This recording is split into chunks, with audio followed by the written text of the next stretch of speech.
Chapter 1. Master Sulen.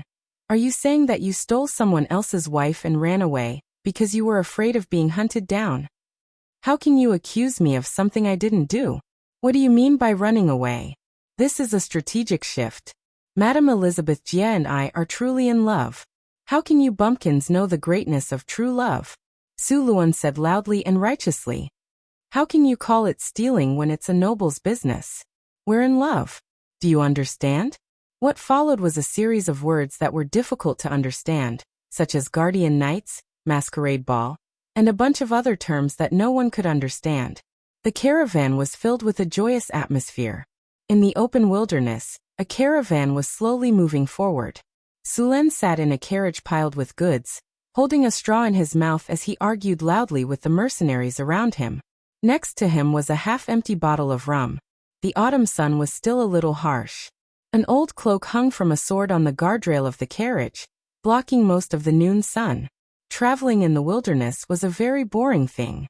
In order to pass the time, the caravan would also talk about some interesting things. The road in the wilderness was rugged and uneven.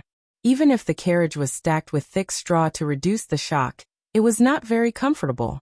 However, compared to those who traveled on foot or on horseback, it was much more comfortable. Enemy attack. Enemy attack. Defend. Just when Sulen was bored, a loud shout suddenly came from the front. The caravan immediately stopped moving forward. All the carriages began to form a defensive circle with the front of the carriage facing inwards. Looking at these people's busy but orderly movements, it was obvious that this was not the first time. Sulen had already picked up his sword and stood on the carriage looking into the distance. In the wilderness in the distance, a scout was riding a horse and galloping toward them. Behind him, hundreds of black shadows were quickly approaching. When they got closer, they could see clearly that they were gnolls. Gnolls were very dangerous creatures in the wilderness. Adult gnolls were more than 2 meters tall, and the male gnolls were about 2 meters tall. They had sharp claws and teeth, and their strength and speed were superior to that of ordinary humans. They were also bloodthirsty and cruel. More importantly, gnolls were tribal creatures. A small tribe had at least a few dozen warriors, a medium-sized tribe had at least a few hundred, and a large tribe had even more. Gnolls were not the most numerous species in the wilderness. The most numerous species were goblins and kobolds. Compared to gnolls, goblins and kobolds were much weaker. Even a farmer could easily deal with 3 goblins if he was careful. These monsters were useless except for their numbers. Gnolls were not wild beasts. On the contrary, they were highly intelligent and could make weapons and armor.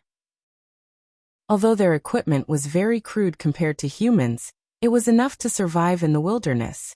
The gnolls in the distance quickly approached. Sulen could clearly see their dark green skin, dirty dark yellow manes, and coyote-like heads. In addition to these gnolls, there were even more kobolds and gnomes. They were probably the gnolls' enslaved cannon fodder. The gnolls had poor discipline, and the goblins and kobolds were even worse. A group of monsters rushed over in a disorderly manner, but when they saw the chariot formation, they could not help but stop 150 meters away from the chariot formation. Whether it was gnolls, kobolds, or gnomes, they mostly relied on human wave tactics. It was because of the hundreds of monsters that they had the courage to directly attack a caravan of more than 20 carriages. Yigis was a gnoll leader. He led a small gnoll tribe. He had personally bitten off his father's throat and inherited it. Under his leadership, the small tribe continued to grow in strength and was developing into a medium-sized tribe. Hundreds of gnoll warriors, along with hundreds of gnomes and kobolds, were a force to be reckoned with in the entire wilderness. He had a total of 30 gnoll barbarians. As an advanced type of gnoll, these gnoll barbarians were taller and stronger than ordinary gnolls. It could be said that he could rely on these 30 gnoll barbarians to wipe out a small tribe. It was also because of these 30 gnoll barbarians that he had enough confidence to besiege a caravan of more than 20 carriages. When they got closer, the two sides began to confront each other. Yigis' cold eyes revealed a hint of mockery. He already felt that victory was in his hands.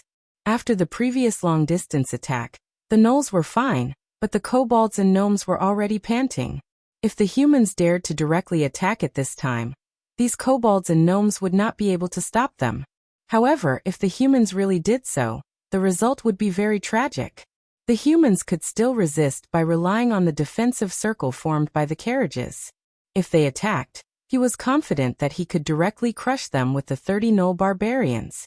In fact, he originally planned to do so, but the humans were too cowardly and did not dare to attack. So now he could only command the kobolds and gnomes to attack. The two sides confronted each other for a while. After seeing that the humans did not show any flaws, Ygis directly commanded the gnolls to drive the gnomes and kobolds to attack. Sulen looked at the group of bandits not far away, and was filled with excitement. In his eyes, these bandits were all experience bags. He had been in this fantasy world for more than 10 years. Until now, he still remembered that he was hiding in his dormitory on a dark and windy night playing Rise of Empires 8. He was controlling Brother Yun to carry the Tsang Emperor sword all over the map, to find immortals to increase his attributes. In the end, he was too tired from staying up all night and fell asleep. When he woke up again, he was in this world. He had become the owner of Sulen's body. As for the original owner, Sulen, he was the son of a noble. Originally, he still yearned for the corrupt life of a feudal and medieval noble. However, although Sulen was not an illegitimate child, his mother was a maid who passed away when he was 8 years old. Sulen was so sad because of his mother's death that he could not breathe and died. Then, a soul from another world took over the body with the Rise of Empires system. Although his father was a count, his situation was far from that of his cheap brothers. Compared to those servants, he didn't have to work at all. After recovering, Sulen wanted to change this situation. Then he began to learn martial arts and knowledge. With the help of the system, his martial arts improved rapidly. Whether it was practicing or sparring, he would gain experience. Just by accumulating experience through years of training, Sulen's martial arts and body became stronger at an unimaginable speed. Moreover, after transmigrating, he obtained 3 initial characteristics. Valiant, greatly increases the chance of activating a sure kill skill. Swift Thunder, greatly increases the speed of attack. Pegasus, greatly increases the speed of movement.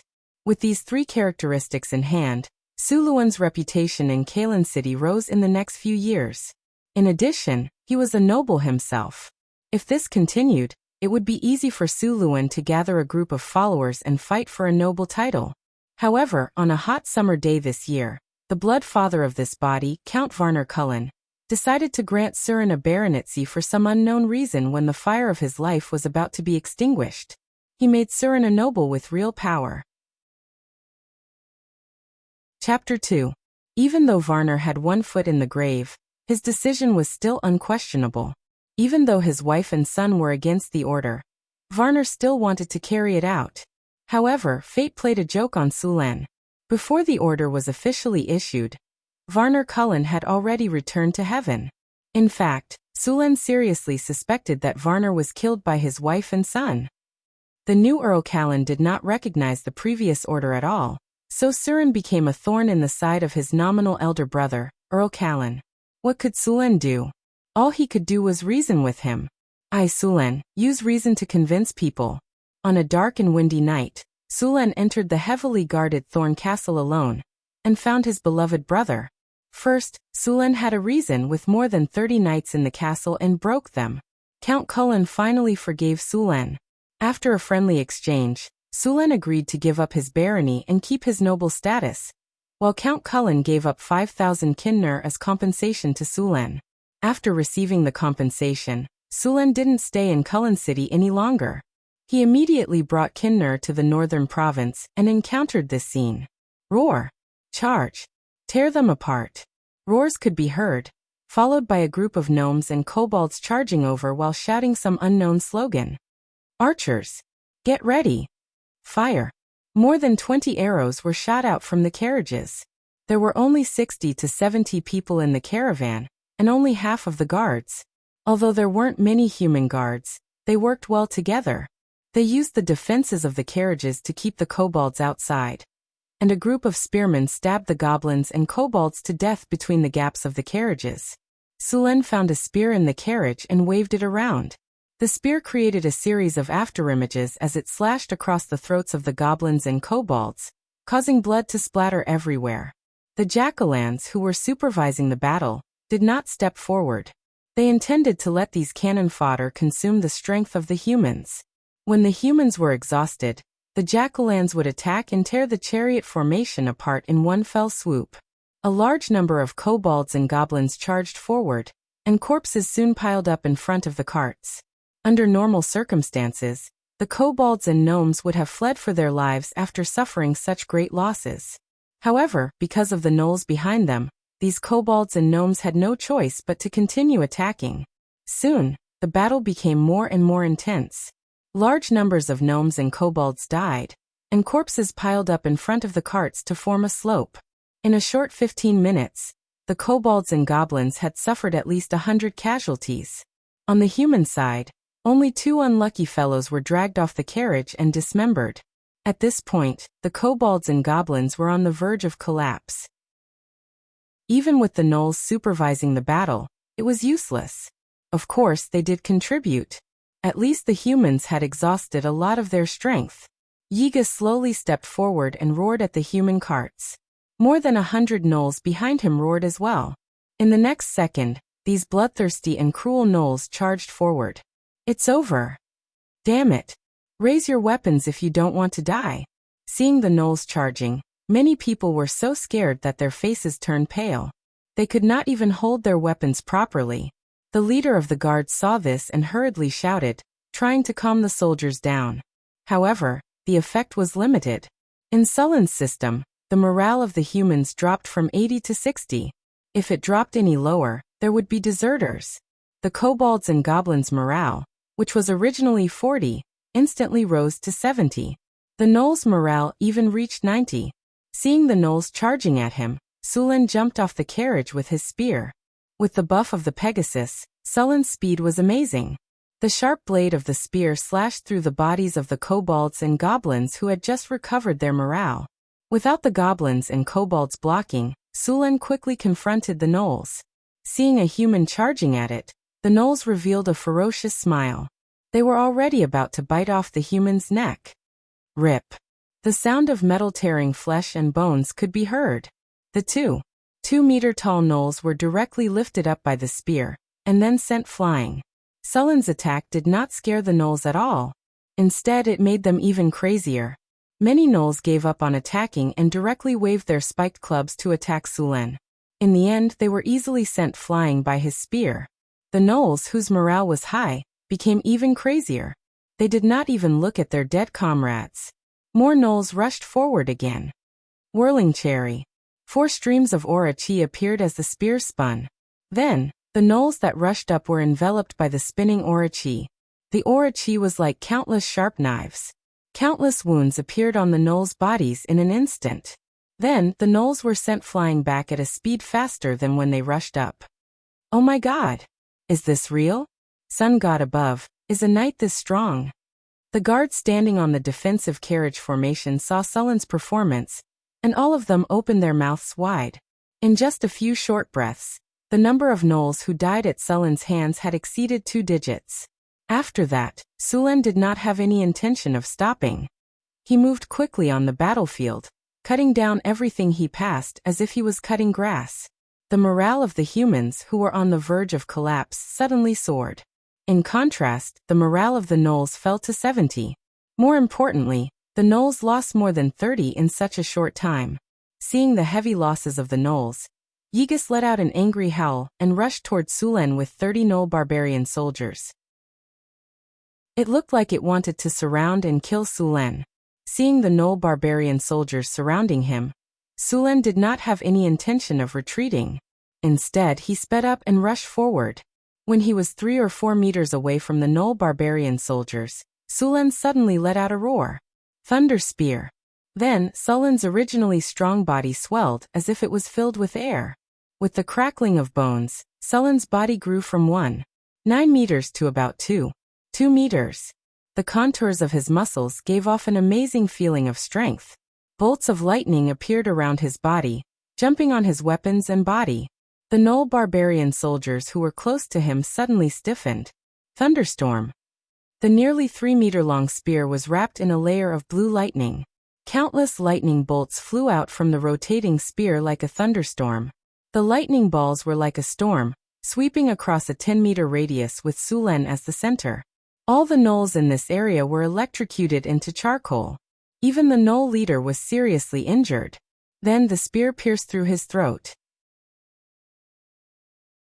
Chapter 3.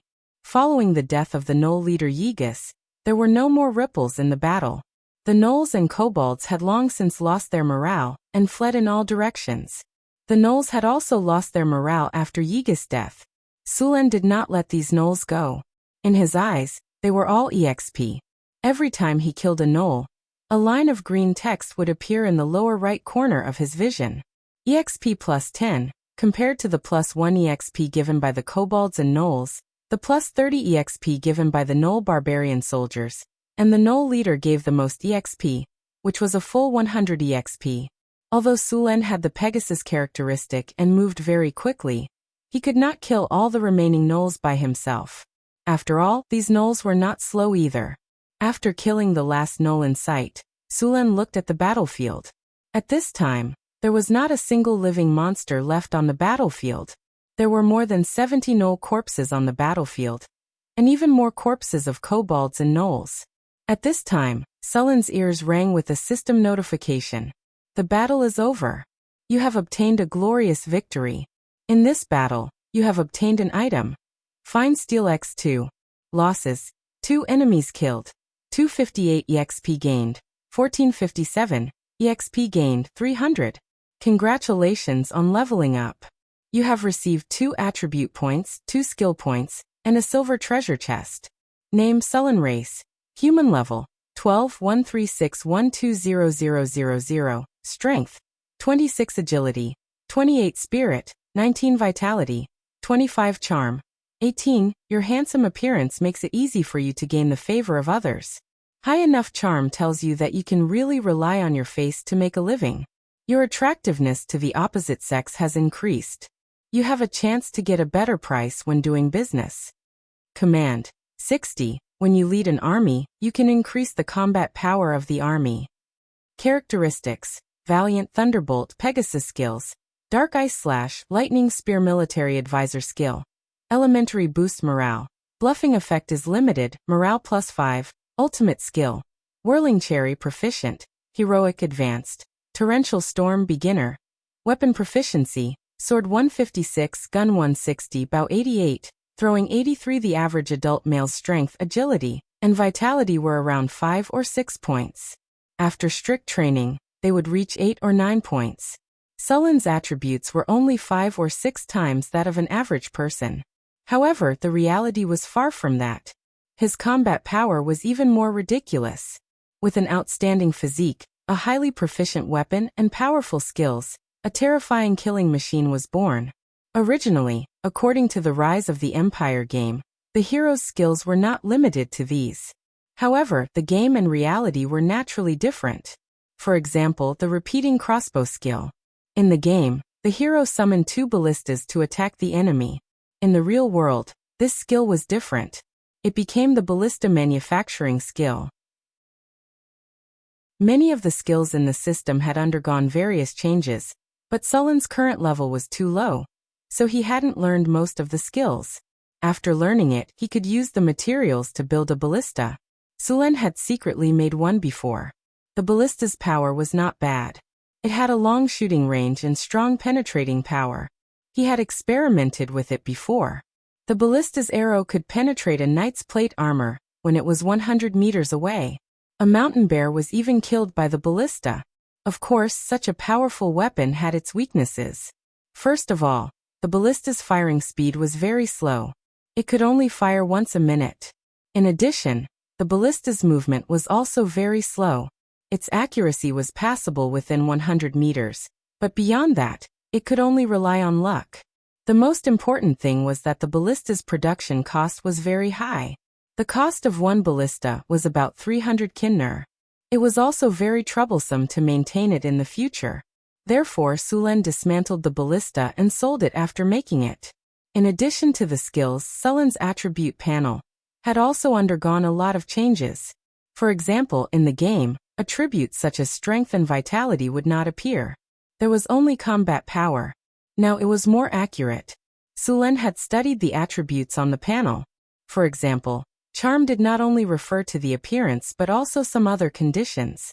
Generally, a person with a charm of 10 was considered handsome. Sulen's charm of 18 was completely handsome. In addition to his strong physique, many noble ladies in Kalen City wanted him to be a guardian knight. Sulen had a strong will. If he was weaker, he might have become a rich man. The title of the book would have been changed to My Noble Girlfriends, or The Countess Loves Me. The commander's attribute was comprehensive. It determined the morale of the army and the command of the army. A high commander's attribute would increase the morale of the army when he led it. At the same time, the combat power of the army would also be improved. For an ancient army, morale and command played a very important role. Even a well-trained regular army would collapse if the casualties exceeded 30%. If the morale was high, the limit would be 40% or even 50%. After the battle, the caravan began to clean up the battlefield and help the wounded. Sulen walked back to the carriage with his spear. Although he was not injured, the fierce battle made him feel a little tired. Mr. Sulen, thank you for your selfless help. As soon as Sulen returned to the carriage, the manager of the caravan ran over to express his gratitude with a smile. He met this strange traveler in the southern province. He said that he was a noble and wanted to follow the caravan to the northern province. At first, the steward did not take him seriously, mainly because this person did not behave like a noble at all. Moreover, he had never seen a noble traveling such a long distance without even bringing a servant with him. However, it turned out that he was indeed a noble and a powerful one. Sulen put his weapon in the carriage and put his arm around the manager's shoulder. I'm not helping you selflessly. What? The manager looked at Sulen in confusion. Don't pretend to be confused. I saved the entire caravan and let you live without any harm. Aren't you going to pay me to thank me? Sulen put an arm around the steward's shoulder, then lifted him up and turned him around. He then revealed a sincere smile and said, Thank you. Aren't nobles righteous, brave and selfless? No matter how poor a noble is, he is still a noble. Moreover, don't fallen nobles pay more attention to noble manners? How can you ask for a reward? Looking at Sulen's caravan, the manager sighed deeply. No wonder he could be a noble.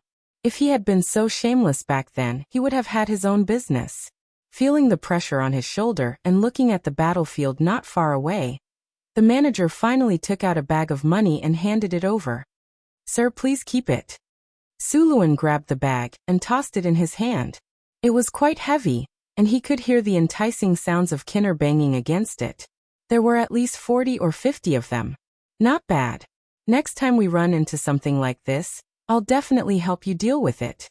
After receiving the money, Sulen patted the manager's shoulder and promised. Chapter 4. The battlefield was cleaned up quickly. The mercenaries didn't bother to bury the corpses. Instead, they just threw them to the side. They didn't have to worry about a plague since the hyenas would devour the corpses within 2 days. Even the goblins, kobolds, and gnolls would eat the corpses. As for the 2 unlucky bastards who were dragged out of the carriage, their corpses were already gnawed beyond recognition by the time they were found. They could only be burned to ashes and taken away. As for the spoils of war, the bandits in the wilderness were really poor. Most of their weapons were wooden sticks. Only the gnolls had some metal weapons. To humans, the only use for these weapons was to be melted down and reforged. As for the clothes that were stripped off from some unlucky bastard, their colors had long been unrecognizable. They were directly burned with fire. After cleaning up the battlefield, the caravan began to move forward again. However, the atmosphere in the caravan was a little strange. The mercenaries who were bragging and joking with Sulen before now looked at Sulen's carriage with reverence. Everyone couldn't help but lower their voices. Sulen lay back on his horse. He didn't care about the gazes of those people. He was using his consciousness to check the spoils of war this time. He didn't add the 2 attribute points. His current physical fitness was stronger than a knight commander's, so he didn't need to add any points for now. He planned to use the 2 skill points to choose 2 skills later. He opened the system storage. The system storage wasn't big, only 1 cubic meter. There were more than 6,000 kinner, 2 metal ingots, and a silver treasure chest. The 2 metal ingots were spoils of war from the battle. They were refined steel ingots. The quality of the refined steel ingots produced by the system was much better than the well-tempered steel ingots. They could be used to make weapons and tools. Many of the materials for the ballista were made from refined steel ingots. Sullen's weapon was made from iron ingots mixed with some refined steel ingots. It wasn't damaged even after killing the gnolls. These 2 refined steel ingots could be used to make several weapons. Sulen put the refined steel ingots aside and rubbed his hands. He was ready to open the treasure chest. There were a total of 5 types of treasure chests in the system. The lowest grade was black iron, followed by bronze, silver, gold, and finally purple gold. Inside the treasure chest, Sherfone could obtain various tools from the Legend of the Three Kingdoms. Of course, he could also obtain skills and mounts. Previously, the highest treasure chest he had opened was only bronze rank. This was the first time he had obtained a silver treasure chest. He clicked on it, and after a burst of light and shadow effects, an item appeared in the box. It looked like a piece of armor. Beast Mask Armor. An armor forged from 100-year refined iron. It is durable yet light. It is a rare treasure armor. Defense plus 15. Additional effect. Body Harden. Hardened body. Reduces damage received. Equipment requirement. Level 12. Sullen's eyes lit up the moment he saw the effect of the Beast Mask Armor. This armor was perfect for him to wear, and it even had the special effect of body hardening. After wearing it, any attack that did not reach a certain level of strength would not be able to break through his defense. Learning the special effect also required skill points, and it was much more expensive than learning the skills. When Sulen first came to this world, he had 3 special effects. However, only one of them could be used, and the other ones were activated by him using skill points. Now that he had the special effect of body hardening, Sulen estimated that if he met the gnolls again, they would not be able to break through his defense. There were only 2 skill points, so Sulen chose to use 1 skill point to learn Heal. The skill's introduction was very simple. After using it, it would heal the user quickly and restore a small amount of HP. Heal could still be leveled up, but Sulen looked at it. Leveling it up required 2 skill points, so he could only put it aside for the time being. In the following days, the caravan did not encounter any more bandits. Perhaps it was because Sulen had killed too many of them last time. The bandits knew that he was a ruthless character, so they very tacitly hid at the side and let the caravan pass safely. Without the bandits, Sulen did not have a way to quickly gain experience. He could only do some basic training every day. Relying on the little experience he had from Karen, it could be said that leveling up would take years. If he did not leave Karen City, he could only rely on daily training to gain experience and level up. After following the caravan for another 3 days, the atmosphere in the caravan was a little dull. Sulen was bored and could only lie in the carriage and read the popular novel, Night Aben. Chapter 1. The landlady finally, on the 3rd day, they saw a black line in the distance. As the carriage moved forward, the line became bigger and bigger. It was the city wall. After seeing the city wall, the entire caravan became excited. Anyone who walked in the wilderness for 10 days or half a month would be very eager to enter the city. The road under their feet soon became flat, and the number of pedestrians on the road gradually increased. An hour later, the full view of Cult City appeared in front of Sulen. Cult City, the most prosperous city in the northern province. The city was first built to defend against the barbarians and orcs in the north. After hundreds of years of development, the city was no longer the front line. But even if it was no longer the front line, one could still vaguely see the past glory of the city. The city wall was more than 10 meters tall and was built with bricks. Every few meters, there would be a protruding lookout tower. These lookouts would play a great role in war. With these lookouts, the city wall became a bastion. The besiegers would be attacked from 3 sides. The moat outside the city wall was directly dredged and transformed. With enough soldiers and food, it would take hundreds of thousands of soldiers a year and a half to take down such a strong city. The caravan slowly moved forward. As they got closer, the mottled traces on the city wall could be seen clearly. The flag with a sword and shield crossed on the city wall fluttered in the wind. That was the symbol of the Savoy family, the overlord of Cult City. The Savoy family was one of the 4 marquis families in the Kingdom of Florence. They also had the right to inherit the throne. Of course, 1/5 of the nobles in the Kingdom of Florence had this right. The caravan slowly moved forward. As the most prosperous city in the northern province, the business here was very prosperous.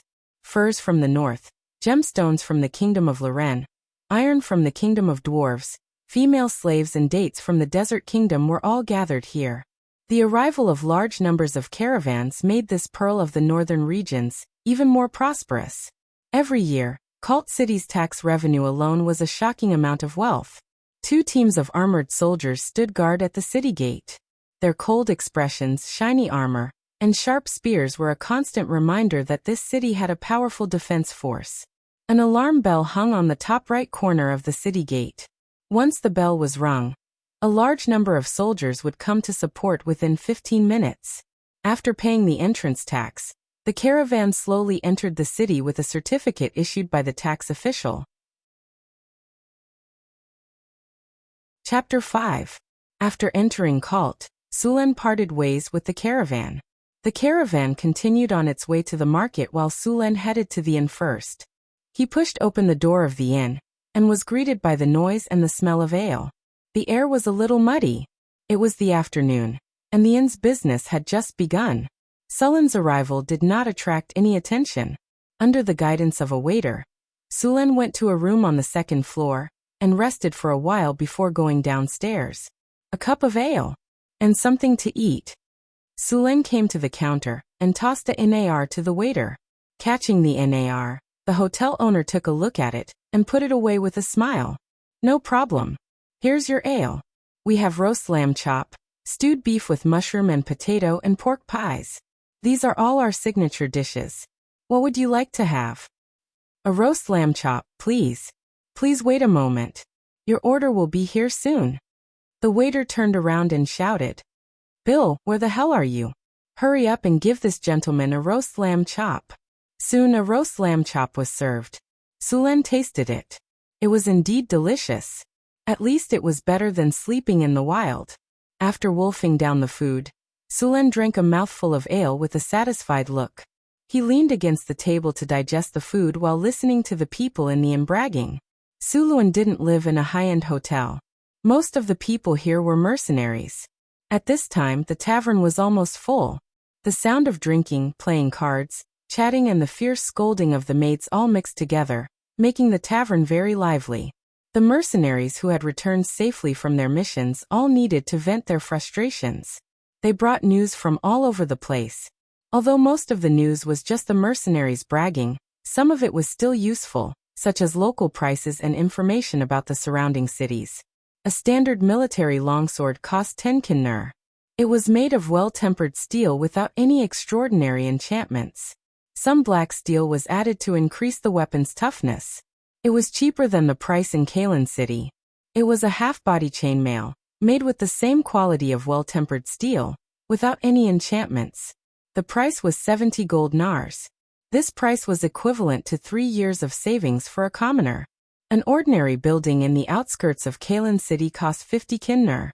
As for the more advanced plate armor, the price of full-body armor was 400 to 500 kinner. Only knights could afford to use this kind of high-quality plate armor. Moreover, due to the high price of plate armor, most of the knights' plate armor was passed down from their ancestors.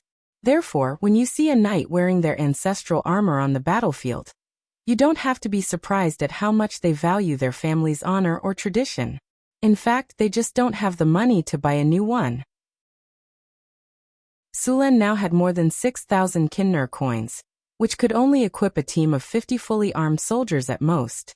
Of course, if he used them to recruit those who were only issued with a spear and leather armor, he could recruit 500 or even more. However, the gap between the two sides was huge. Those fully armed soldiers could probably crush the militia with a single charge.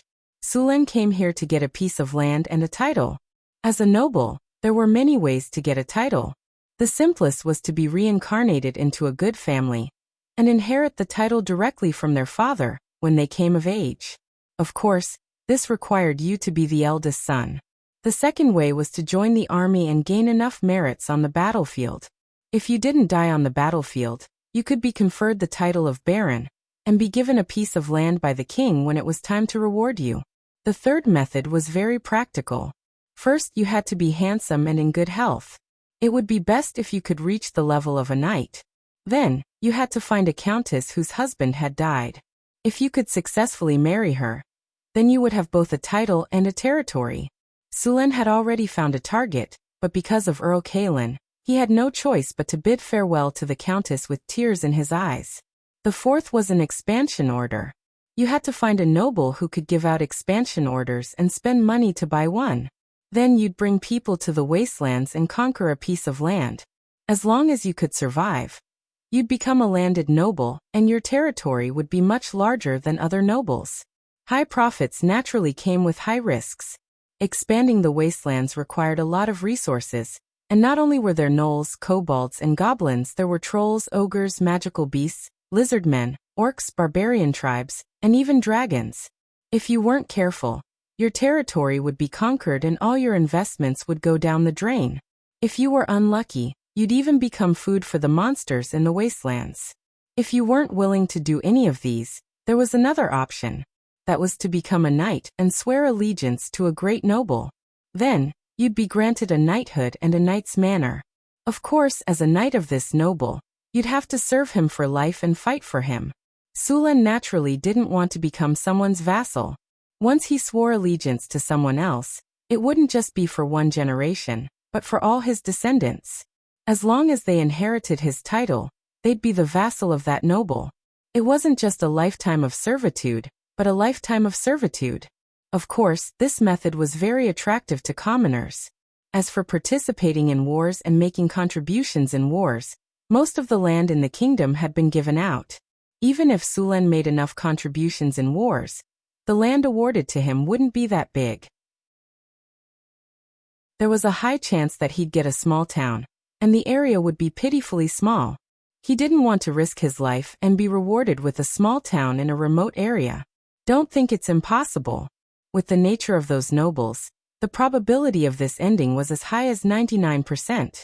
If the first, second, third, and fifth were not suitable, then Sulen's only option was to buy an expansion order. After putting his luggage in his room, Sulen took his noble badge and his long sword and walked out of the inn. He crossed the muddy street and came to the bustling street. He found a well-defined stone on the side of the road. Sulen skillfully rubbed his feet on it a few times to get rid of the mud on the soles of his shoes. His destination this time was the noble parliament in Kalt. The expansion order could only be bought there. Other than the expansion order, one could also donate noble status. Of course, this noble status didn't come with a land or a title. It was only an honorary title. Even so, many big merchants were willing to pay for it. Every year, the noble parliament earned a lot of gold coins for the kingdom. It was also an important source of funding for the royal family. The gold coins from the expansion orders and honorary noble status sold by the noble parliament were split equally between the royal family and the local nobles. Chapter 6. The location of the aristocratic parliament was not difficult to find. It was in the square next to the city lord's mansion. The aristocratic parliament's residence was second only to the temple and the city lord's mansion in this city. The whole building was located on a 3-story base. In front of it were 12 large granite pillars with a diameter of 1 meter, and above them was a hemispherical dome. The stone pillars were carved with heroes in the history of the Kingdom of Florence, and the reliefs on the walls were important historical events since the founding of the Kingdom of Florence. The entire aristocratic parliament looked magnificent. At the main entrance were 2 bronze statues riding horses. They were Charlemagne and Wilson. These 2 men were the strongest legendary knights in the history of the kingdom, and also the highest commanders of the kingdom. The 2 statues stood up on their horses, holding long spears and pointing to the front, as if they were leading the thousands of soldiers and horses to battle.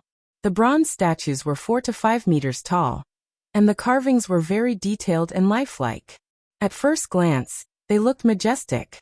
There was no need to ask to know that they were made by a master. Sulen walked up the steps quickly and was stopped by a guard when he stood at the gate. "Sir, this is the aristocratic parliament. What can I do for you?" Sulen took out his aristocratic badge and handed it to him. "I want to buy an expansion order." The guard took the aristocratic badge and carefully identified it. The pattern on it was indeed real, and only then did he return the badge to Sulen. "Sir, please come with me." The guard made a gesture of invitation, and then led Sulen into the aristocratic parliament. When he came into the hall, Sulen realized how magnificent the hall was. The whole hall was at least 500 square meters, and its height was more than 10 meters. The whole hall was covered by a hemispherical dome. What was more surprising was that there was not a single pillar in such a spacious hall. On the dome of the hall, there was a mural depicting the founding war.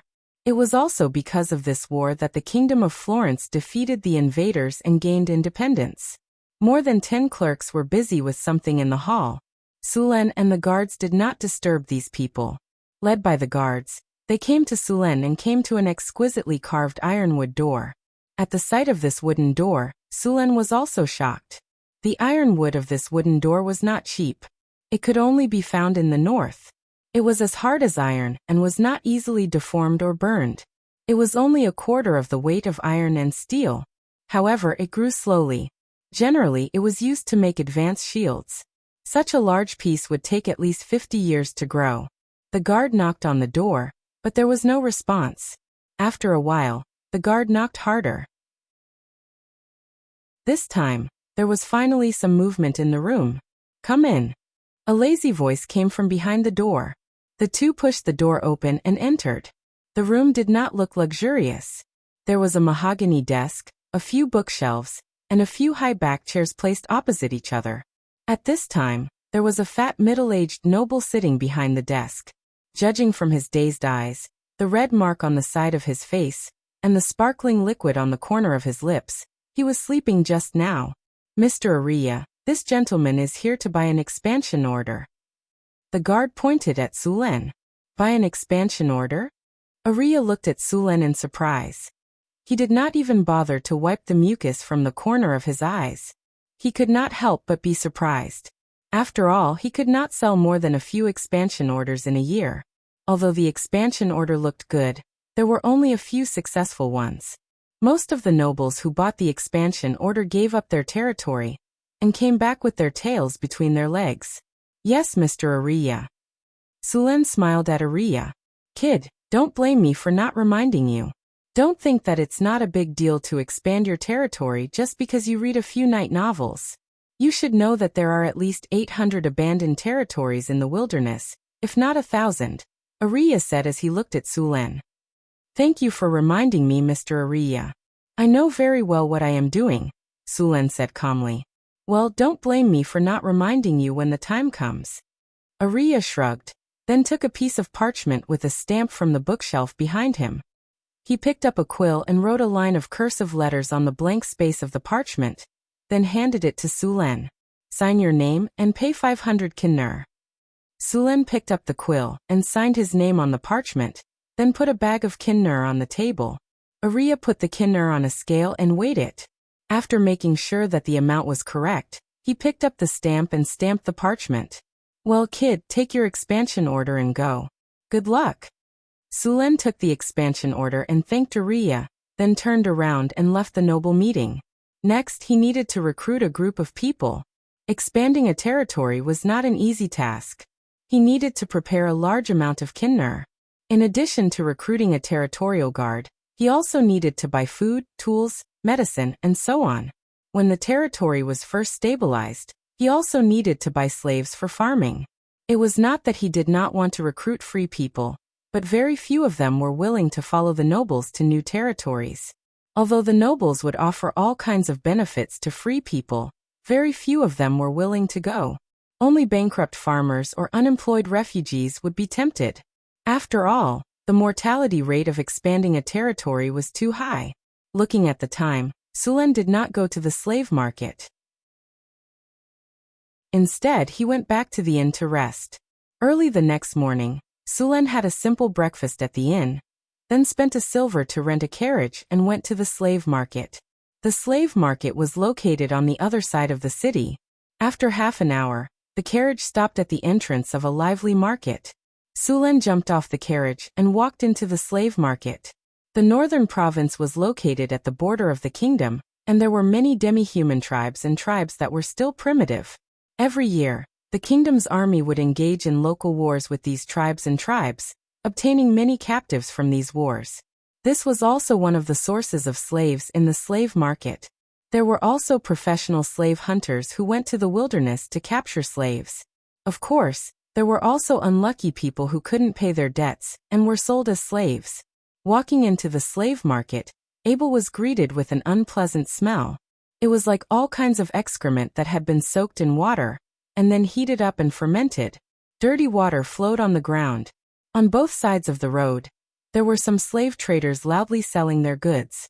Behind them, there were many thin and dirty slaves locked in cages. Most of these slaves were naked, with only a dirty rag covering their crotch area. Many of them had whipping marks on their bodies, and their eyes were dull and lifeless. They were the lowest class of slaves. Chapter 7. Seeing Sulen's clothes, the surrounding slave traders all came forward to introduce him. However, Sulen had no interest in these low-level slaves. If he used these people as territorial guards, even a group of goblins and kobolds would be able to defeat them. After sending these slave traders away, Sulen walked deeper into the slave market. Naturally, the slave market didn't only have such low-level slaves. Inside the market, the environment was much better. At least there were no dirty excrements on the road. The slaves here looked clean and tidy, and the slave traders weren't as enthusiastic as before. They would only answer when asked. The slaves here were all trained and could be bought to work. The price was around 3 kinner. If Sulen wanted to buy slaves for farming, these were the best choices. In addition to these slaves, there were also some who were proficient in a skill. These artisan slaves were more expensive, ranging from 5 kinner to 50 kinner. In the tents behind the slave traders were the most popular female slaves in the market. Sulen went in to take a look. The scene inside gave him the feeling of a Japanese movie from his previous life. It was all white and only covered the important parts. The prices ranged from 5 kinner to 200 kinner. As for elven slaves, there were basically none. Ever since the jadeite forest was closed, no elves had appeared on the continent for a long time. Sulen used his strong willpower to get himself out of the tent. He was afraid that if he stayed any longer, he wouldn't be able to resist the urge to buy a few 200 kinner slaves. He forced himself not to look back. Sulen went to the special slaves next to him. The slaves here were all demi-humans. For example, the northern barbarians, centaurs, orcs, and so on. Sulen's target was the northern barbarians. The northern barbarians were not a race, but a collective name for the northern barbarians. There were many tribes living in the northern wilderness. These tribes were backward and barbaric. The northern barbarians included the alpine barbarians, the Icefield barbarians, and so on. These barbarians looked similar to humans. They were tall and were generally 1.8 meters tall. Some of them were over 2 meters tall. Some barbarians could become elite warriors through systematic training. The nobles of the northern provinces had more or less barbarian soldiers. One shouldn't think that these soldiers were unreliable. In fact, the loyalty of these barbarian soldiers wasn't bad. This was because the barbarians were divided into tribes. Therefore, in the eyes of these barbarians, other than their own tribe, all other tribes were enemies. There was no hesitation when it came to killing people from other tribes. The lowest price for a well-trained barbarian soldier was 35 kinner.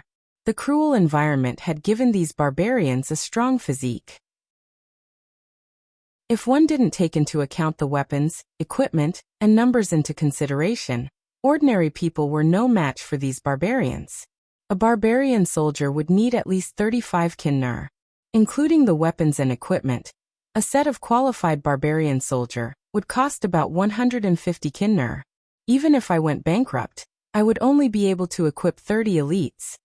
Sulen said with a frown. He only had a little more than 5,000 gold coins left.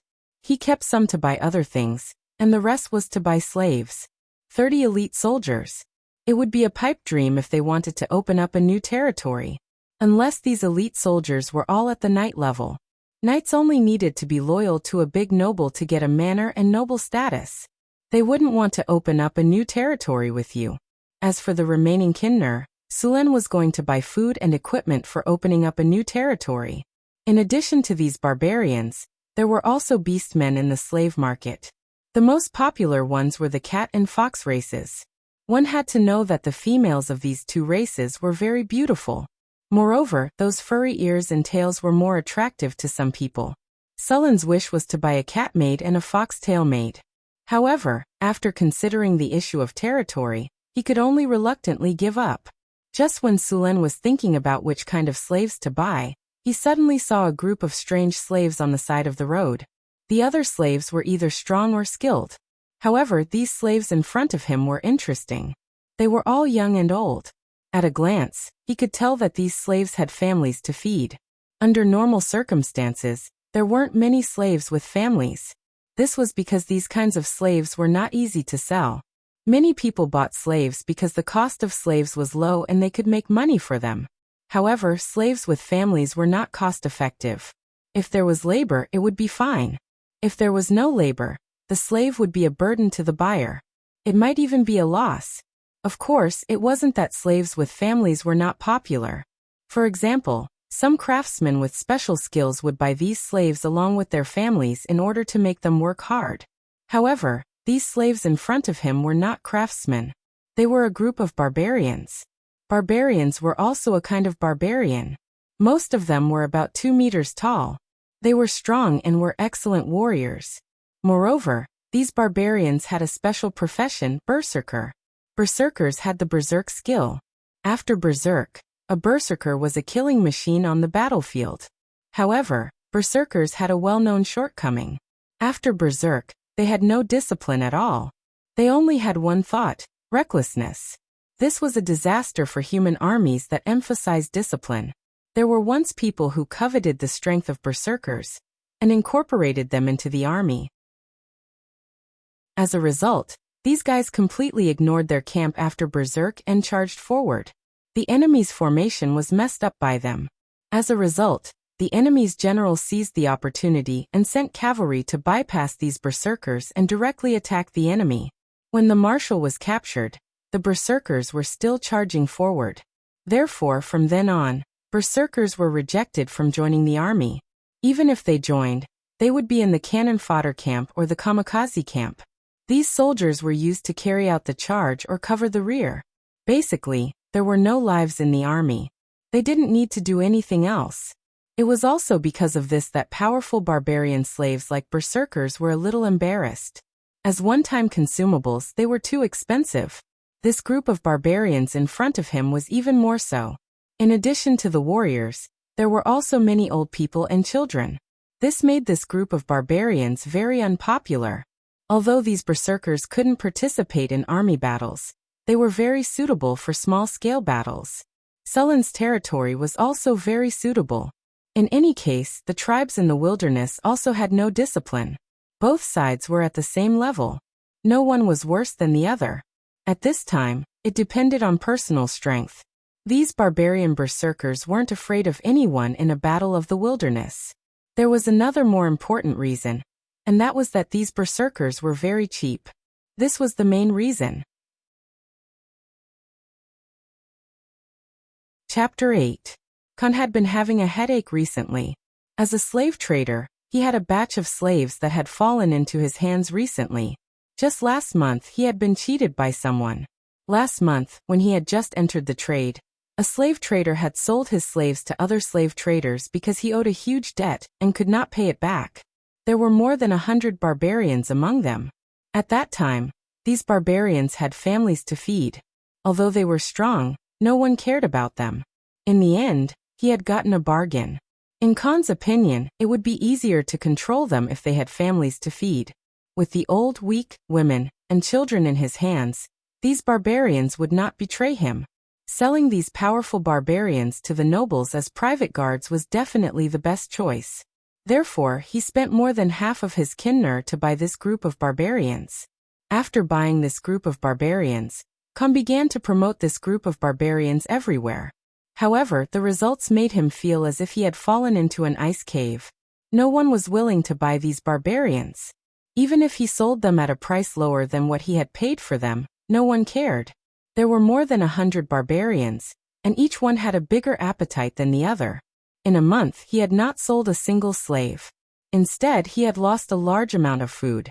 After asking around, he found out that because the barbarians had gone berserk, no one would buy them as guards.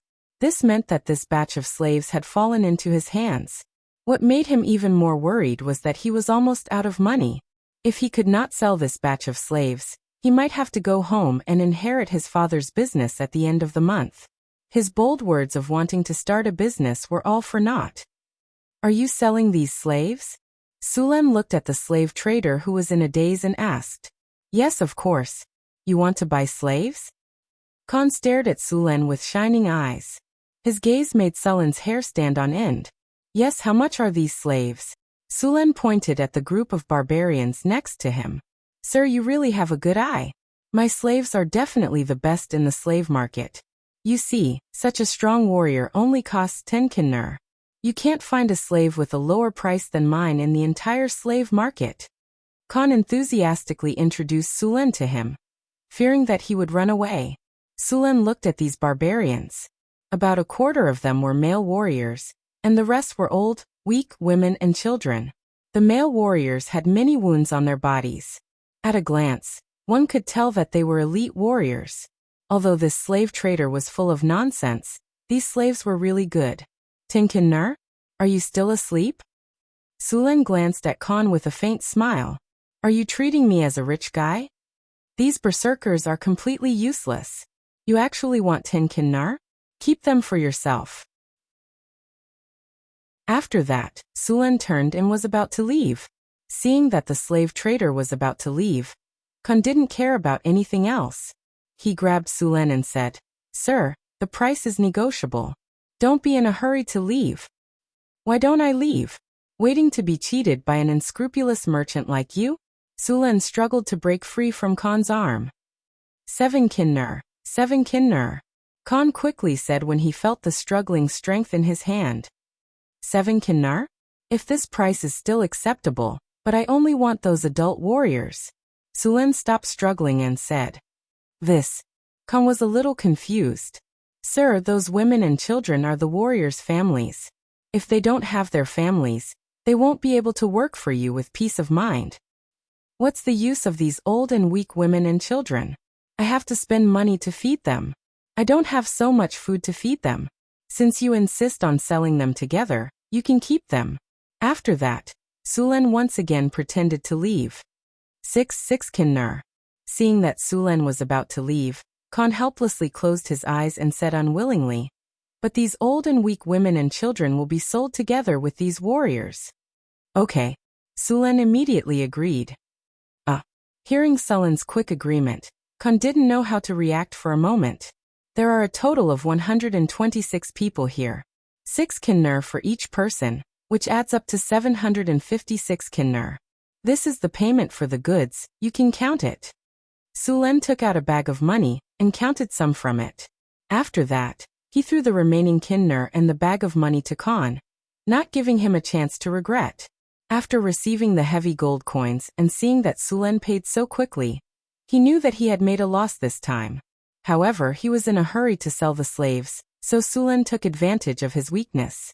After selling those burdens, Khan didn't feel happy at all. He had lost at least 700 gold coins in this deal. He had bought these slaves for 10 kinnur. Then he had to provide food for these slaves and rent the space. These expenses almost made him bankrupt. Although this deal was a loss, at least he still had 700 gold coins. As long as he was serious and followed his business theory, he would be able to earn it back quickly. Then, Khan's business empire would be set sail. After comforting himself in his heart, Khan quickly completed the deal with Sulen and gave the barbarians slave contracts to Sulen. After putting away the slave contracts, Sulen led the barbarians out of the slave market. With so many slaves, he needed to find a place to settle them down as soon as possible. Fortunately, Sulen was also a noble. He quickly bought an unused military camp from the city hall.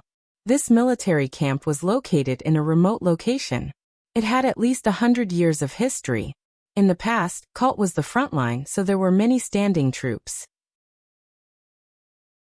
Later, as the territory expanded, this place was no longer the front line. The standing troops were also disbanded, so the military camp was naturally empty. Many unused military camps had been torn down due to the development of the city. This one was only preserved because of its remote location. As Sulen expected, this military camp was in ruins. Many of the roofs in the camp had collapsed. Fortunately, they did not skimp on the construction. The main body of the building was quite sturdy, and the area of the camp was large enough. As long as the roof was repaired, it would be habitable. Sulen contacted a merchant to buy some materials and hired a craftsman to repair the house. He then went to the training ground in the camp, ready to chat with the slaves he just bought. The barbarians were called barbarians because of their strength. Unlike the Florentines, barbarians were generally around 1 meters tall. Sulen's 9 meters was already very outstanding among the Florentines. He also practiced martial arts all year round, so his muscles were very strong. However, compared to these barbarians, he was like a little brother. Any adult barbarian could easily crush him in terms of height and muscle. On the training ground, 126 barbarians stood there quietly, staring coldly at Sulen. Although they were slaves, they did not seem to care much about Sulen. Chapter 9. It was easy to win the respect of the barbarians. All he had to do was defeat them. It was also easy to gain their favor. All he had to do was drink with them. Most of the barbarians had simple thoughts. They were not as cunning as the Florentines. Of course, there were exceptions. You should know that I have bought you. From today onwards, you are my slaves. Sulen took out the slave contract and waved it. The barbarians did not say anything. Sulen was not surprised by this. After all, no one wanted to be a slave. You should thank me. If I didn't buy you, you would only end up in the cannon fodder camp. Didn't you buy us to use us as cannon fodder? A barbarian separated his companions, walked out from behind, and stood in front of Sulen. Sulen raised his head and looked at the barbarian. He did not like to talk to people with his head raised. The barbarian in front of him was already 2 meters tall. Even among the barbarians, he was a burly man. Sulen was like a stunted child in front of him. More importantly, this barbarian was very agile. He did not feel clumsy at all. He gave Sulen the feeling of a cheetah in the northern wilderness. Sulen quietly took 2 steps back and adjusted his posture. Finally, he did not have to raise his head to look at him. Of course not. If I wanted to use you as cannon fodder, why would I buy the old, weak, women and children? You don't plan to use them to threaten us as cannon fodder. The barbarian was silent for a moment and said in a low voice, I am not a soldier. I have nothing to do with the military. Sulen spread his hands and said, Besides, I spent so much money not to let you be cheap cannon fodder on the battlefield. I am a noble. I just bought a development order. I need a group of soldiers to follow me to develop my territory in the wilderness. This is the reason why I bought you. Of course, it is very dangerous to develop a territory. However, I can promise that after my territory is developed successfully, your status as a slave will be revoked.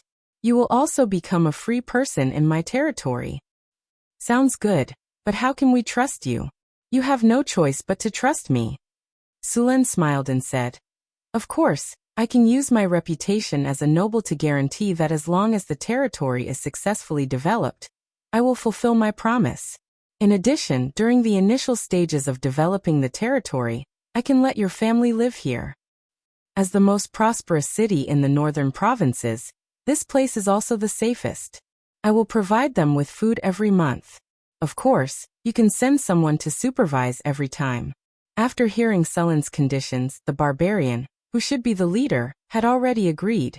This was the best outcome. Sulen's method was acceptable to both parties. Leaving the old, weak, women and children in the city could ensure their safety and also give Sulen peace of mind. If he brought them to the wilderness to develop a territory, Sulen was worried that these barbarians would escape when he wasn't paying attention. After all, they had lived in the wilderness before. We agree. The barbarian grinned, revealing a smile that was uglier than crying. My name is Johnson. I come from the violent bear tribe, but it no longer exists. My name is Sulen. Sulen nodded and said, now you will clean up this camp. You will live here temporarily. After I buy you weapons, we will set off to the wilderness to develop a territory. Next, more than 100 barbarians joined in cleaning up the camp. The speed of clearing the camp suddenly increased. Although there were many women and children among these barbarians, these women and children were not weak at all. Although the female barbarians were not as strong as the male barbarians, they were still very strong compared to the Florentines.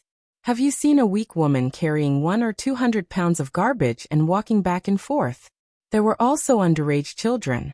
Each of them was not much worse than an adult Florentine. By night, all the barracks in the camp had been repaired. Sulen rested in the inn.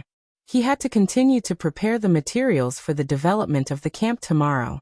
This group of barbarian warriors added up to 35 people, and each of them was quite strong. They were better than the slave warriors he wanted to buy before. With so many people, he spent more than 700 kinner. This way he saved a lot of money. The warriors in the slave market cost about 30 kinner each, but their combat power was average. Even if the barbarians did not go berserk, they could still easily beat them. If they went berserk, it was not a problem to beat 5 or 6 of them. When the Florentines fought against the barbarian warriors, they relied more on numbers and weapons. Even if the heavily armed soldiers were strong against the barbarians who wore animal skins and used stones or wooden sticks, it was just a last-ditch struggle. In addition, the Florentines were not powerless. Whether it was knights or wizards, they could deal with these barbarians. With more than 4,000 kinner, it would not cost much to buy weapons for these barbarians. As for armor, 1 leather armor per person would be enough. What? Why didn't they buy iron armor? That thing was so expensive. It started at hundreds of kinner. Sulen was not so extravagant as to equip these barbarians with heavy armor. Perhaps he would consider these things when he had more money in the future. Right now, the most important thing was the issue of territory. Occupying a territory and clearing out all the monsters in it wouldn't be difficult for Sulen to do so. The difficult part was defending this territory.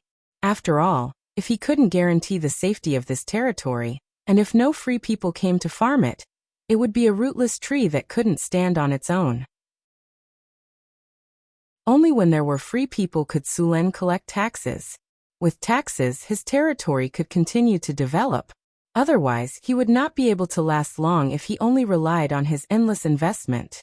For the early development of his territory, he would need to buy a large number of slaves.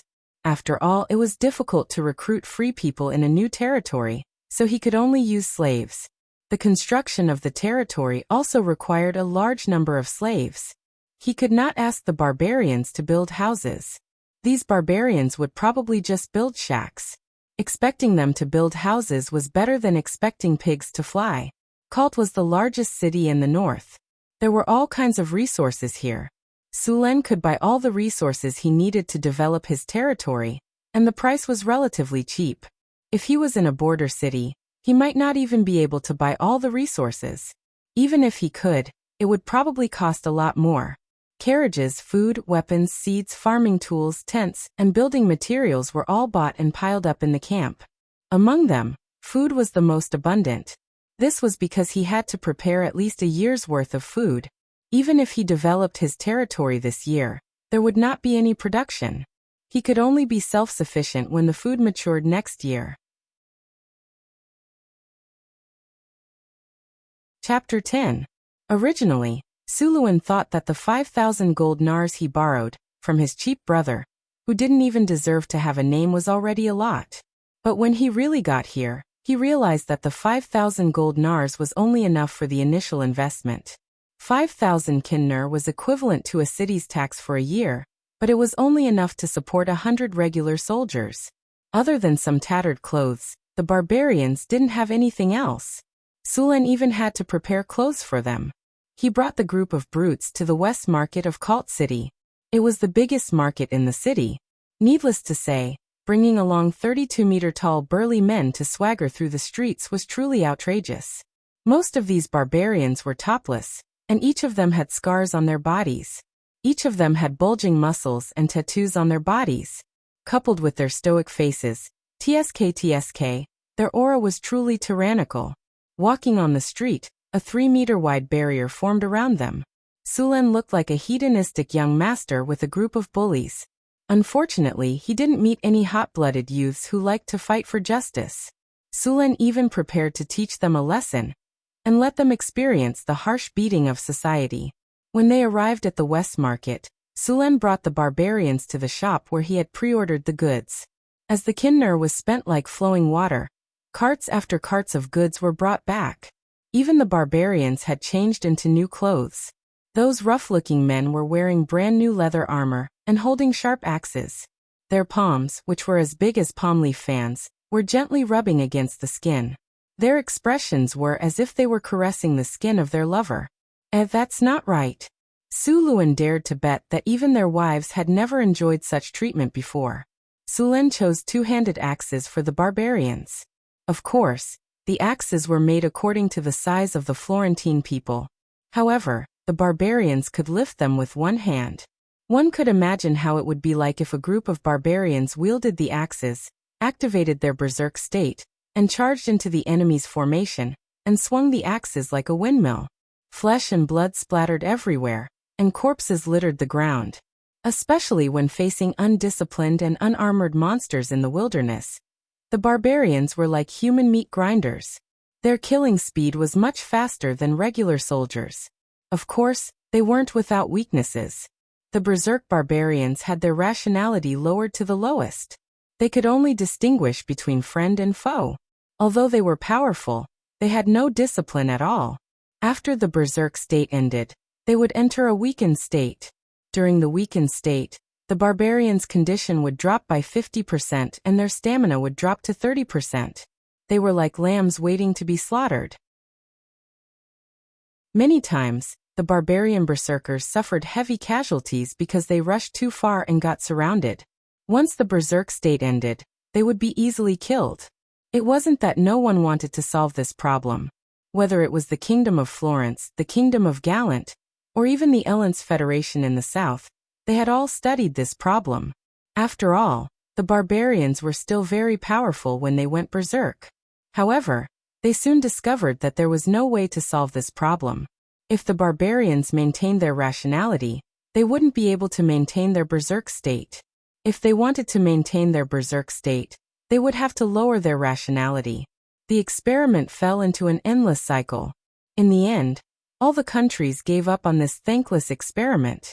After spending a day, Sulen finally transported all the resources back.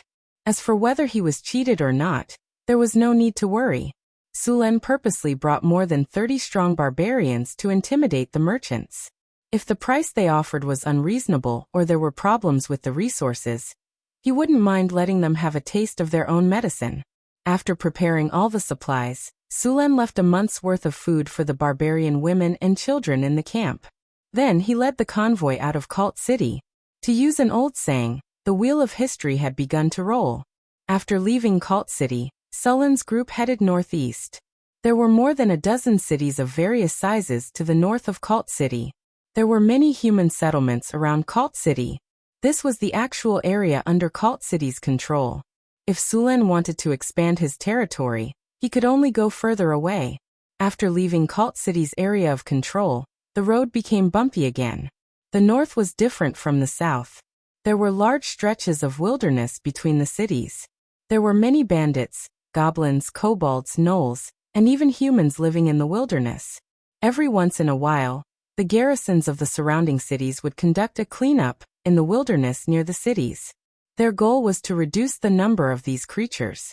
It was unrealistic to say that they had completely cleaned up the area. Goblins and kobolds were like weeds in the wilderness. Moreover, their reproductive abilities were too strong. They were born in groups every time. Even if there was no food, they could still survive by eating grass or even soil. Sulen's group was huge. There were 30 carriages fully loaded with goods. In order to transport these goods, Sulen specially hired a mercenary group. The entire group had more than 100 people. With such a large caravan, the smaller tribes in the wilderness didn't dare to attack at all. They didn't have the ability to do so either. This also made Sulen's plan to take advantage of this opportunity to farm monsters go down the drain. After traveling in the wilderness for 5 days, Sulen's group finally arrived at Blackstone City, the northernmost city of the Kingdom of Florence. It was a small border city with only 5,000 permanent residents. However, it had 1,000 soldiers. The city wasn't large either. Sulen didn't see any human settlements outside the city. It was obviously a fortress city. The caravan didn't enter the city. They went around the city and officially entered the wilderness. From then on, Sulen's group didn't encounter any human cities. At this point, the real test had just begun. After passing Blackstone City, the number of monsters in the wilderness increased significantly. Sulen had found that there were many eyes peeping around the caravan. However, these monsters hiding in the dark didn't directly attack. As the caravan went deeper into the wilderness, there were more and more tails around the caravan. By the 4th day in the wilderness, the number of tails around the caravan had swelled to hundreds. This number was enough to clean up once. He was going to let these barbarians try their axes and see the combat power of these barbarians. In fact, after he officially left the city with these barbarians, his system had already sent a notification. Sulen had an army of 35 people. There were also the attributes of this army on the system panel. Northern Barbarian Guard, number 35 unit, Barbarian, morale 85. After these barbarians joined Sulen's army, they directly surpassed the barbarian soldiers and became second-level barbarian warriors. The leader, Johnson, was a barbarian warrior and also a hero unit. Chapter 11. The barbarians were indeed powerful. Level 1 barbarian soldiers already had the sturdy trait. Once they became barbarian warriors, they would gain the berserk skill.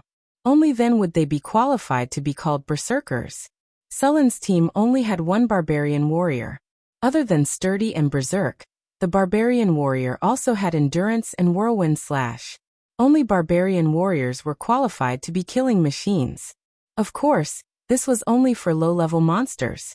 Sturdy, beginner. You are born with a strong body. The power of your bloodline gives you a strong physique. Your strength and physique are permanently increased by 2 points. Berserk. After a long battle, you will awaken the power in your bloodline. When you are angry or excited, you can enter a berserk state. Pain is reduced by 70%. Strength is increased by 20%. Movement speed is increased by 10%. And intelligence is reduced by 50%. Endurance. After a long period of training and battle, your body has gradually surpassed the limits of a normal person. You will gain a strong life force. Normal injuries will be weakened. Permanently increase your HP by 10 points, your physique by 10 points, and your physique recovery speed is increased by 20%.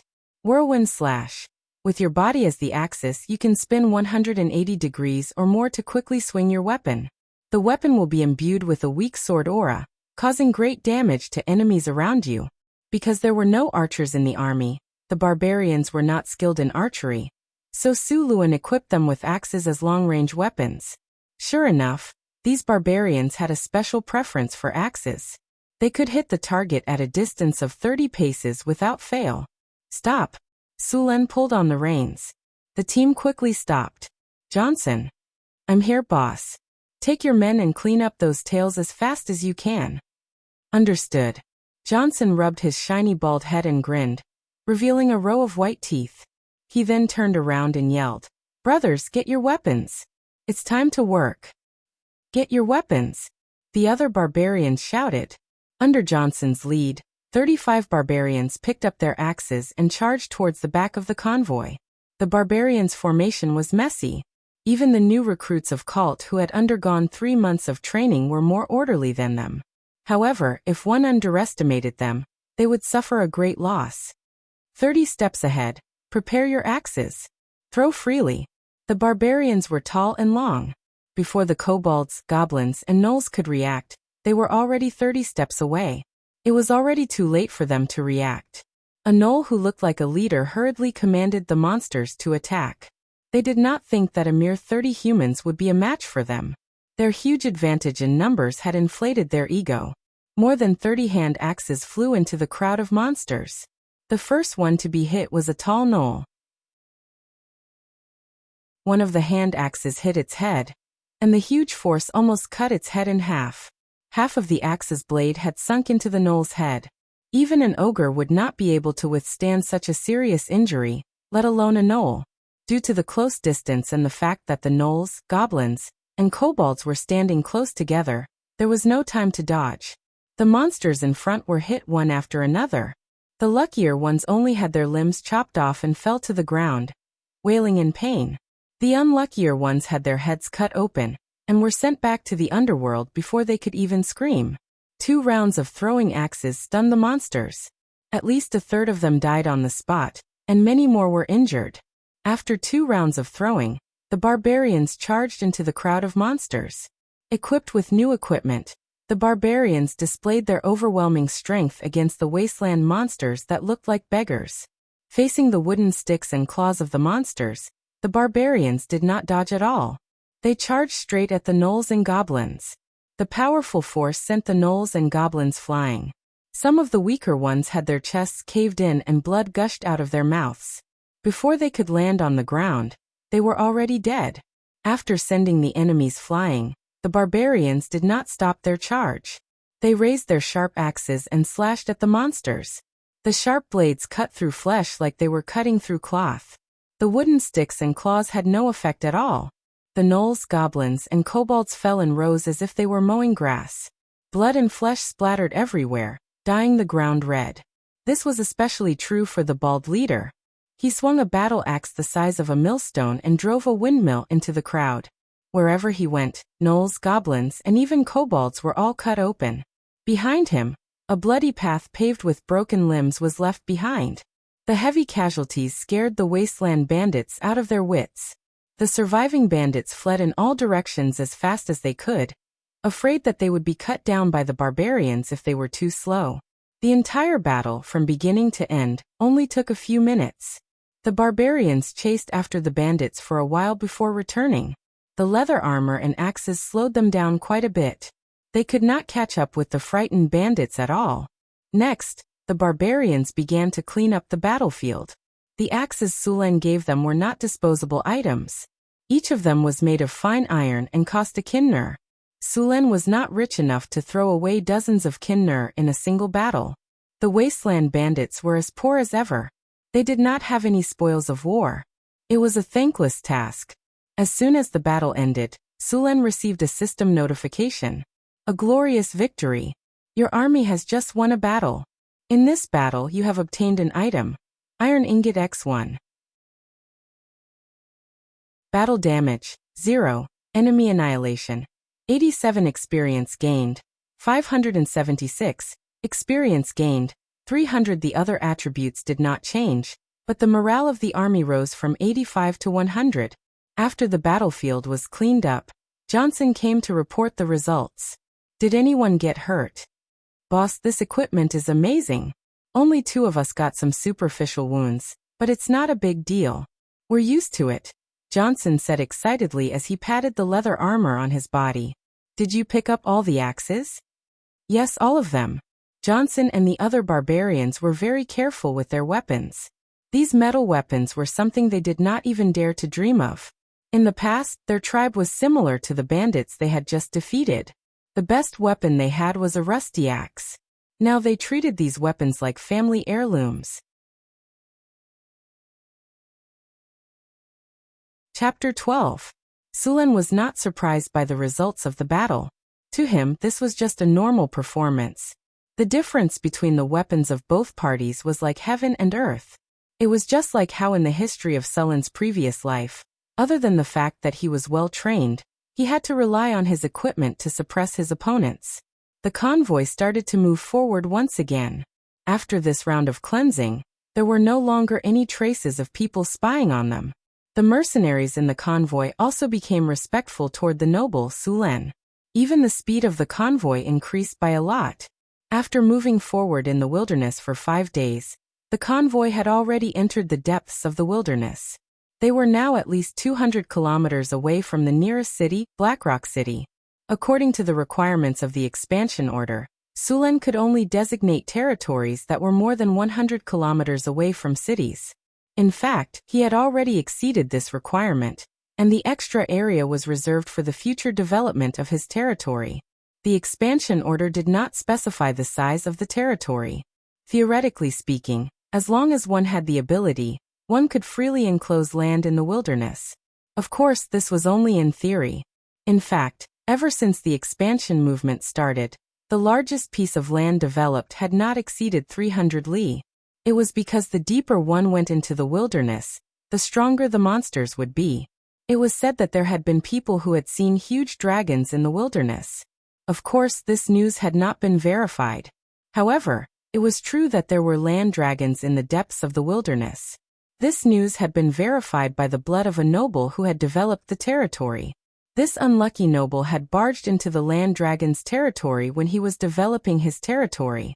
Then, just as he had started to set up camp, over 200 land dragons had razed his territory to the ground. Even the weakest of land dragons was a middle-grade magical creature, and the stronger ones had inherited the terrifying ability to spit out dragon's breath. Even conferred knights would have to take a detour around such land dragons. Only legendary knights would be able to deal with such magical creatures. In the end, the convoy stopped at a slope surrounded by 2 rivers. Although this slope was called a slope, its highest point was only 5 to 6 meters higher than the surrounding plains. The area was not small, and the 2 rivers surrounded it, forming a flat alluvial plain.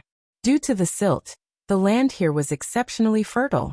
It was not like the other lands in the wilderness, which could only become mature fields after a few years of cultivation. The area of the plain was not small. Sulen estimated that if the entire plain was reclaimed, it would be at least 50,000 to 60,000 acres. As long as they could gain a foothold here, it would not be a problem to feed tens of thousands of people with this land. This land could be called a treasure land. Sulen quickly decided to build his castle here. In theory, as long as Sulen built a camp here, the surrounding area would be his territory. As for how much he could control, that would depend on his army. Of course, the natives of this land did not recognize the rules of the humans. If they wanted to truly control the territory, they would need a powerful army to reason with them. In the natural world, lions and tigers would leave their scents at the edge of their territory, such as peeing, to warn other lions and tigers not to cross the boundary. As for the humans and natives, they naturally couldn't use this method. The only way was through war. If you win, you'll be the boss of this land. If you lose, you'll get the hell out of here, or you won't even have the chance to run. Since they had decided to build a camp here, the caravan began to get busy. Soon, a temporary camp made of tents was set up on the desolate riverbank. Sulen planned to build his future castle on a slope by the riverbank. That slope was the highest point of the plain. Sulen had just checked it, and found that the soil there was hard and suitable for building a city. Although the wilderness looked desolate, it was actually very rich in resources. There were many fish in the 2 rivers. This news made Sulen very happy. It meant that he could save a lot of food. The mercenaries in the caravan had rich experience in camping in the wilderness. The barbarians were also experts in wilderness survival. Soon they caught many fish from the river. After a simple cleaning, the fresh fish were thrown into the pot. The barbarians found some wild onions, wild ginger, and other spices in the wilderness and cooked them with salt. Not long after, a rich aroma floated above the camp. Even Sulen could feel his stomach churning. 10 days after leaving Kalt, Sulen once again enjoyed a delicious meal. This was the plain between the Red Sand River and the White Water River. The abundant water source made this land very fertile. The meandering river was like a long snake spiraling across the land.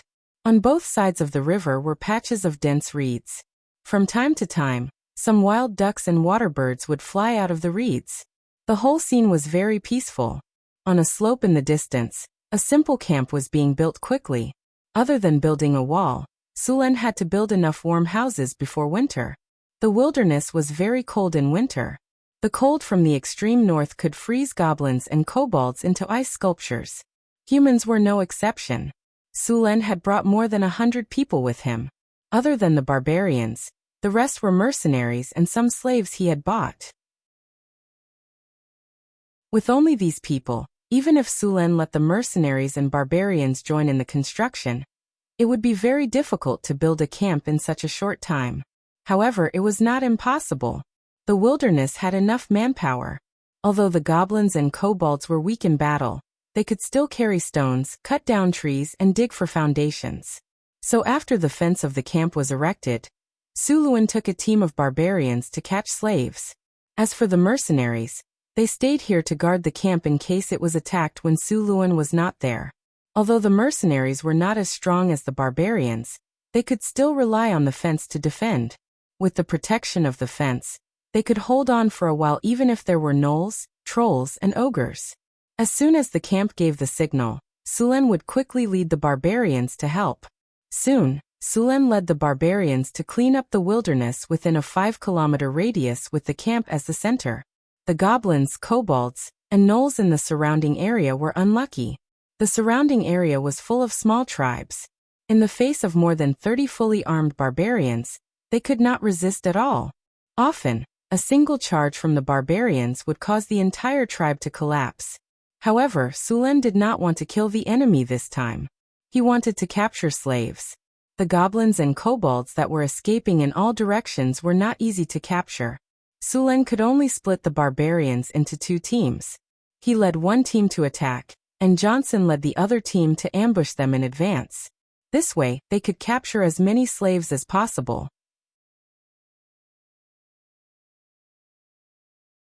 Chapter 13. Sulen didn't know much about battle. After all, he hadn't received proper military education since he was young. He was just a normal university student in his previous life. He wasn't a military student, and he didn't serve in the army. His knowledge of military command came from movies, as well as his interactions with this world. However, after experiencing the era of information explosion, Suluin also learned a lot about tactics and strategies from other channels, even if he only learned by analogy.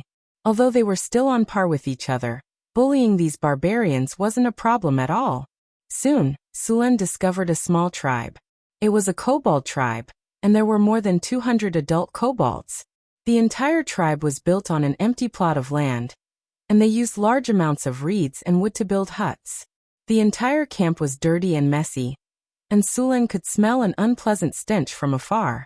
Warriors crushed them. The barbarians' strength was in breaking through enemy lines. As for formation and defense, they really didn't know that. Therefore, in this situation, commanding didn't have much of an effect. Perhaps the only use was to attack. After Sulen arranged for a team to intercept the kobolds, he led the remaining barbarians in an attack. The kobolds didn't panic at the barbarians' charge. Instead, they rushed forward excitedly. In the wilderness, the courage of the barbarians was proportional to their numbers. The more of them there were, the more courageous they became. When they saw that there were only a dozen of them, they bared their yellowed fangs. Unfortunately, they were facing Sulen's barbarian warriors. These fully armed barbarians didn't care about the kobolds at all. Raise morale. Charge. Sulen used his military tactics on his own troops. The already high morale of 90 immediately rose to 100. The barbarians were very fast. Under Sulen's lead, a dozen barbarians quickly approached the kobold camp. Hand axes. Attack at will. Under Sulen's orders, the barbarians picked up the hand axes at their waists and swung them at the area where the kobolds were concentrated. After 2 rounds of hand axes, they created a gap in the area where the kobolds were concentrated. After creating an opening, Sulen took the lead and led the barbarian warriors forward. With Sulen's strength, he could clear out the entire camp by himself. With the addition of a dozen barbarians, it was like a hot knife through butter, killing all the kobolds he encountered along the way. The battle ended quickly. Sulen's strength had scared the kobolds out of their wits. After only a few minutes of contact, the kobolds began to crumble. After defeating the group of kobolds, Sulen stopped attacking. His main goal this time was not to kill, but to capture slaves. If he killed all the kobolds, who would build his territory for him? Therefore, after defeating them, Sulen consciously drove the kobolds to the place where he had set up an ambush. Leaving a few people behind to clean up the battlefield, Sulen led the rest of the barbarian warriors to chase the kobolds away. The kobolds were not very fast. Even if they were fully armed, the barbarians could still easily keep up. After all, the kobolds were tall and had long legs. One step was equivalent to several steps. They spread out in formation and drove the kobolds in a semicircle in the direction Sulen had set. The barbarians did not chase after them, but maintained a distance of 20 to 30 meters. If they deviated from the path, Sulen would lead the barbarians to correct them. After running for 2 kilometers, the kobolds were driven to the predetermined location. At this time, the kobolds were so tired that they wanted to stick their tongues out. As natives of the wilderness, the kobolds were not known for their endurance. These guys were the lowest level in the wilderness, just like the goblins. Johnson, who had set up an ambush in front, had set up many traps. When the kobolds arrived, the ropes were pulled up one by one. The kobolds running in front did not even have time to react before they fell to the ground. The kobolds at the back wanted to stop, but they were forcefully pushed forward by the kobolds behind them. As a result, rows of kobolds fell to the ground one after another. These exhausted kobolds could not even get up after falling down. They were immediately covered by the barbarians' nets. The remaining kobolds who reacted could not escape. When they stopped and wanted to change directions, they found themselves surrounded by barbarians. In the end, these kobolds trembled in fear and begged for their lives on the ground. Sulen asked the barbarians to tie these kobolds up with ropes. In order to prevent them from escaping, he strung them up. After realizing that the demons in front of them had no intention of killing them, the kobolds were very cooperative. A few of them even helped the barbarians tie themselves up with ropes. In the end, Sulen caught more than 160 kobolds. These were not seriously injured. As for the seriously injured ones, they had already been killed when they were tied up. Sulen did not have any medicine to treat the kobolds. After cleaning up the battlefield, Sulen led the barbarians to drive the kobolds back to the camp. These kobolds were scared out of their wits and did not dare to resist. They obediently followed Sulen's orders and walked towards the camp. In reality, they could not run even if they wanted to. Dozens of kobolds were strung up in a row. With the kobolds' discipline, if they tried to escape, the entire row of kobolds would fall to the ground. Kobolds were called kobolds, but they did not look like dogs. Instead, they looked more like lizards. They did not have the fur of gnolls. Instead, they had black or brown scales. They were short and afraid of strong light. Because their language sounded like dog barking, they were called kobolds. However, they claimed that they were descendants of dragons and had the blood of dragons. Many people thought this was a joke. However, kobolds did no dragon language. It was just that their dragon language was very bad. Furthermore, kobolds were also oviparous. Some mutated kobolds had spell-like abilities and became kobold sorcerers. However, the appearance of kobold sorcerers pulled down the bottom line of all spellcasters. Sulen and the others did not find any kobold sorcerers in the kobold tribe. Even in the human world, only 1 in 1,000 people had the talent to become a spellcaster. The probability of kobolds becoming a kobold sorcerer was not higher than humans. Among all the human races, elves had the highest probability of becoming a spellcaster. Almost all elves knew how to cast spells. However, elves had not appeared for hundreds of years. Chapter 14. When Sulen brought the kobold slaves back to the camp, it was already time for dinner. The barbarians herded the group of kobold slaves and locked them in a simple fence outside the camp. The dinner was sumptuous. There was a lot of fish in the nearby river, so it only took a little effort to get enough fish. The fragrant fish soup paired with the black bread made for a decent dinner. The black bread was bought from Kalt. When it was fresh out of the oven, it tasted pretty good. Once it cooled, it became hard enough to be used as a wooden stick. It tasted dry and unpalatable, but there was a benefit to it. It could be stored for a long time without going bad. He sliced the rye bread and soaked it in the delicious and scalding fish soup. The rich soup soon softened the cold and hard rye bread. After absorbing the delicious fish soup, it became soft and delicious. Coupled with the smooth and tender fish meat, his hungry stomach was quickly satisfied. Sulen put down the big bowl in his hand and rubbed his belly comfortably. Johnson, give the rest of the fish soup and fish bones to the kobolds. Don't let them starve to death. Creatures like kobolds didn't have high requirements for food. Even some leftovers were enough for them. A few barbarians carried a few buckets of fish soup and leftover fish bone black bread to the fence. The kobolds, whose eyes were glowing from hunger, also became restless. If it wasn't for the barbarians leaving a deep impression on them during the day, they would have rushed up to snatch the food. Sulen sent a few barbarians to maintain order and let the kobolds line up to get their food. However, the kobolds didn't have the concept of lining up at all. This was simple. They didn't have the concept of lining up. Each of them was over 2 meters tall with a hardwood stick as thick as an arm. When they saw the kobolds who didn't line up according to the rules, they would hit them with the stick. Soon, the noisy kobolds lined up in a crooked line to get their food. The next morning, Sulen arranged for the kobolds to work. Under the whip of the barbarians, the kobolds quickly learned to obey orders. With the addition of more than 100 kobolds, the construction speed of the territory more than doubled. Even though the Houndhead men couldn't do detailed work, they could still do things like digging and logging. What surprised Sulen even more was that even though they had to work hard every day, very few kobolds wanted to escape. These small tribes in the wilderness were often in a state of starvation. Now that they could fill their stomachs, even if they had heavy work to do every day, these kobolds were not willing to leave. Later on, there were even a few overseers among the kobolds who helped Sulen and the others exploit the kobolds. Moreover, these kobold supervisors were even more outstanding than the barbarians. They were much more ruthless than the barbarians when it came to exploiting their own kind. As a result, the kobold supervisors' work had increased. Over the next few days, Sulen led 35 barbarians and swept through all the tribes within a 20-kilometer radius of the camp. In total, they destroyed 1 Jackalan tribe, 2 goblin tribes and 1 kobold tribe. This time, they obtained more than 300 goblins and 100 kobolds. As for the Jackalans, Sulen ordered them to be killed.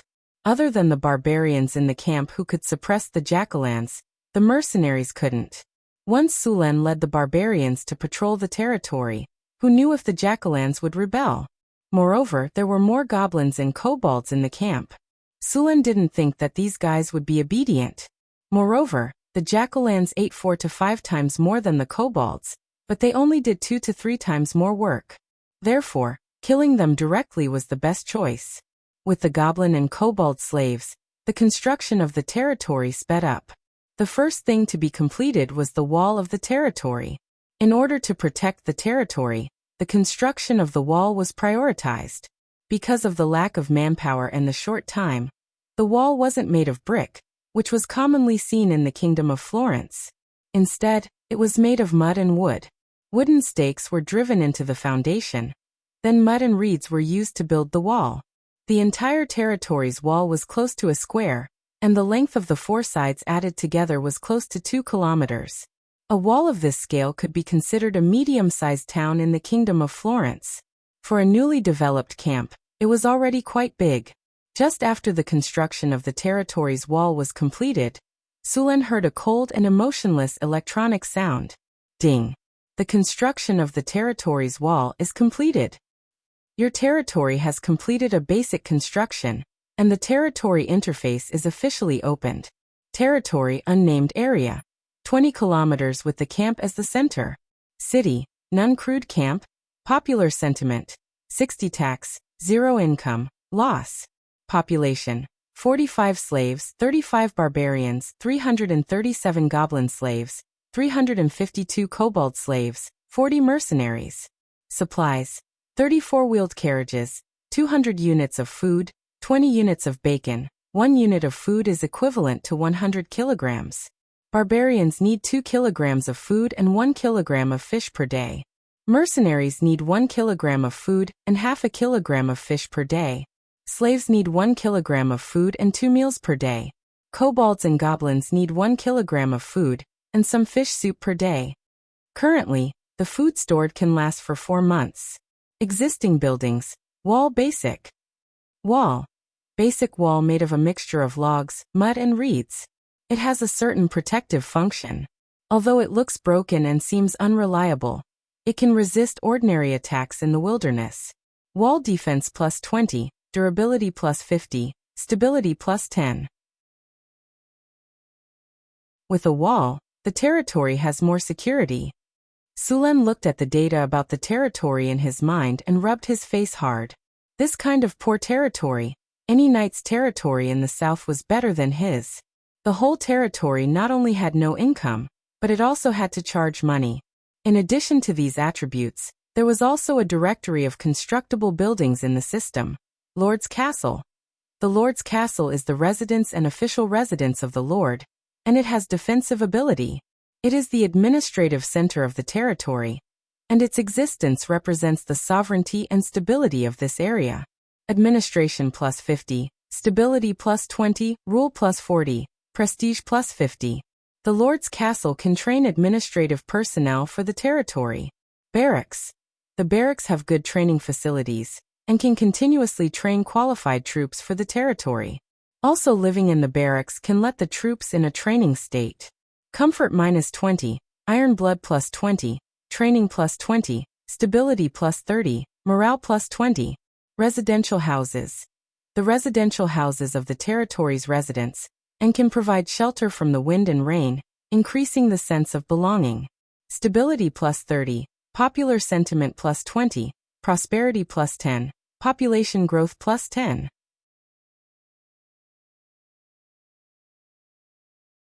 Chapter 15. Arable land. The arable land within the walls can continue to produce food when the territory is besieged, helping the territory survive the crisis. The food produced from the arable land can be used to feed the residents and increase the population. A strong agriculture is the foundation of a country.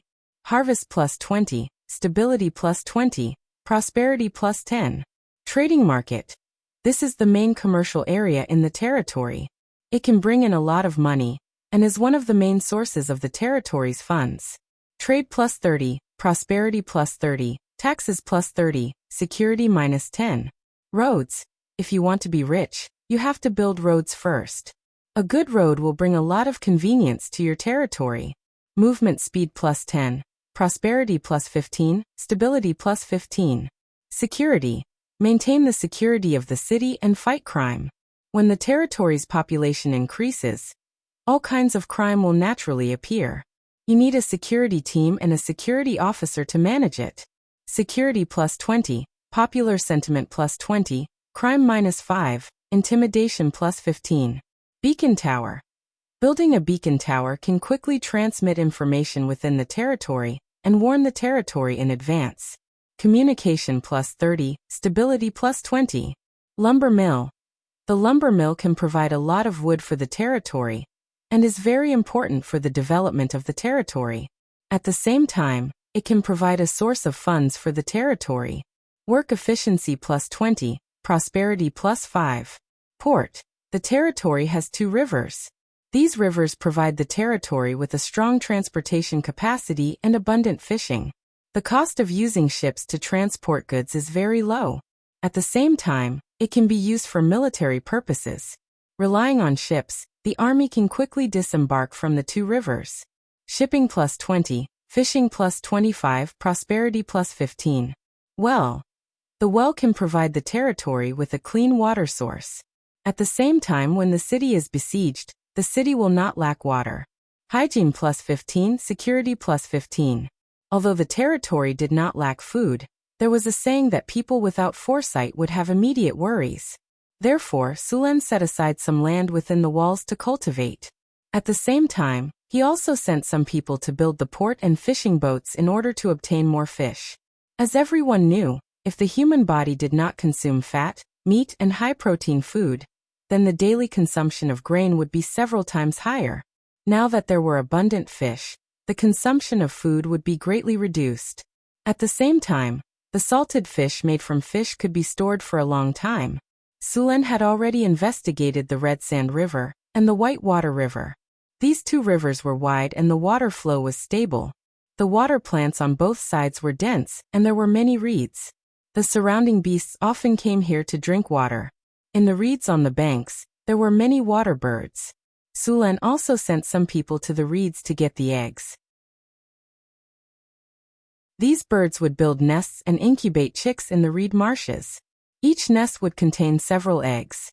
According to Sulen's request, each time he touched the eggs in the reed marshes, he could only take half of the eggs at most, and he could not touch the nest repeatedly. In this way, he could obtain a lot of eggs without reducing the number of waterfowl. From then on, egg drop soup was added to the daily meals in the camp. To be honest, the food prepared in Sulen was much better than the free people in Cult City. After all, it was impossible for free people to have fish and eggs for every meal. The Red Sand River and the White Water River meandered to the southeast. Sulen guessed that the two rivers would either flow into the ocean or a large lake. If these two rivers eventually converged into the ocean, he might be able to use this waterway to go out to sea and do business with the outer islands and other countries. However, this would have to wait until his territory was developed. After setting aside a portion to build the port and farmland, the rest of the slaves began to build Sulen's castle.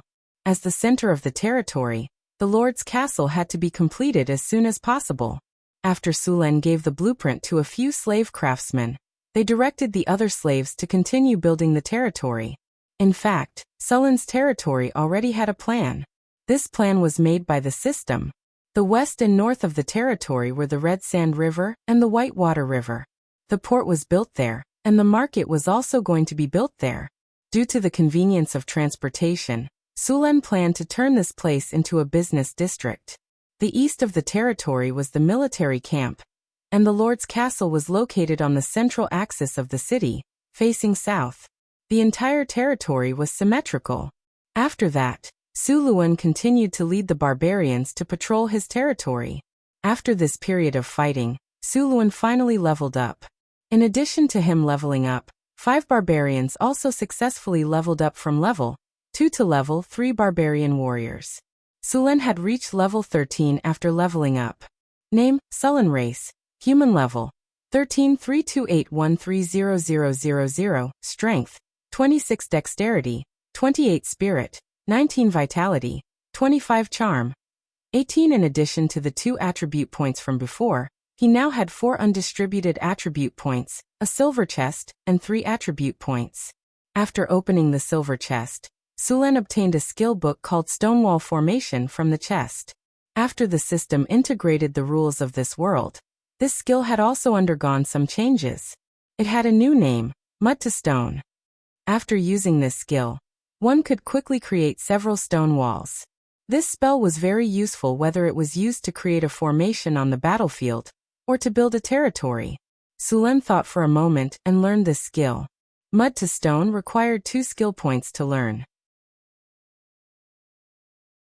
After learning it, he discovered that this skill could be used in 2 ways. One was mud to stone, and the other was the opposite, stone to mud. Next, Sulen tested it again. As a yellow light entered his feet, the soil under his feet suddenly arched up. In the blink of an eye, it turned into a wall, and the wall turned into stone in a breath. Sulen walked to the stone wall and gently knocked on it a few times with his hand. It was indeed a stone wall. The stone wall in front of him was 10 meters long, 3 meters high, and 50 centimeters thick. The defense of the stone wall was higher than that of ordinary stone. Sulen felt his magic. He could continuously create 6 stone walls of this size, and then his magic would be exhausted. He now had 190 points of magic. 1 point of spirit was equivalent to 10 points of magic. Creating a stone wall would consume 30 points. Similarly, turning a stone wall into mud would consume 30 points of magic. Compared to the magic consumption, this spell was very useful. Sulen still had 4 free attribute points. This time, he added all of them to his spirit. His spirit became 23 points, and 230 points of magic could create 7 stone walls.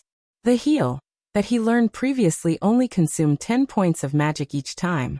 Now that he was in his best condition, he could continuously use the heal 23 times.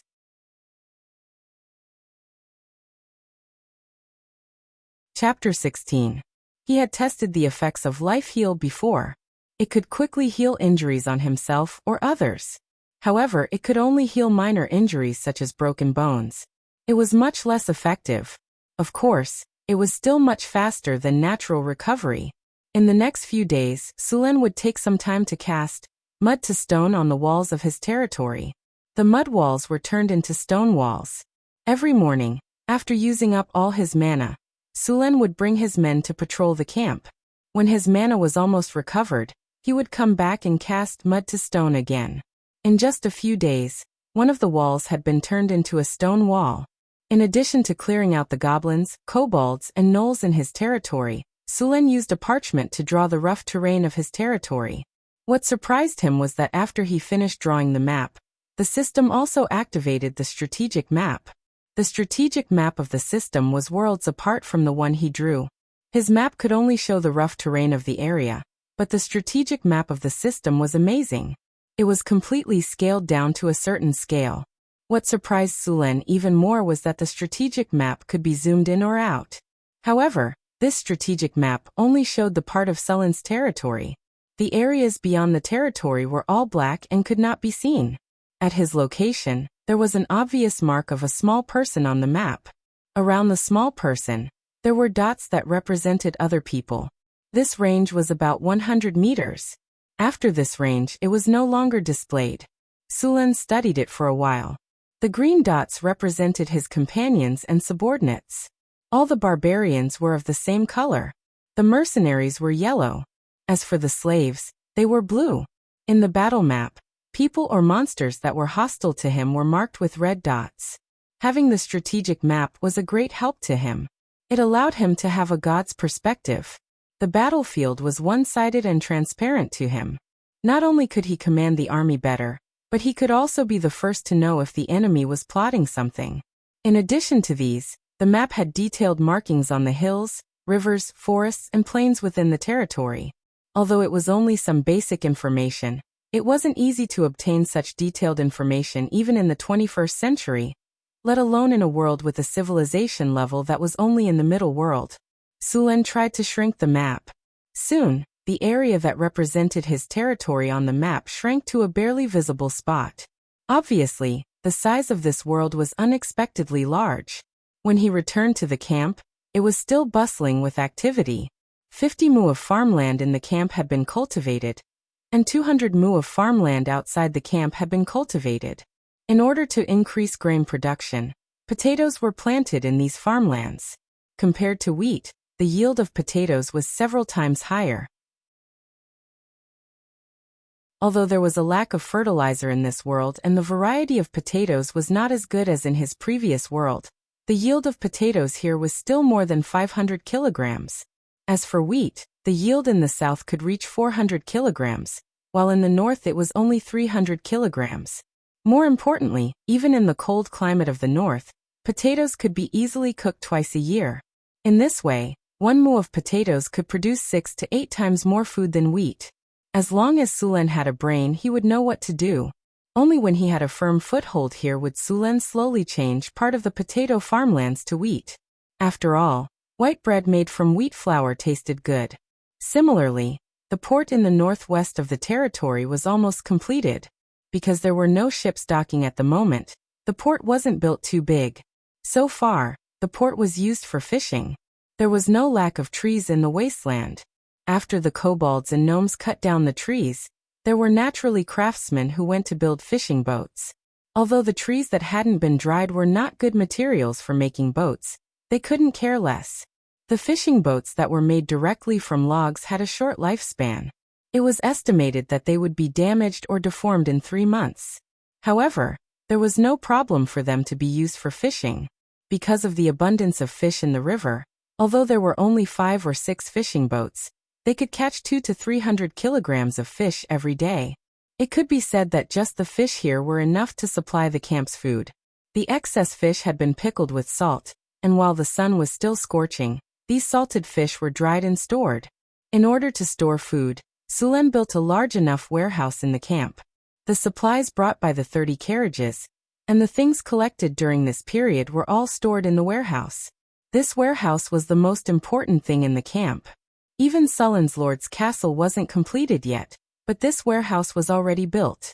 In order to protect these supplies, Sulen assigned 5 barbarians to guard the warehouse day and night. Other people, including the hired mercenaries, were not allowed to come within 30 meters of the warehouse. The lord's castle was also under construction, but it was still far from completion. He didn't want to make do with his own residence, so the foundation of the lord's castle was still being laid. He planned to build the lord's castle entirely out of stone. He would first use mud to tamp it down, then use mud to rock to turn the mud into stone. In addition to these, the roads in the territory were also being built. Sulen had too many complaints about the roads in this world. Even in prosperous cities like Cullen City and Cult City, all the roads were muddy except for the main roads. Many places were filled with dirty water. All kinds of excrement, dead rats, household garbage, and unknown objects with strange smells were thrown on the road. The whole city was like a giant toilet. Once it rained, the city would be like an ocean. If one went out at this time, it would feel like they were walking in a cesspool. Sulen would never allow his territory to be like this. So when he was building his territory, he had already prepared to harden the roads or lay a layer of stones. At the same time, he had also prepared drainage facilities in the city.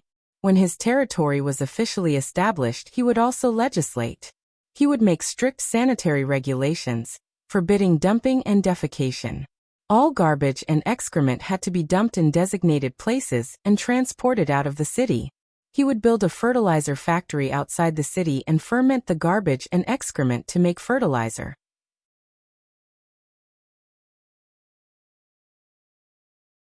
Chapter 17. Although Sulen had lived in this world for more than 10 years, he was still not used to the city environment. Apart from the nobles' district and the merchants' district, the sanitation in the other areas was too poor. Now that he was developing his own territory, Sulen naturally wouldn't let his city become like that. Boss, look, the signal. Just as Sulen was checking the progress of the construction of the territory, a barbarian warrior pointed to the northeast and shouted. Sulen looked up and saw a cloud of black smoke in the distance. Sulen's eyes flashed as he leaped onto the city wall. After setting up the camp, Sulen had already built a few beacon towers around the territory. These towers were simple in structure. They were made of mud and then turned into stone using mud to rock. There were some things to ignite the fire inside. He had also arranged for people to stand guard on the towers. If they discovered an enemy invasion, they would light the beacon immediately to alert the territory and send a signal. One beacon meant that there were about 100 enemies. 2 beacons meant that there were more than 500 enemies. If there were 3 beacons, it meant that there were more than 1,000 enemies. Sulen stood on the walls of the camp. 2 beacons were clearly visible in the distance. It was obvious that there were at least 500 enemies this time. Seeing this situation, Sulen didn't delay and immediately ordered all the kobolds and goblins to be locked up in the fence in the camp. He didn't trust these slaves at all. What if these goblins and kobolds rebelled while he was leading people to fight the enemy? As for killing them, what would happen to the construction of the territory? Therefore, he could only lock them up temporarily. Immediately tell everyone to return to the team. Also, tell the mercenaries to help defend. Sulen ordered directly. Yes, boss. The barbarian warrior beside him immediately ran to pass on the order. After the order was given, the camp immediately became busy. The kobolds and goblins were locked up in the fence, and the 35 barbarian warriors quickly gathered. After this period of battle, half of these barbarian warriors had become barbarian warriors. The leader, Johnson, had even advanced to become a giant axe berserker. This team of barbarian soldiers was much stronger than when they first entered the wilderness. Just as the barbarians finished gathering, the mercenaries also hurried over. Master Sulen, I think we should abandon this place and leave as soon as possible. As soon as he walked over, Zeon, the leader of the mercenaries, said impatiently, those gnolls, goblins, and kobolds are still far away from us. If we leave now, we have a great chance of escaping. Sulen looked at Jean coldly until his voice became softer and softer. Finally he stopped. Are you done?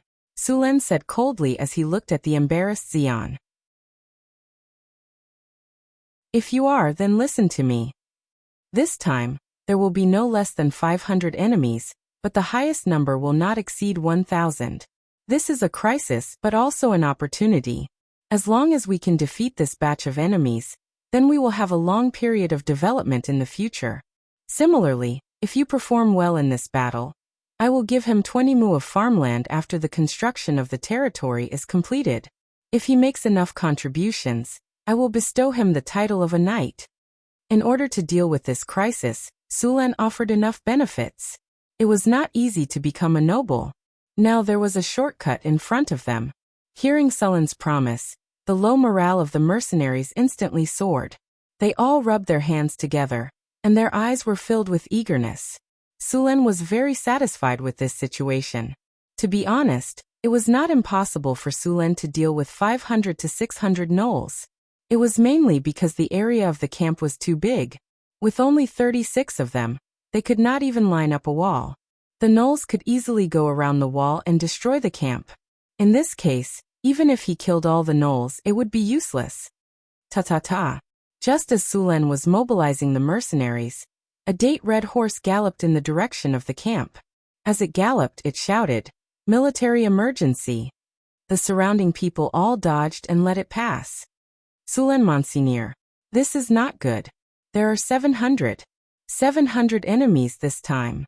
In addition to the gnolls and kobolds, there are also a dozen trolls. The mercenary knight ran to Sulan and agilely jumped off the horse. Thank you for your hard work. Go and rest.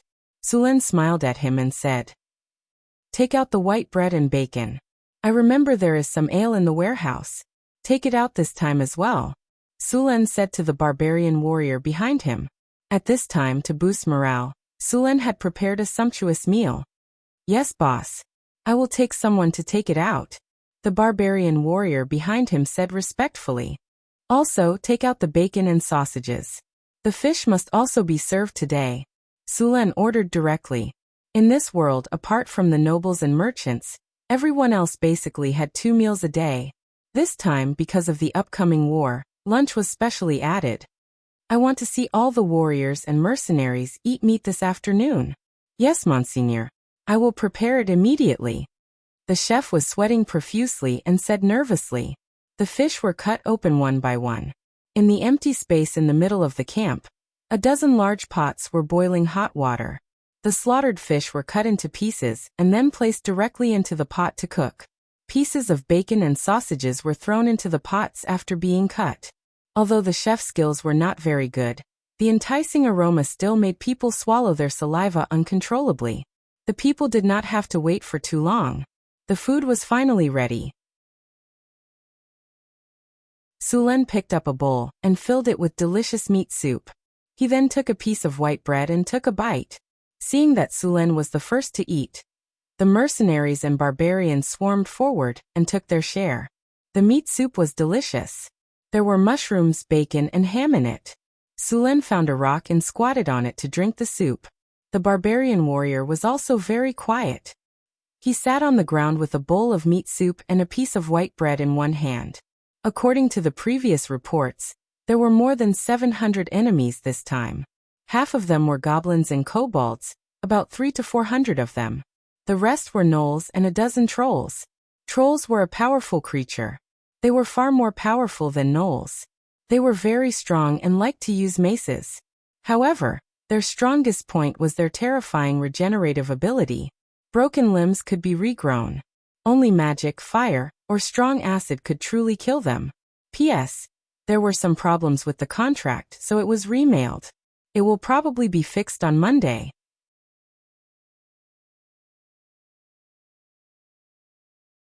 Chapter 18. In Sulan's camp, there were only 35 barbarians and 40 mercenaries who could fight. As for the slave craftsmen, their fighting power was negligible. Besides, Sulan was reluctant to let them fight on the battlefield. The cost of these slave craftsmen was much higher than the barbarians. Just these 45 slaves cost more than 1,000 kinner. If these slave craftsmen died on the battlefield, he would have no money to buy more. After a sumptuous lunch, Sulan asked the mercenaries to start organizing their equipment. Then he led the mercenaries to the wall in the northeast. because of the lack of time. Most of the wall in the camp had not been turned into stone. Part of it was on the east side. There were only 2 gates in Sullen's territory. One was on the east side, and the other was on the west side. This time, the enemy was coming from the northeast. There was a high chance that they would attack the east gate. Sullen was going to set up some traps here. The barbarians were experts in setting traps. When they hunted in the wilderness, they often relied on traps. Although these traps were not very effective against large numbers of monsters, they could still kill as many as they could. While the barbarians were making traps, Suluan, together with the remaining 45 slave craftsmen, moved out the dried reeds collected these days and piled them near the east gate. Time passed by. It was 3 o'clock in the afternoon. The south was still hot, but the northern wilderness was already very cool. The autumn air was refreshing. In the distance, a black line was quickly approaching. When they got closer, they realized that it was not a black line. It was a huge army made up of thousands of goblins, gnolls, kobolds, and gnolls. In fact, rather than an army, they were more like a group of bandits. No, they were worse than bandits. Most of them did not even have clothes, and the weapons in their hands were mostly wooden sticks or bone weapons. Only the gnolls used crude metal weapons. Although many of the weapons looked inferior at first glance, they were still metal weapons. In addition to these monsters, Sullen also saw a few tall monsters. These monsters were even taller than the gnolls. Their bodies were muscular and looked very powerful. Sullen had seen pictures of monsters before. These monsters were trolls. Although the trolls were few in number, they were far stronger than the gnolls. Although there were only a dozen of them, they could easily defeat a group of 100 gnolls. The maces in the hands of these trolls were at least 40 to 50 kilograms in weight. They looked ugly, and there was still iron residue on them that hadn't melted. But their power hadn't decreased at all. The number of monsters in this group was also different from the information they received. There were at least 1,400 monsters in this group, which was double the number of monsters that Sullen's group had. This number was almost 20 times more than the number of monsters that Sullen's group had. The mercenaries standing on the city walls felt their hearts race, and their hands and feet turned cold.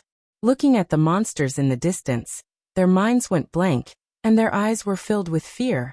If it weren't for the fact that they knew they couldn't outrun monsters in the wilderness, these mercenaries would have dropped their weapons and fled long ago. Seeing this, Sullen shook his head inwardly. These mercenaries' mental fortitude was too weak. Master Sullen, there are more than 1,000 of these monsters, and we have less than 100 people. We can't defend against their attacks at all. This is no longer a matter of saving face for the nobles. I suggest we drive away the gnoll and kobold slaves, abandon all our supplies, and retreat immediately. Xion said anxiously. Retreat? Why should we retreat? With these chickens and dogs? Sullen slapped the city wall and laughed. I think they're too few. With so many slaves, as long as we capture half of them, I'll be able to build my lord's castle very quickly. Hearing Sullen's words, the mercenaries looked at each other. They looked at Sullen as if they were looking at an idiot. The barbarians, on the other hand, were cheering for Sullen. Although they had followed Sullen for less than a month, these barbarians were completely loyal to Sullen. They would carry out Sullen's orders without hesitation. Just as the mercenaries were struggling to escape, the army of monsters outside launched an attack. Swoosh, swoosh, swoosh. Arrows were thrown from afar. Sullen swung his spear lightly and deflected all the arrows aimed at him. The barbarians also swung their weapons and deflected the arrows. Only a few unlucky mercenaries were hit, but the arrows were too weak. The arrowheads couldn't even penetrate their leather armor. The gnolls' archery skills were very poor. Their strength was limited and they couldn't use strong bows. Most of the arrowheads were made of bone. It was effective against unarmored monsters, but it was useless against Sullen and the others. Seeing that the arrows were ineffective, the gnolls roared angrily and waved their maces, sending a gnoll who couldn't dodge in time flying. They then roared at the army of monsters, and the entire army began to attack the city. A distance of 30 to 40 meters was covered in a few seconds. However, many of the monsters had just charged 10 meters when they either stepped into a pit, had their sawls pierced by wooden spikes, or were hit in the head by falling rocks. Some unlucky ones fell and were trampled to death by the monsters behind them. However, these didn't stop the army of monsters. Soon the gate was breached. Sulen didn't send anyone to stop them. Instead, he led the barbarians and mercenaries to retreat to the camp. The monsters were very excited to break through the gate so easily. In their minds, human fortresses were difficult to break through, but as long as they broke through, there would be rich spoils of war. Sweet food, beautiful clothes, all kinds of beautiful objects, and tender human flesh.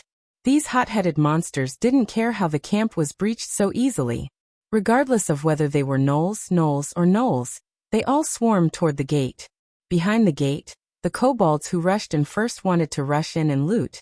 But they were dumbfounded when they saw 2 stone walls on both sides of the gate. Before they could figure out what was going on, they were pushed forward by more monsters behind them. These 2 stone walls were created by Sulen's mud-to-stone skill. There were a total of 30 meters of stone walls on both sides of the east gate. With 2 stone walls blocking their way, the gnolls were able to move forward. It didn't take long for the monsters to see their enemies. 2 teams of 30 barbarian warriors held their giant axes and waited. They didn't dodge and they couldn't dodge. In a breath, these barbarian warriors came into contact with the army of monsters. They swung their giant axes and blood and flesh flew everywhere. The monsters in the front line fell like wheat being harvested.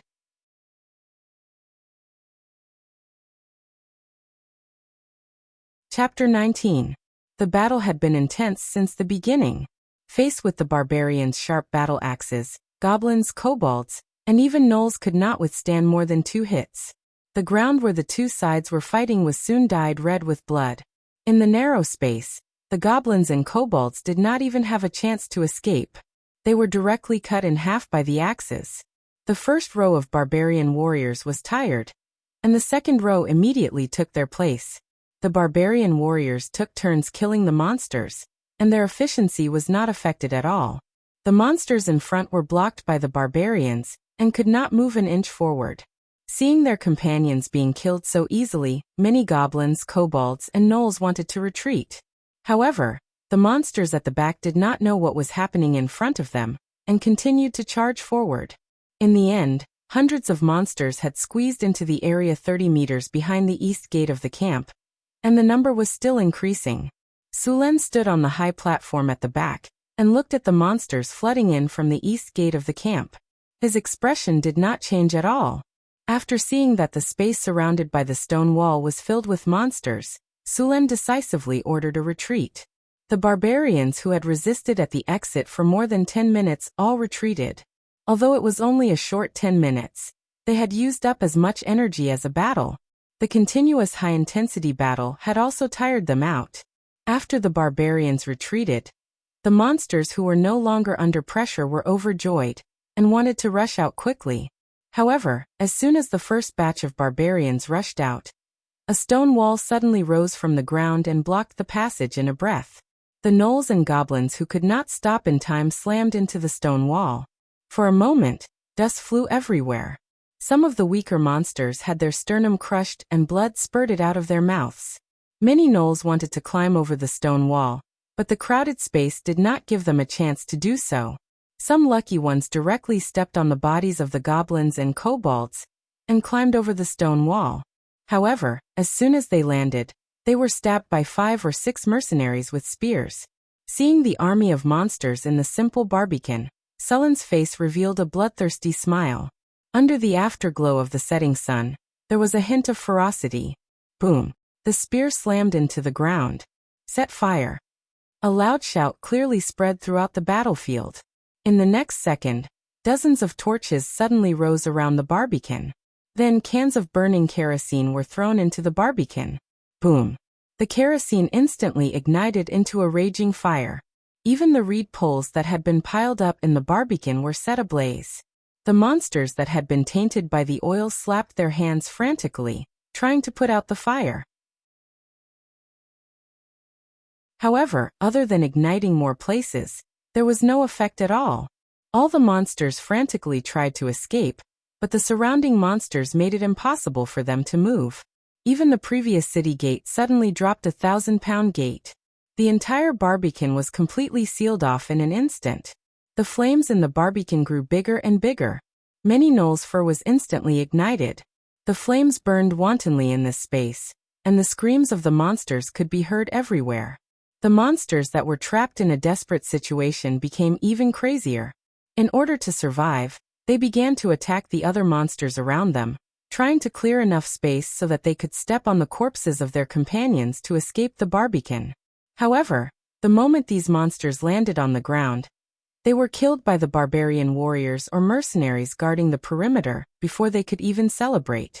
The fire dyed the sky red, and the temperature of the entire camp rose by several degrees. The monsters in the Barbican were even more uncomfortable. There was a burning smell in the air, mixed with the fragrance of meat. The stone walls were slightly red from the heat, and the flames showed no signs of weakening. Although the reeds and kerosene had been burned out, the oil from the animals became the new fuel. Countless gnolls and kobolds that were still alive kept wailing. These sounds were getting weaker and weaker. The flames had used up all the oxygen in the area. Many monsters that were not burned to death by the flames died of suffocation. The entire Barbican had become a fiery hell. Monsters were burned to ashes in the flames. The scorching heat waves rolled. Even the mercenaries who were close to the Barbican had their hair curled up. The scorching flames had burned their skin red. These mercenaries, who had been thinking of escaping before, were now all excited. They held their weapons and killed the monsters that escaped from the sea of fire. After Sulen started the fire, he no longer paid attention to the turtles in the Barbican. In his eyes, the monsters in the Barbican were already dead. Although there were a large number of gnolls and kobolds in the Barbican, there were still some outside the Barbican. He did not plan to let these monsters go. After all, he was severely lacking in slaves. Sulen went around the west gate of the camp. When he arrived at the east gate, the monsters were smashing the gate. To prevent the monsters in the Barbican from escaping, the 1,000-pound gate was specially thickened. Although it had been dented by the attacks of the two trolls, it still did not break. The flames in the Barbican made the monsters feel that something was wrong. However, the monster army was in a mess. It was too late to retreat even if they wanted to. After seeing Sulen and 30 barbarian warriors rushing over, a tall and strong gnoll wearing rough iron armor, who looked like the leader, howled. Then the chaotic monster army began to gather. Even the trolls that were attacking the gate turned around and rushed over. Looking at the regrouped monster army, Suluan narrowed his eyes. To be honest, he was a little surprised by this monster army. This group of monsters didn't rush up like a swarm of bees like the ones he had encountered before. They were actually disciplined. Although this monster army's discipline was very poor, this was already a big improvement. At the front were the cannon fodder gnolls, followed by a few trolls. There were also gnolls on the left and right. Although the formation was messy, it did not mean that it was ineffective. The gnolls in the front row formed a long spear formation. Although their weapons were sharpened bones and sharp stones, they were still lethal. Sulen buttoned up his beast-faced iron armor, then picked up a 3-meter-long spear and stretched his body. The barbarian warriors were on both sides of him. These barbarian warriors formed a conical formation, and Sulen was the arrowhead at the front. Charge!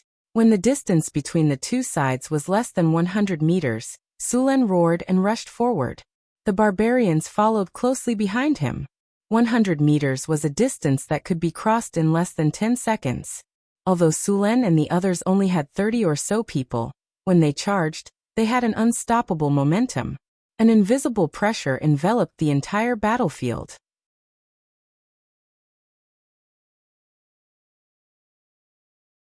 Chapter 20. More than 30 barbarian warriors ran like lightning, the sharp axes in their hands shining with a cold light. If they were facing the elite soldiers of the Kingdom of Florence's Giant Bear Legion, these barbarians would have suffered heavy casualties even if they charged. However, they were facing these unarmored barbarians. How could mere flesh and blood stop them? 50 meters. Seeing Sulen and the barbarians getting closer, the kobold archers behind the phalanx shot their arrows. The arrows fell from the sky like raindrops. Sulen waved his spear and deflected the arrows. The barbarian warriors behind him used their giant axes to protect their vital parts and let the arrows fall on their bodies. Most of the arrows did not penetrate the leather armor, and some were even deflected. These arrows did not cause any trouble for Sulen and the others. In the blink of an eye, they were only 20 meters away. Next was the phalanx in front of them. Although these gnomes were not strong, if they rushed in recklessly, Sulen would be fine, but the barbarians would definitely suffer losses. Hand axes. Throw. In the next moment, 35 hand axes flew into the phalanx. How strong were the barbarians? The hand axes that were thrown out instantly broke the phalanx of the gnomes into pieces. Many gnomes were directly beheaded by the hand axes. The phalanx of the phalanx lost its formation and could not withstand a single blow. Sulen led the barbarians behind him and rushed into the phalanx of the gnomes. Like a gust of wind sweeping away fallen leaves, they swept the phalanx of the gnomes into a pile of trash. The kobolds behind the phalanx of the gnomes collapsed. A huge gap appeared in the formation of the monster army. Sulen and the barbarians were like a shining steel knife that stabbed directly into the enemy's chest. The phalanx of the phalanx continued to advance without stopping. All the monsters in front of Sulen were completely crushed. After continuously penetrating the phalanx of the gnomes and the kobolds, they crashed into the gnolls. To be able to survive in the wilderness and become a medium-sized tribe, these jackalans were not weak. They were even more valiant than the ones Sulen had encountered before. After seeing Sulen and the others rushing over, the group of gnolls roared. Sulen swept the spear in his hand, and with his inhuman strength, the iron spear shaft tore through the air and instantly swept the gnolls in front of him away. After being swept by the spear shaft, the gnolls' bodies began to break. Their sternum and spine were shattered, and their internal organs were shattered into pieces by this strange force. Then, mixed with blood, they spurted out from their mouths and noses. Taking advantage of the gap that Sulen had opened, the remaining barbarians swung their axes and activated windmill. Whirlwind slashes with white sword energy cut the monsters in front of them into two halves. Flesh and blood splattered everywhere, and the gnolls were easily harvested like weeds. Seeing Sulen and the others rushing forward, the leader of the gnolls kept roaring, wanting to command the others to continue attacking. However, the group of monsters was already scared out of their wits. No matter how much he roared, they were unwilling to move forward. Fortunately, they still had a trump card in their team, which was 9 trolls that were more than 2.5 meters tall. Just as Sulen swept the last gnoll in front of him away, the front was empty. The entire army of monsters had been pierced through by him. The entire battlefield was in chaos. The middle of the army of monsters had completely collapsed, and the 2 wings were useless at this time. Roar. Just as Sulen was about to kill the leader of the gnolls, an angry roar came from the side. Then a gust of wind approached quickly. A troll rushed over like a heavy truck. Sulen waved his arm and blocked the mace. The huge force bent the long spear made of fine iron. The mace was lifted high, and the troll that was rushing over retreated at an even faster speed.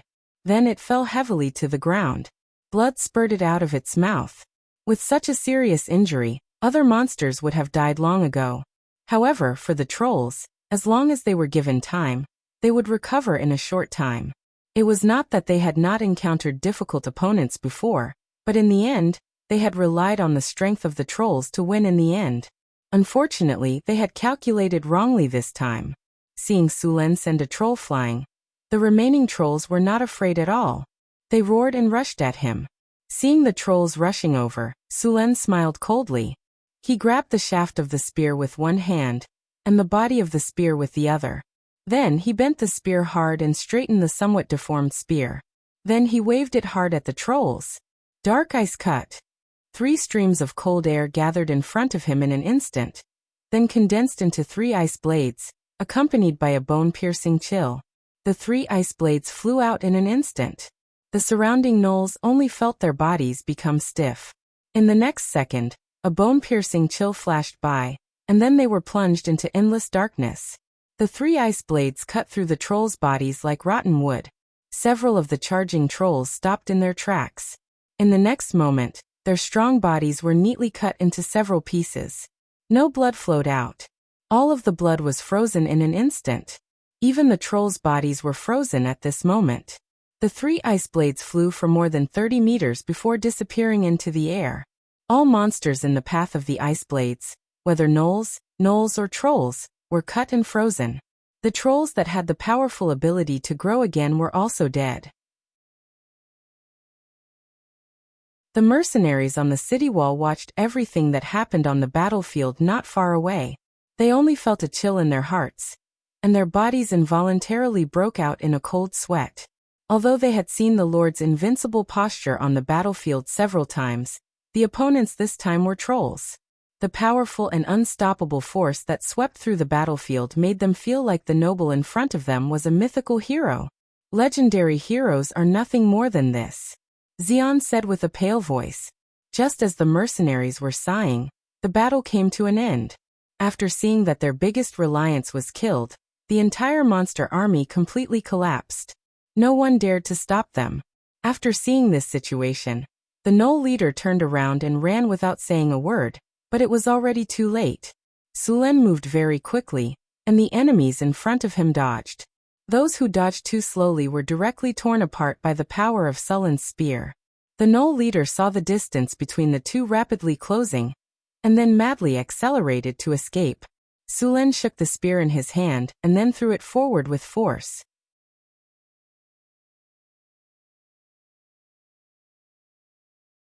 Chapter 21.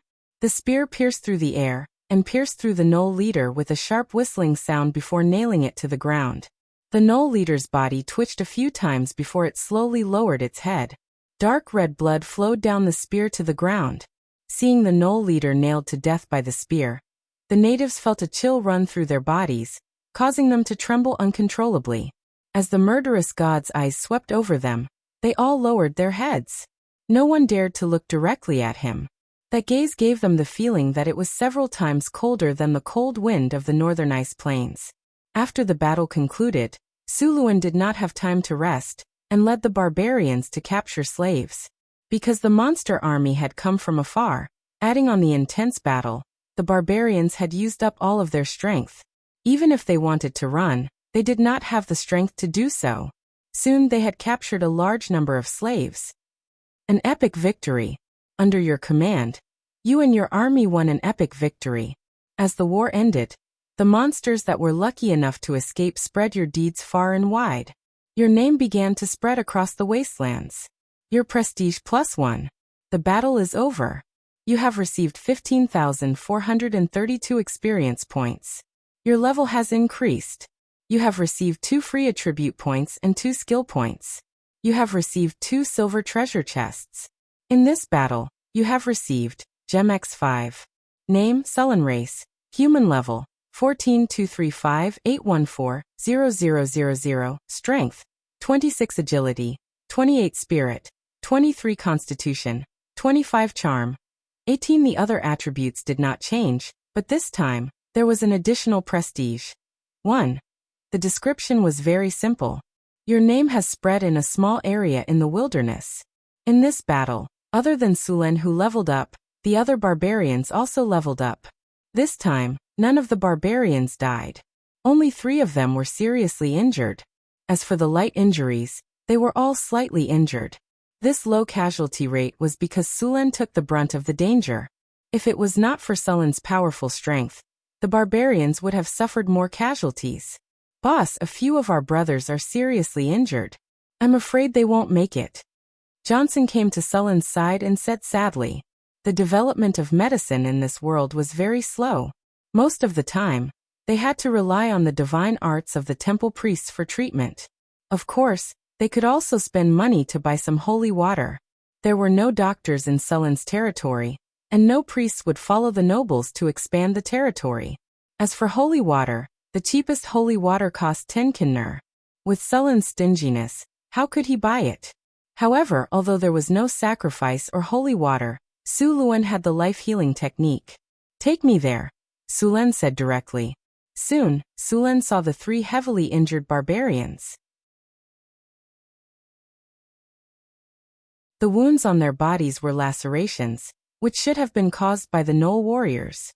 These monsters were over 2 meters tall, and were stronger than the Gnoll barbarian soldiers. The barbarians only wore leather armor, and at most, their leather armor was embedded with some metal plates. These leather armor could deal with gnolls, kobolds, and gnolls, but it would be difficult to deal with the Gnoll warriors. Against the Gnoll warriors, these leather armor would not be of much use. The most seriously injured barbarian had a large gash on his chest, and 2 of his ribs were broken. Through the wound, one could see that his internal organs were squirming. With such serious injuries, his stomach was almost cut open. If the wound was a little deeper, he probably wouldn't have lasted until now. Sulen raised his hand, and a ball of light green light began to gather in his hand. In the next second, the light merged into the barbarian's body. The barbarian's wounds gradually stopped bleeding, and the hideous wound on his body began to close. However, the wound was only closed by a third before the green light disappeared.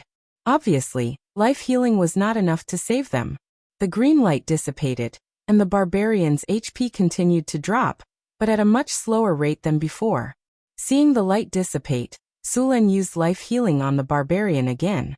Although the barbarian's wounds had not healed, his HP was no longer dropping. Life healing was only a beginner-level healing spell, and its effects were limited.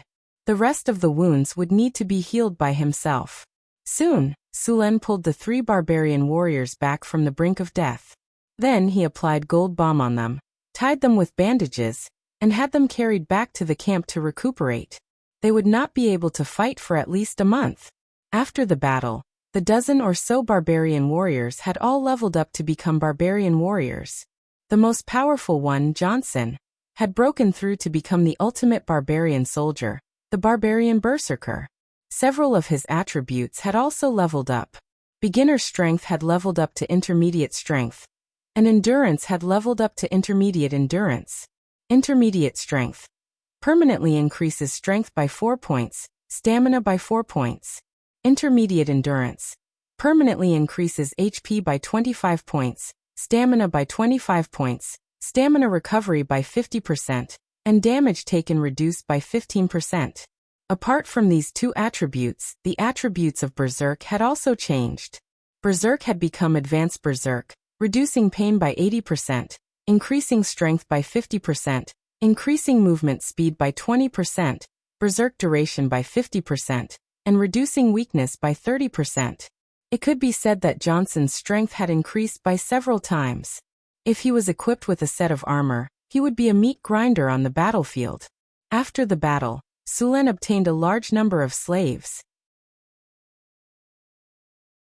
This time, the slaves included gnomes, kobolds, and gnolls, totaling up to 500. Among them, more than 200 had died in the battle, and those that died in the Barbican were not included. Sulen estimated that about 600 of them had died, and less than 100 had escaped. After this battle, the captives were all frightened and did not dare to resist. Sulen planned to keep them as slaves. Gnomes and gnomes were very similar, but the former was 1.5 meters tall, while the latter was only 1.2 meters tall. Gnomes were also one of the few races in the wasteland with good discipline. Although they were not very bright, they were more than enough to be slaves. Xiangxin, take these slaves back and lock them up alone. Sulen walked back, covered in blood. With every step he took, blood dripped from the gaps in his armor. Remember, don't let them escape. I still need these people to build me a castle. Don't worry, boss. I'll guard it myself. Johnson wiped off the blood stains on his bald head and grinned at the slaves, revealing 2 rows of white teeth. Although he was smiling, the blood stains on his face made people's hearts palpitate. Johnson would not let these monsters who had almost killed his brothers go so easily. Although he would not kill them, he would not let them off easily.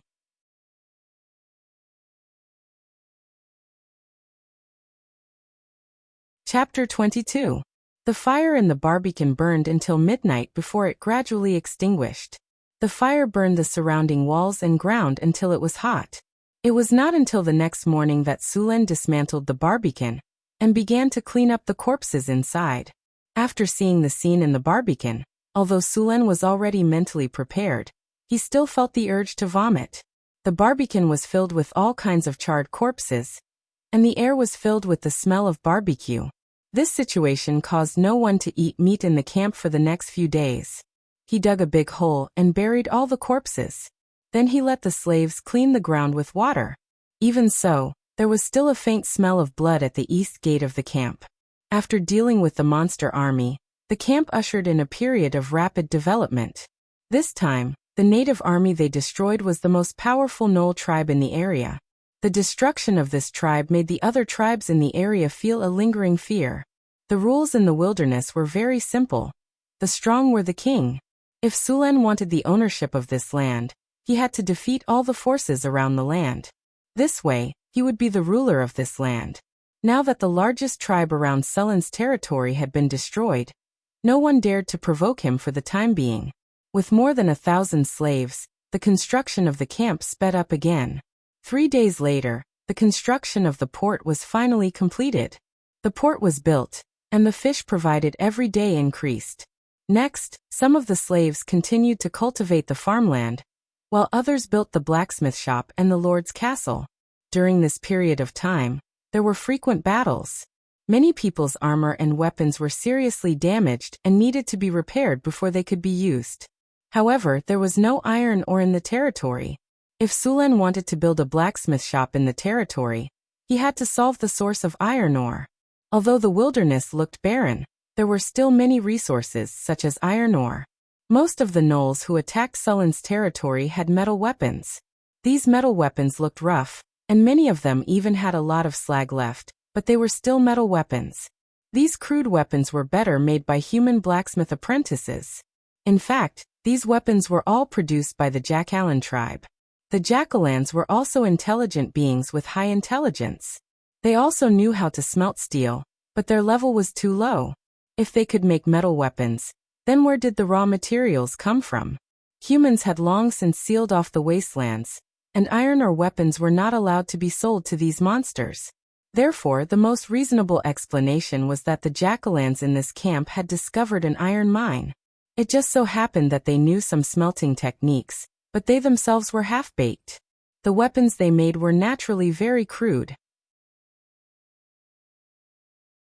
Because of the iron ore discovered by the Jackalans, Suluin was not worried that there would be no raw materials after the blacksmith shop was built. As for occupying the iron mine now, he also wanted to occupy it, but he only had a little more than 100 people now. He was simply powerless to do so. Only when his camp had more people would he go and take the iron mine. In addition to iron ore, Sulen also needed to find a coal mine, which was the fuel for making iron. Temporary Lord's residence. How many supplies do we have now? Sulen sat on a recliner, squinting slightly as he asked his clerk. This clerk was chosen from the slaves. He could read and count. Although his standard was average, he had to make do until there was no better one. Monsignor, we've used up a lot of supplies. You've also captured a lot of slaves recently. Our food consumption has doubled. We don't have much money left. We only have 300 kinner left. We've already paid the mercenaries their commission. We don't even have enough money left to buy supplies in Kalt, the clerk said with a book in his hand. We need to build our territory and buy slaves to increase the population. 300 kinner is just a drop in the bucket, Sulen said as he rubbed his chin.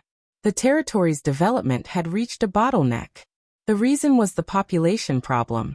Although there were thousands of slaves, if there was no one watching over them, they wouldn't work obediently. Once Sulen's manpower was spread out, he would be faced with the problem of not having enough manpower. Johnson, Sulen shouted. I'm here, boss. Johnson walked in from outside the door. Go back with some men and bring your wives and children here. It's safe here now, Sulen said with a smile. Really? I'll go arrange it right away. Johnson was indescribably excited when he heard that he could bring his wife and children back. Go and come back quickly. Sulen waved his hand impatiently. The barbarian's wife and children should be doing well. Although they were old and weak, the fighting strength of these women should not be underestimated. By the way, when you go back, spread the news that Sir Sulen has successfully built his territory in the wilderness. He needs all kinds of resources now, Sulen said after thinking for a while. He planned to lure the merchants to trade with him. As for the trade, he hadn't thought about it yet. Johnson left the camp with 2 giant axe warriors. Sulen didn't go out to capture any more slaves. In fact, the monster tribes around his territory had already noticed, and many of them had already left the area. After a few days of construction, the blacksmith shop was finally completed. The blacksmith shop is completed. Importing equipment data. Importing metal smelting technology, metal casting technology. Import completion 10%, 20%, 50%. Import complete. The weapon and equipment section of the system store has been opened. Just as the blacksmith shop was completed, the cold voice of the system rang in his ears. Sulen was overjoyed. He quickly checked the rise of the Empire system in his mind. Blacksmith shop. The blacksmith shop can forge higher quality weapons for the warriors in the territory. The skills of the blacksmiths working in the blacksmith shop will be improved. The quality of the blacksmiths will also be improved. Blacksmith learning speed +2, production speed +1, quality of blacksmiths +1.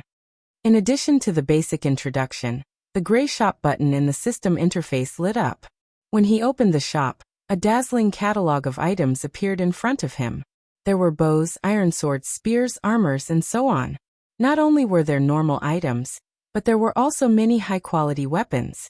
Of course, there were no divine weapons like the Firmament Emperor's Sword, Snake Spear, or Sky Halberd. However, when he thought about it, it made sense. If they weren't even sold in the game, it would be difficult to get them in the real world.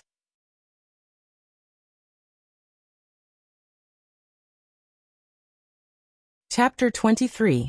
Other than weapons, the blacksmith shop also sold materials such as refined iron, steel, dark steel, and godly iron. However, the prices made Sulen's heart ache.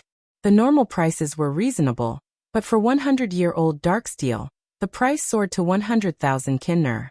As for the more expensive materials such as Millennium Dark Steel, Ninth Heaven Dark Steel, and Perilous Tungsten Steel, they were not for sale. In the game, these rare materials could not only be used to create the best godly equipment, but they also had magical effects. For example, 100-year-old dark steel had a self-healing effect. When worn, it would automatically restore health after a period of time, and it could also increase attributes. In the past, it was a must-have item in the game. After checking the catalog in the blacksmith shop, Sulen also found some equipment crafting blueprints. After using them, one could learn how to craft equipment. There were also blacksmithing experiences that could be used to improve a blacksmith's forging skills. However, the price was expensive. One book cost 1,500 kinner. After looking through the blacksmith shop, Sulen realized that he could not afford a single set of equipment. Of course, the blacksmith shop could not only buy weapons, but also let the blacksmith forge them. Although the blacksmith skills were not perfect, the price was much better. For example, the two-handed axes that Sulen bought for the barbarians cost 30 kinner. If he let the blacksmith forge one himself, it would cost 15 kinner at most. If he had his own iron ore in the future, the price could be lowered further. In fact, although Sulen's barbarian army was strong, they were not at their best. For example, the barbarian warriors were equipped with two-handed axes, chainmail, hand axes, or javelins. When the barbarian warriors came, they were even equipped with iron armor. Only then could they unleash their full strength. Now all the barbarians were equipped with two-handed axes, leather armor, and hand axes. They were the lowest equipment. However, now that the blacksmith shop was built, Sulen planned to slowly equip them with equipment. Sulen built the blacksmith shop by the river. He planned to install some hydraulic machines in the blacksmith shop when the technology was ready. For example, the hydraulic forging machine was not too difficult to install. It could only be used in places with abundant water.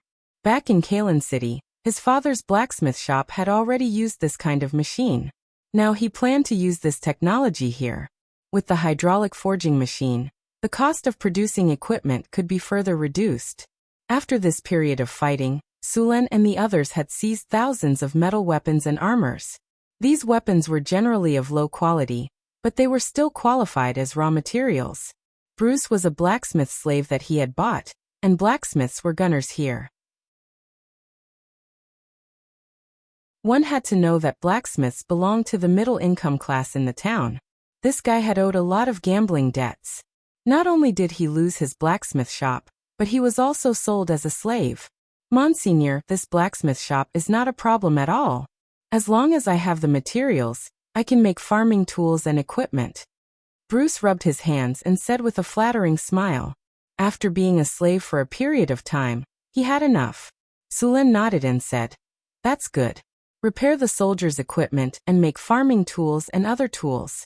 In the future, your supplies will be upgraded to a higher level." "Thank you, Monsignor. I will work hard." After hearing Sulen's words, Bruce said happily. If his supplies were upgraded, he would be able to eat fish. In the future, he would not have to squeeze in a room with others and endure the stench of other people's feet and the sound of teeth grinding. Sulen's management of slaves was considered very benevolent in this era. He had set a set of standards for rewards and punishments and corresponding treatment for the slaves. He used these standards to give the slaves hope, or rather, to increase the slaves' enthusiasm for work. If the slaves were just muddling along, their work would be passable. If they did well, there would be no rewards, and if they did poorly, there would be punishments.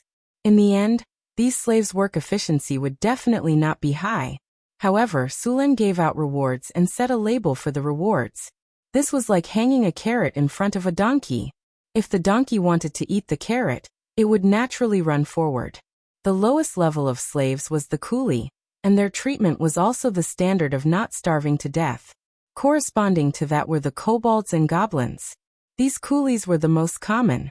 As for the skilled slaves, they would be given better food and work goals. They would only be given food after they completed their work. If they did well, they would be given additional rewards. If they went further, their treatment would be upgraded again, such as meat and other food. If the slave made a meritorious service or made other contributions, it could be upgraded again.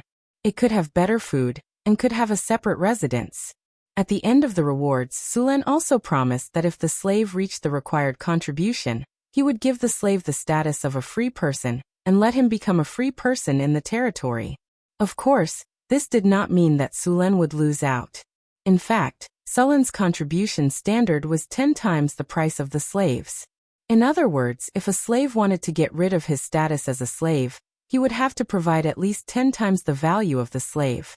Also, do you think it's over after you get rid of your status as a slave? After becoming a free person, he would still have to pay taxes, work for him, and develop his territory. No matter how you looked at it, he would not lose out. After Sulen announced this reward and punishment system, the efficiency of the slaves in the territory doubled on the same day. After the blacksmith shop was built, Sulen brought the spoils of war over. He was going to let the blacksmiths smelt these scrap metals into iron ingots. Then he would use these iron ingots to repair the weapons of the barbarian warriors, and make farming equipment and armor. Although the monsters in the wilderness were poor, Sulen had killed so many of them during this period of time that they would more or less have some metal weapons. After many little drops made an ocean, it was still a considerable amount. The biggest part was actually the spoils of war this time. Many of the gnolls and trolls that came to attack the territory this time used maces. Although these maces were crudely made, and the metal smelting was not complete, they were still heavy. A single mace weighed at least 100 pounds. Even if there were many impurities in them, after smelting, they would still weigh 70 to 80 pounds. In the end, the number of iron ingots obtained was at least a few thousand pounds. Naturally, not many iron ingots were needed to repair weapons, so Sulen planned to use the remaining iron ingots to make armor for the barbarians. As for the iron of the worst quality, it would be used to make farming equipment. A few thousand pounds of iron ingots could be used to make almost 100 sets of armor. Although the barbarians were strong in attack, their defense was very weak. If these barbarians were all equipped with armor, their combat strength would at least increase by a level.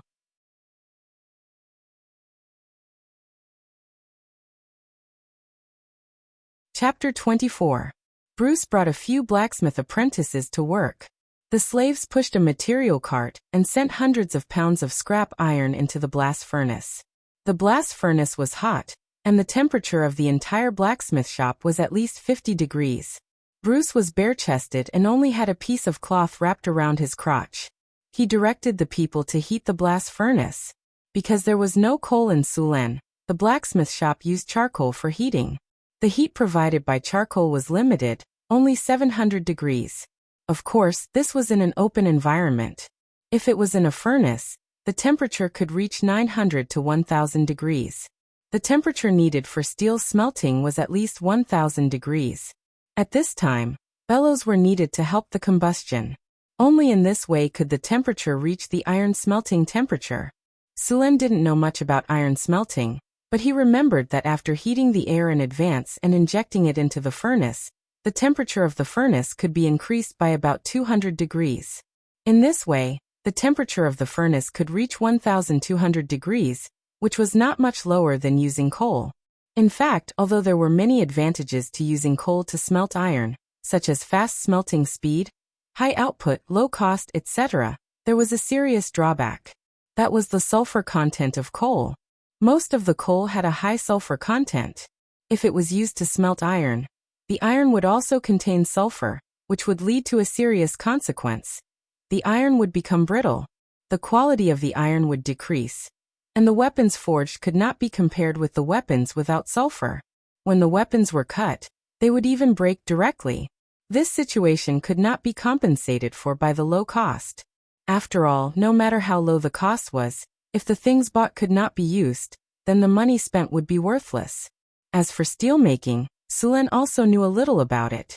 The difference between steel and iron was the amount of carbon. If the carbon content was high, it would be iron. If the carbon content was low, it would be wrought iron. However, Sulen really didn't know the specific ratio. If I knew that I would travel, I would have memorized all these knowledge points. Sulen rubbed his head and complained. Although he didn't know the exact amount of carbon in steel and iron, as an experienced blacksmith, Bruce still had some experience. Under the leadership of Bruce, several blacksmith apprentices set up the first-class anvils and heated up the iron ingots that had already been smelted into iron ingots before hammering them.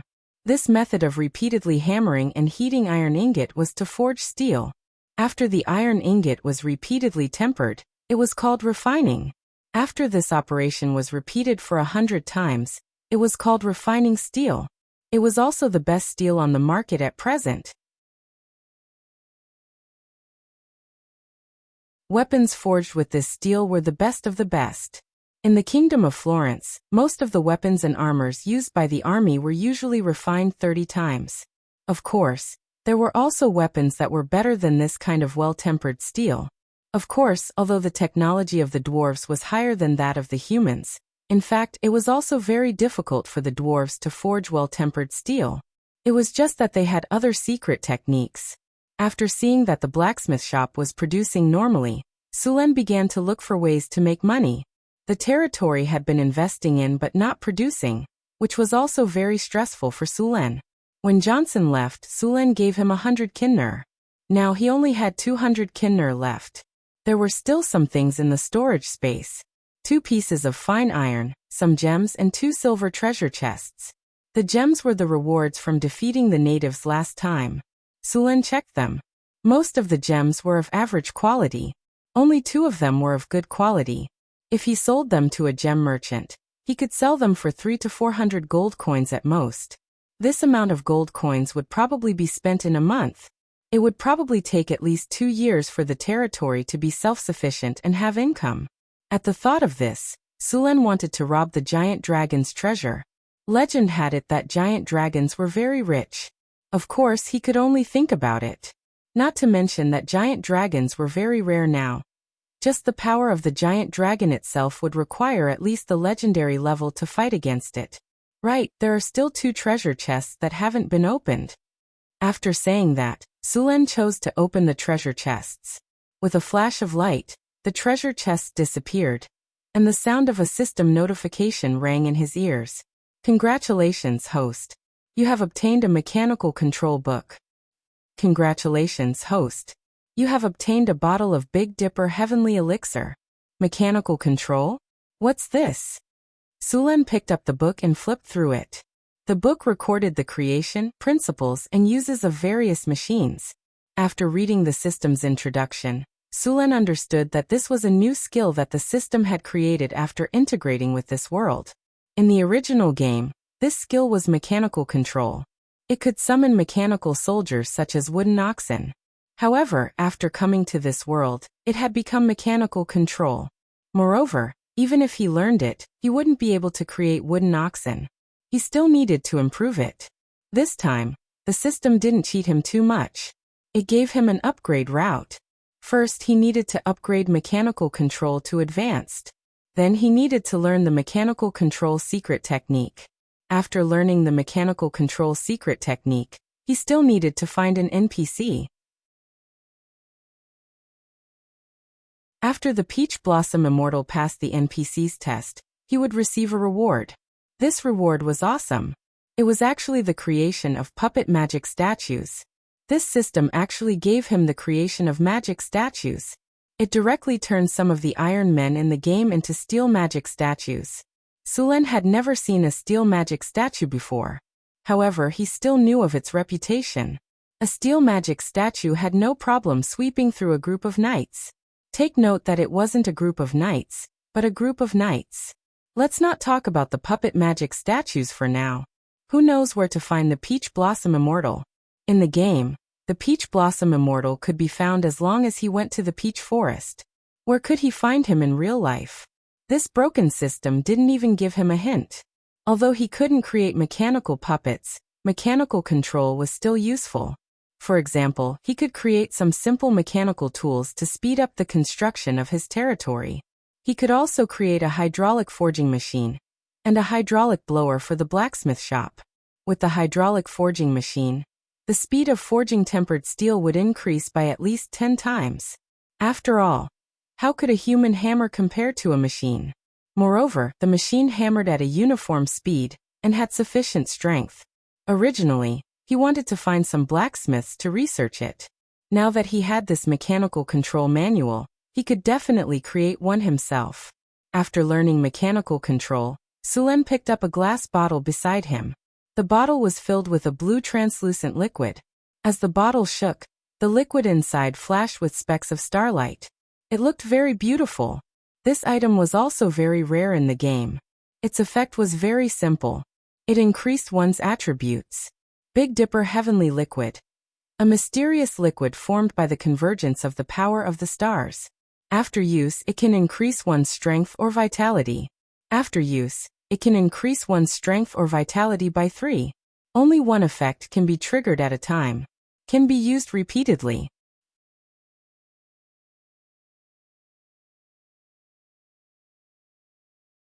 Chapter 25. Sulen would never complain about having too many items that could increase his attributes. It was best to have more of them. Sulen picked up the Big Dipper Heavenly Serum and drank it. A cool energy spread through his body and quickly merged with it. Congratulations, host. Your constitution has increased by 3 points. He opened the system to check. On his personal panel, his original 25 constitution had become 28. Sulen stretched his body and adapted to the sudden increase in his constitution. He then prepared to make the hydraulic forging machine. It was not difficult to make a hydraulic forging machine, because there were 2 rivers here. Both rivers had plenty of water. It was not a problem to build a hydraulic forging machine. Sulen drew all the parts of the hydraulic forging machine and asked his craftsman to make them according to the drawings. To put it bluntly, the hydraulic forging machine was powered by the water flow. Then, a steering device was used to convert the power from the water flow into the hammering force of the forging hammer. The most important part was actually the conversion device. However, it was very simple. Install a concentric axle on the water flow. The short wooden bar on the axle would move the forging hammer, causing it to rise and fall. This was the simplest hydraulic forging hammer. Sulen made some improvements to it. He used gears to change the rotation speed of the hammer, so that the hydraulic forging machine could adjust the rotation speed and hammering force. The craftsmen in Sulen's territory were not bad. Moreover, the hydraulic forging machine structure was not complicated. Therefore, with his guidance, a hydraulic forging machine was completed in 2 days. Let's begin. Sulen took a deep breath and looked nervously at the freshly made hydraulic forging hammer in front of him. Open the gate, one of the craftsmen shouted. As his voice fell, the sluice gate opened, and the surging river water rushed in. The surging river water rushed into the channel that had been excavated, and quickly rushed to the water wheel. The heavy water wheel was driven by the current, and then slowly turned. As the water flow turned, the forging hammer connected to the water flow began to rise slowly. Soon, the heavy forging hammer was raised to a high enough position, and then smashed down with a loud bang. Bang! The sound of metal was deafening and sparks flew everywhere. Then the forging hammer was raised again and smashed down with a loud bang. Bang, bang, bang. The dull sounds of metal colliding rang out continuously, and soon became one. A piece of iron ingot was being hammered by the forging hammer in the water. The shape of the iron ingot could be seen with the naked eye becoming compact. It didn't take long for this iron ingot to be forged into a steel ingot. Sulen picked up the steel ingot sent by Bruce and weighed it with his hand. It was full of weight and toughness. Although it was not as good as the steel he got from the system, it was not much worse. Ding! The construction of the hydraulic forging machine was successful. The hydraulic forging machine will be integrated into the blacksmith shop. Hydraulic forging machine. This is a cleverly designed machine. The machine's structure isn't too complicated, and it successfully uses the power of water to forge weapons and equipment. Production efficiency +3, steel quality +1. Sulen was also very excited when he saw that the system had recognized the hydraulic forging machine. With this hydraulic forging machine, the blacksmith shop's production speed had increased by 3 times. Good job. We can use this steel ingot to produce 35 sets of two-handed axes and armors, Sulen said with satisfaction. How long will it take to complete the forging? Monseigneur, other than me, the blacksmiths are all apprentices. Their skills are still lacking, so the speed of forging armors. Bruce said hesitantly. I'll give you half a month. With the hydraulic forging hammer, the difficulty of forging weapons and equipment has been lowered. If you still can't do it, don't worry, Monseigneur. I promise to complete the task. Sulen's words made Bruce's heart skip a beat. He did not want to bargain anymore and immediately agreed. All right, I'll give you the blueprint later. Just forge the equipment according to the blueprint. Sulen waved his hand and gestured for Bruce to leave. He then opened the system interface and drew the equipment of the barbarian giant axe warriors. Now that he had the conditions, he was ready to equip the barbarians with the recommended equipment. After Sulen drew the blueprint, he asked someone to send it to Bruce. After the first hydraulic forging machine was built, the hydraulic blower was also put on the agenda. With the experience of the hydraulic forging machine, the speed of the blower was faster. It only took 1 day for the blower to be completed. Since it used hydraulic power, the blower was much bigger than the previous human-powered blower. It was 2 meters tall and 3 meters wide. This blower required at least 10 slaves to work together to operate. However, with the help of the water wheel, the blower was easily operated. Huff! Huff! Back and forth, a large amount of heated air was sent into the red-hot blast furnace. The temperature of the boiler, which was already very high, rose again. The heat waves were rolling. A few slaves who were close to the blast furnace were covered in red sweat. However, the sweat was quickly evaporated by the surrounding high temperature. A large amount of crude weapons and some scrap iron were sent into the blast furnace. They were quickly heated up, turned red, and finally became soft and liquefied. Hydraulic blower. A blower that uses hydraulic power to operate. Simple structure, ingenious design, can increase the temperature of the furnace. Work efficiency +2, flame temperature +2. With the hydraulic blower, the temperature in the blast furnace was increased again. The higher temperature accelerated the melting speed of pig iron and ore, and the speed of iron making increased instantly. With the addition of the hydraulic blower and the hydraulic forging machine, the output of Sulen's blacksmith shop continued to increase. Although there was only one blacksmith shop, it was more than enough to supply the territory. Forging, quenching, grinding. In the blacksmith shop, Bruce and a few blacksmith apprentices were methodically forging weapons and armor. A two-handed axe with a steel blade that was specially made for barbarians was quickly formed. Sulen picked up a completed two-handed axe. This axe was made according to Sulen's blueprint. The two-handed axe purchased by the Kingdom of Florence was made according to the size of an ordinary person. The two-handed axe had a short handle and was much lighter. Compared with the axe in Sulen's hand, it was a whole size smaller. In fact, the barbarians were not very comfortable using it, and the weight of the axe was a little light. The average height of these barbarians was 2.1 meters, which was at least 30 centimeters higher than the Florentines. The weapons made according to the size of the Florentines were not suitable for them. Now the two-handed axe was made according to the size of the barbarians. It was very suitable for them to use. These two-handed axes weighed up to 15 kilograms. Only the barbarians could use them freely.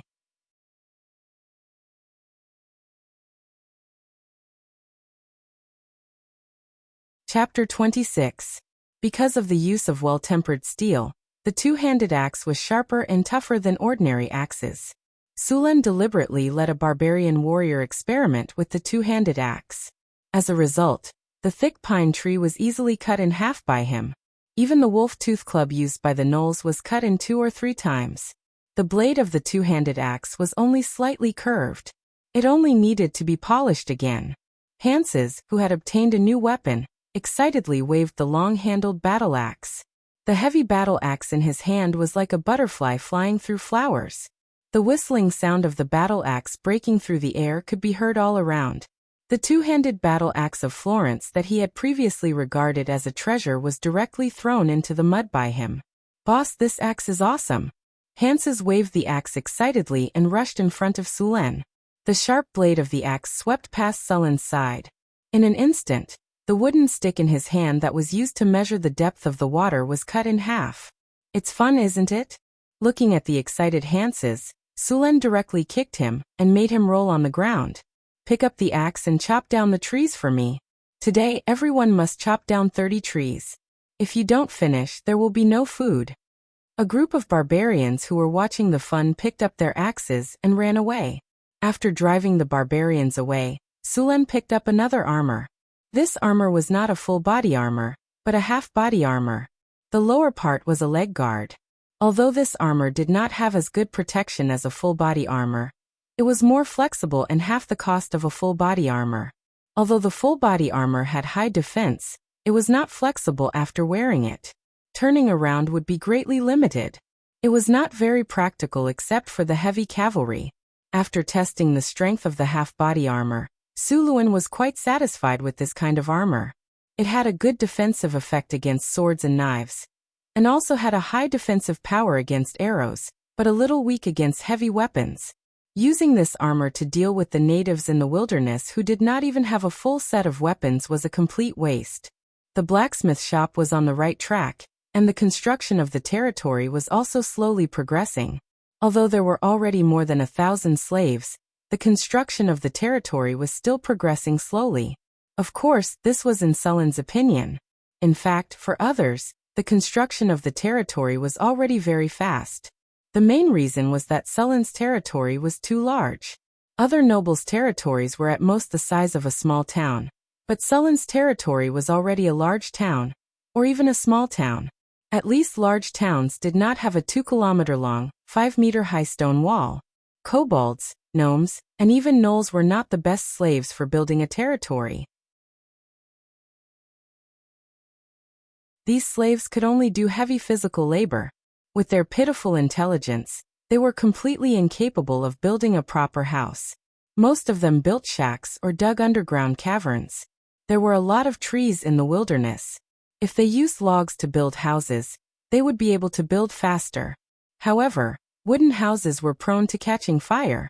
Once a fire broke out, they would probably burn down a lot. Furthermore, wooden houses consume too much wood. In Sulen's opinion, the territory's wood was also a commodity for sale. There were a lot of trees in the wilderness, and there were a lot of them. They were also very sturdy. Whether it was used to make furniture or ships, it was a good choice. This was especially true in the north. Due to the cold weather, Trees grew slower, and their texture was more compact and sturdy. It was very suitable for building ships. He planned to sell the wood as the territory's first commodity. Because it was in the north, the weather was very cold in the winter. The houses in the territory were made of mud mixed with reed poles. Although the mud walls looked ugly and gray and looked like they could be pushed down with a push, they were very warm. The walls were more than a foot thick and could completely block the cold from the northern ice plains. Although the walls were a mixture of mud and reed, after the mud was mixed with water and mixed with reed poles, the strength of the mud wall increased a lot. Coupled with the thickness of the mud wall, it was no problem to use it to build houses. At the same time, wooden pillars were added in the mud wall. Although the houses looked ugly, they were the best choice for the territory. Although the kobolds and goblins were not very bright, they were still capable of digging the foundation and transporting the mud. They did a good job of digging the foundation. It didn't take long for the foundation to be dug out. As for the gnomes and gnolls, they were stronger. They were used to beat the mud and mix it. Then, under the guidance of the humans, they built the mud wall on top of the foundation. The construction of the mud wall was simple. 2 wooden boards were erected, and the boards were filled with mixed mud and reed poles. After that, the mud wall was compacted and built. Neither gnolls nor gnolls were comfortable with their new identities. After all, they were much stronger than gnolls and kobolds. They were used to enslaving gnolls and kobolds. They were not used to being enslaved by humans, but they did not dare to resist. In the recent battle, Suluan's powerful figure and the barbarians' unstoppable power had left a deep impression on them. Although there were only a few barbarians as supervisors, none of the slaves dared to have any thoughts of resistance. They obediently worked under the whips. There was flat land on both sides of the Red Sand River and the White Water River. Many of these lands were covered with lush weeds. The land was very fertile. After the monster army was wiped out, the territory was temporarily free of threats. The reclamation of farmland was put on the agenda. Agriculture would always be the foundation of a territory. With a strong agriculture, the territory would be able to support more people. This way, business and military would be able to develop better. Sulen had checked the land around the river for 2 days. In the area close to his territory, at least 100,000 mu of land could be reclaimed on both sides of the river. Because it was close to the river, there was no need to worry about irrigation. These 100,000 mu of land could be said to be the best farmland in the entire territory. Sulen's farmland was close to the city wall. Other than being close to the city, it had no advantage over these farmland. Of course, now that Sulen had good mechanical technology, if he built some big water wheels and irrigation canals along the river, the farmland here would not be bad. However, the construction of the water wheels and irrigation canals required a lot of money and labor. With the current situation of Sulen's territory, it was not realistic to build irrigation canals that covered the city. The best way was to reclaim the land near the river for farmland.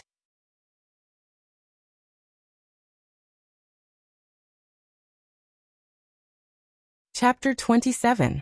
Kobolds and goblins also knew how to grow food. But their method of sowing was the most primitive slash-and-burn method. They would find a piece of barren land and set a fire to burn all the weeds on the ground. When it rained, they would scatter some seeds on the ground. As for the harvest, that was entirely up to fate. Although the goblins and kobolds were bad at farming, they were still capable of reclaiming barren land. Sulen planned to reclaim 5,000 mu of land in his territory before the north wind arrived. At the very least, his territory had to be self-sufficient in terms of food.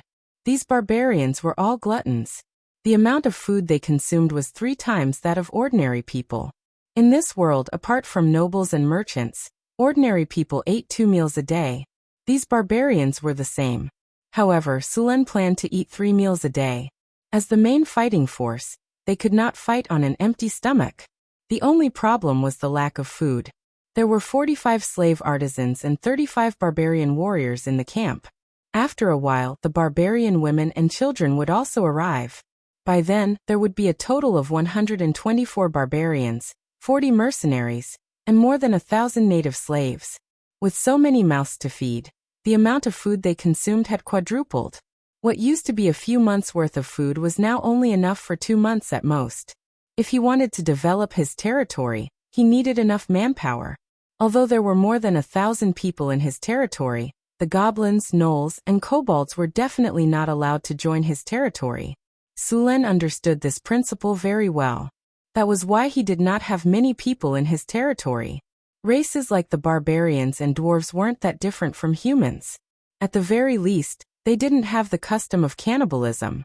Gnolls, kobolds, and goblins didn't have any taboos. They wouldn't even let the corpses of their allies and clansmen go, let alone humans.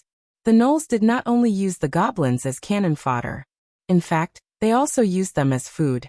When there was not enough food, the gnolls and kobolds would be eaten directly. Therefore, these monsters could only be treated as slaves. They could not be allowed to join the territory as free people. North of the Red Sand River, Sulen led a group of barbarian warriors to clear out the goblins and kobolds. Because the surrounding tribes had all been wiped out by Sulen, there were still groups of 3 to 5 wandering goblins and kobolds in the wilderness. These weed-like monsters would probably form a new tribe in a few months. In order to maintain the rule of this land, Sulen would come every once in a while to clean up some and capture some as slaves. The construction of the territory was very heavy. Even in the 21st century of his previous life, there were many safety guarantees, but there were still all kinds of accidents. In this world where the productivity was not even comparable to the Middle Ages, it was normal for a few slaves to die. Therefore, in order to ensure the progress of the project, it was necessary to capture some slaves every once in a while. Boss, we've discovered a small goblin tribe in the forest ahead.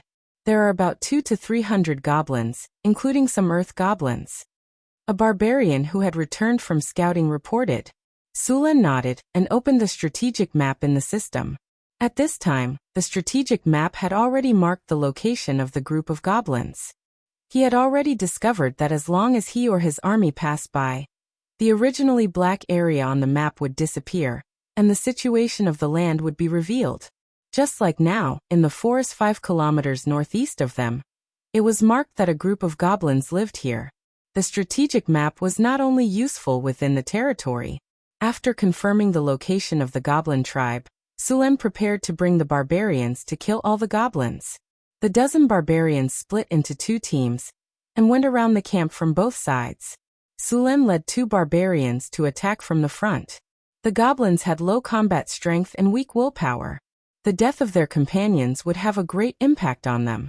In fact, even a single barbarian warrior could defeat them. After 10 minutes, Sulen had arrived outside the goblin tribe. There was no need for a sneak attack to deal with these goblins. A wave of attacks would be enough to end the battle. The next step would be to capture the slaves. There were no guards outside the goblin tribe. The entire goblin camp looked run down. There were many small houses piled up with mud. These houses were actually called crypts. Most of them were underground and had no windows. There was only one entrance, and the surroundings were supported by wood. Although they looked run down, these houses were good at keeping warm. Many poor people in the north absorbed the advantages of these crypts and built half of their houses underground. Sulen looked at the strategic map. The other 2 teams of barbarians had already arrived at their predetermined positions. He waved his hand and led 2 barbarians to the camp. The 3 of them were quickly discovered by the goblins. One of the goblins picked up his weapon and yelled at the other goblins to pick up their weapons and get into formation. However, before he could complete the formation, a hand axe spun and smashed into his head. Kill! Suluan brandished his steel spear and smashed the fence outside the camp to pieces with the force of 10,000 pounds. The goblins who had just come to their senses crawled out of the crypt in a panic. When they saw the tall barbarian, they did not even have time to react before they were sliced in half by the axe. For a moment, the 3 of them were like 3 meat grinders, rampaging through the territory. The remaining goblins were scared out of their wits. Before the fight even started, they had already scattered and turned to flee. Only a few goblins picked up their broken weapons and formed a simple military formation to resist.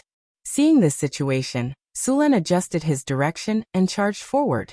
He swept his steel spear across and sent a few goblins flying like a sandstorm. Although there were no obvious wounds on the surface of these goblins, the leather armor on their backs had exploded. Broken organs mixed with blood spurted out of their mouths. They were dead before they hit the ground. With the death of a few goblins, no other goblins dared to resist. All the goblins scrambled to escape. However, they ran into the barbarian warriors who were waiting for them as soon as they ran out of the camp. Faced with an even greater number of barbarian warriors, these goblins who were already out of their wits only felt that the entire world was filled with malice towards them. The battle ended quickly. The three sides surrounded the goblins. Apart from a few dozen dead goblins and a few lucky ones who managed to escape, the rest of the goblins were all sprawled on the ground, their bodies trembling as they huddled together.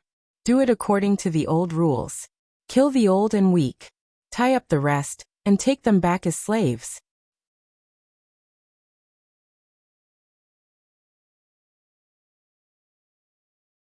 Chapter 28. These barbarians were already familiar with this. They arranged for people to collect the spoils of war, while tying the goblins up. As expected, this goblin tribe did not have much wealth. There were only a few metal weapons.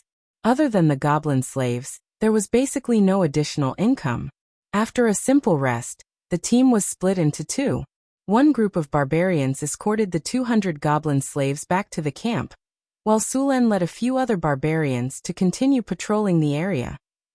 The army passed through the forest and advanced toward the northeast. A rolling mountain appeared in the distant horizon.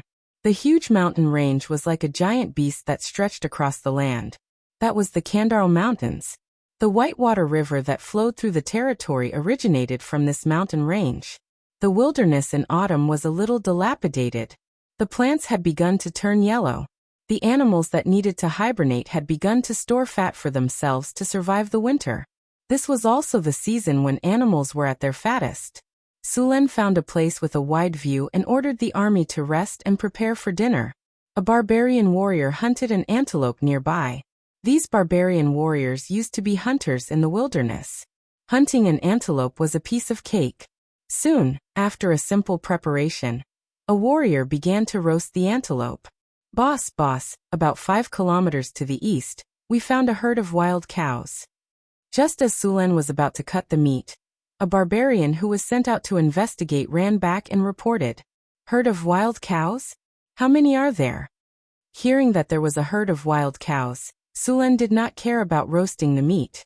He threw the meat to a barbarian warrior beside him, and reached out to grab the barbarian who had reported the situation. A very big herd. The barbarian was not very sensitive to numbers. He drew a big circle in front of him with his hands. "Are there as many of them as the goblin tribe we just wiped out?" Sulen asked as he took the meat from the soldier behind him and passed it to the warrior. After taking the meat, the warrior took a few big bites and said, "Not as many as the goblins, about half of them. They should be preparing to migrate." Less than half. Sulen's eyes lit up, but he kept calculating in his heart. A small half meant about 100 bison. 100 bison was not a small number. No matter if he caught them to eat meat or used them for farming, these bison could not be let go. Right now, the territory was planning to cultivate 5,000 mu of land. Although they had put in a lot of effort, the progress was still slow. If they had oxen, the 5,000 mu of land could be cultivated in a few days.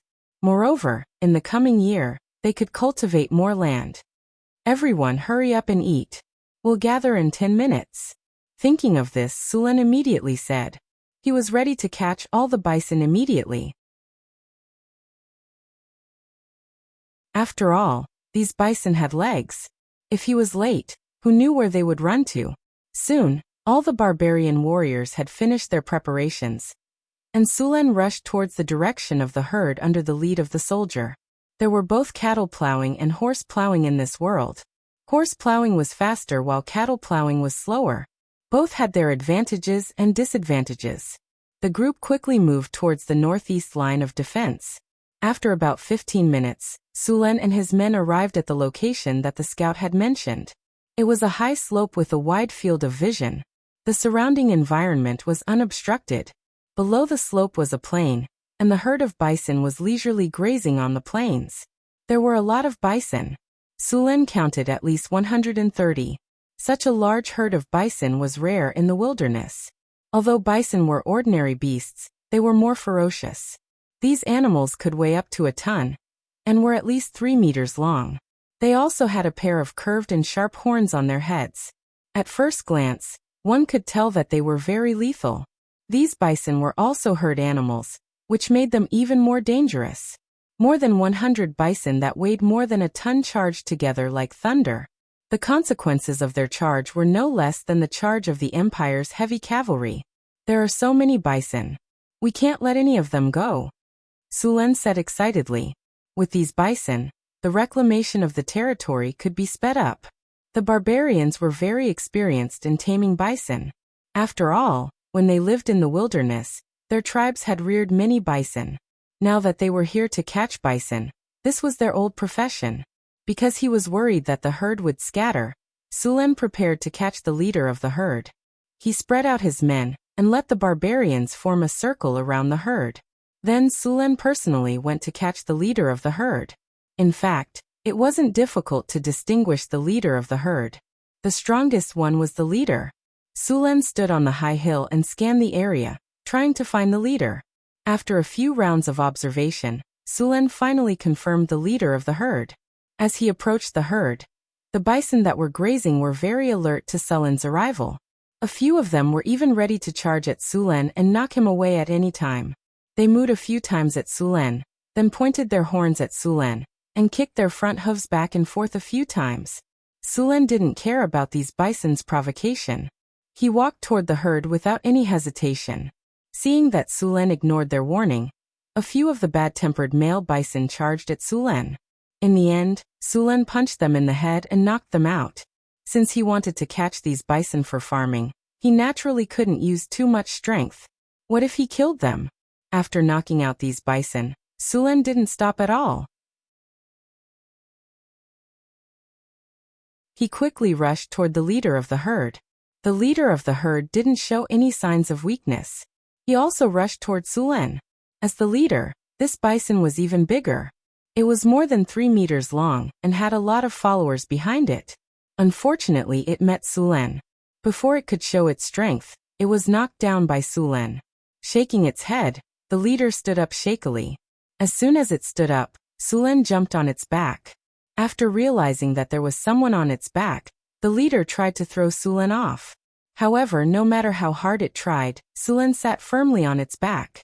In the end, the leader of the herd was exhausted and couldn't throw Sulen off. It could only bow its head and admit defeat to Sulen.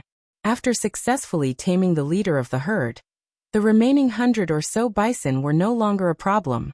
The leader mooed a few times at the herd, and the originally restless herd calmed down. Then Sulen rode the leader of the herd and led them toward the territory. The other barbarians followed on his left and right. The 100 or so bison running gave off an unstoppable momentum.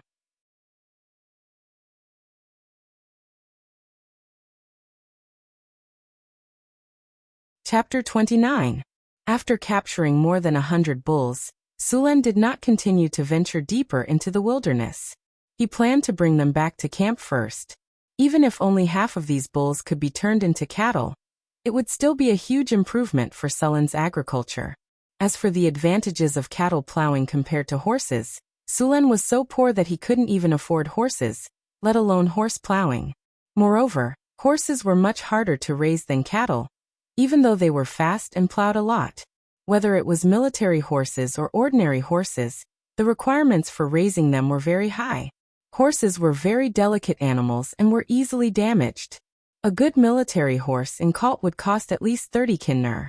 The better ones would cost 40 or even 50 kinner. Moreover, these military horses needed to be fed with fine feed and extra meals at night. It could be said that the feed for these horses was better than what most people ate. A military horse like this would consume at least 10 kinnars worth of food every year. Although ordinary horses did not need to be fed so well, they would still need at least 3 kinnars worth of food every year. It should be noted that many commoners only earned about 5 kinnars worth of food a year. In comparison, the cost of raising cattle was much lower. Moreover, when a horse died, It would only be left with a piece of horse skin. When the cow was old, its meat could be sold for money. Not to mention, the horns could be used to make bows. Naturally, cattle plowing was more cost-effective. The bulls Sulen brought back were very irritable and difficult to tame. It was not easy for ordinary people to tame them. Most of the time, they would even hurt themselves. However, this was not a problem for the barbarians. The barbarian tribes in the northern wilderness would usually catch wild bulls to raise. Taming wild bulls was a basic skill for them. Moreover, Sulen had an ultimate method of taming wild bulls: piercing their nostrils. The nose of a bull was very sensitive. After piercing their nostrils, even the most irritable of wild bulls would become obedient babies. As for the fact that adult bulls were too strong to pierce their nostrils, 2 barbarian warriors would be able to easily pin them to the ground. When they returned to the camp, Sulen counted the bison. There were 97 adult bison, 42 of them were bulls, and the rest were cows. There were 21 one-year-old calves. Sulen intended to let the barbarian women and children feed and cultivate these buffaloes. In the present camp, these women and children were the most suitable. As time passed, Sulen had been in the wilderness for a month. After the hard work of more than 1,000 goblins, kobolds, and gnolls, the camp changed every day. The pier of the Red Sand River had expanded a lot. From the beginning, there were only 3 fishing boats. Now there were 7 fishing boats. The berths at the port had also expanded by 5 times. It could accommodate more ships loading and unloading goods at the same time.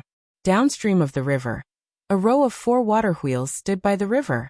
These water wheels were the hydraulic machinery of the blacksmith shop. 2 of them were hydraulic forgers, one was a hydraulic blower, and the other was a crusher used to crush ores or scrap iron. However, there were no iron mines in the territory, so this machine was not in operation. The walls of the camp were all made of stone. The 5-meter-high and 1-meter-thick walls surrounded the entire camp.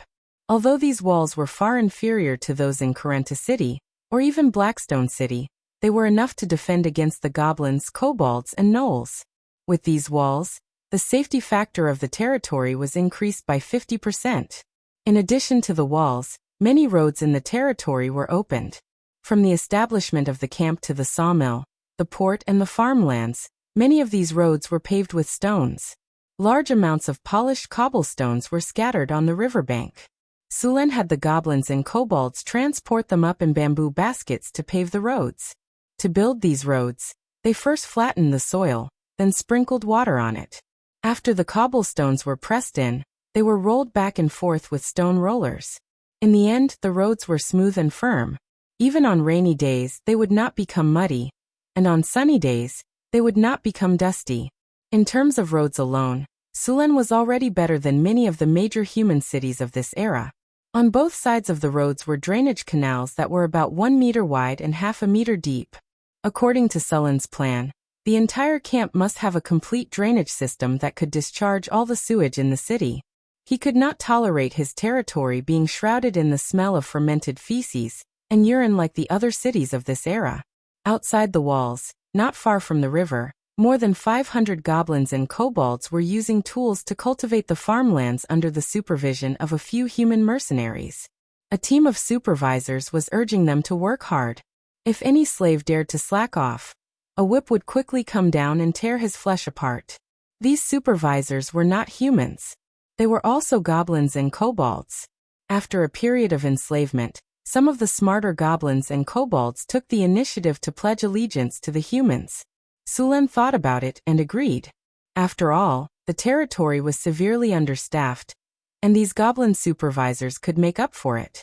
As for the goblin supervisors going easy on the workers, such a situation would never happen. With the selfish, arrogant, and cowardly personalities of the goblins, they bullied their own kind even more than the humans after becoming supervisors. If they did not do well, Sulen would not punish them.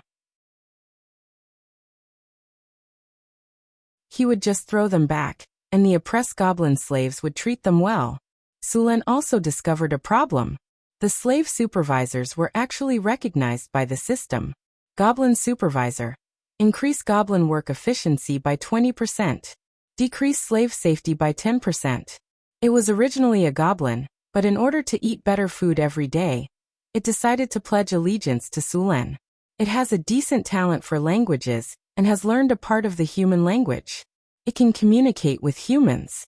At the same time, it is familiar with the goblins' habits and can better command the goblins.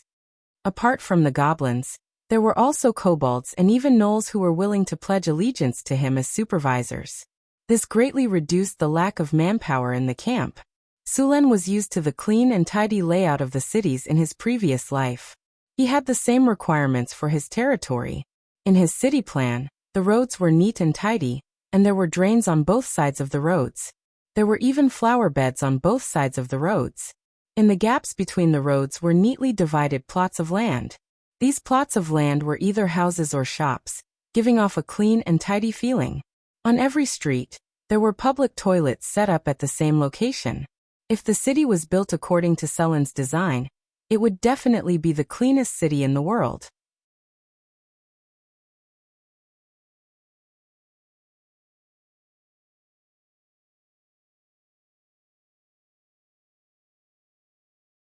Chapter 30.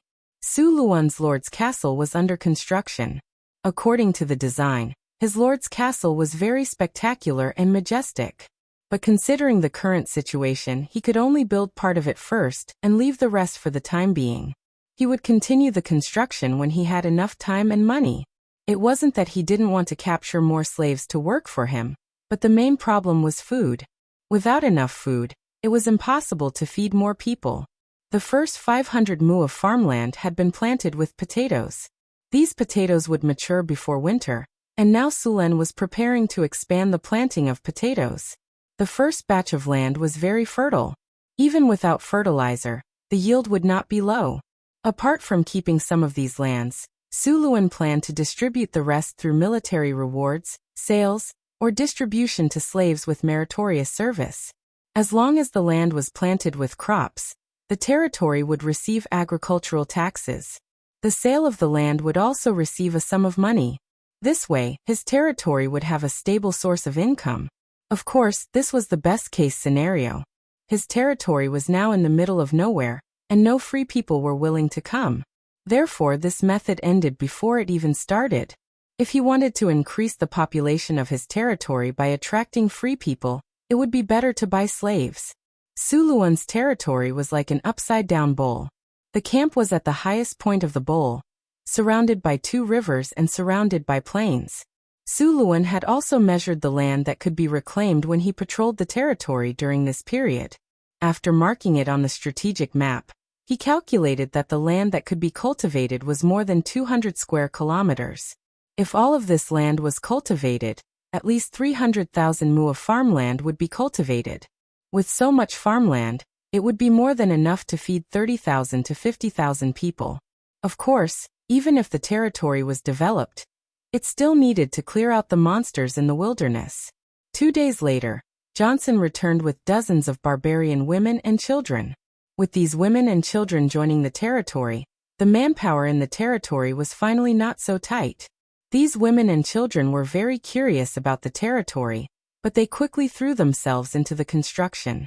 According to Sulen's reward standards, these barbarian soldiers could obtain land and get rid of their status as slaves to become citizens of the territory. After knowing that they could rid themselves of their status as slaves and become free citizens, these barbarians burst with passion and threw themselves into building up their territories.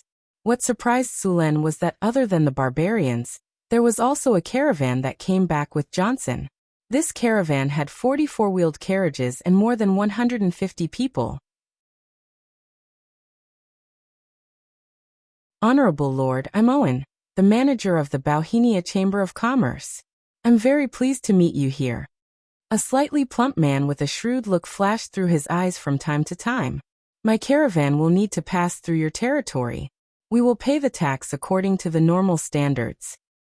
Owen, is your caravan going to the depths of the wilderness? Sulen was very interested in Owen. Any caravan that dared to venture into the wilderness was no weakling. With the danger level of the wilderness, caravans that were not strong enough had a high chance of dying. If this caravan dared to do business in the wilderness, They must be strong. At the same time, this also showed that they would definitely make a lot of money on this trip.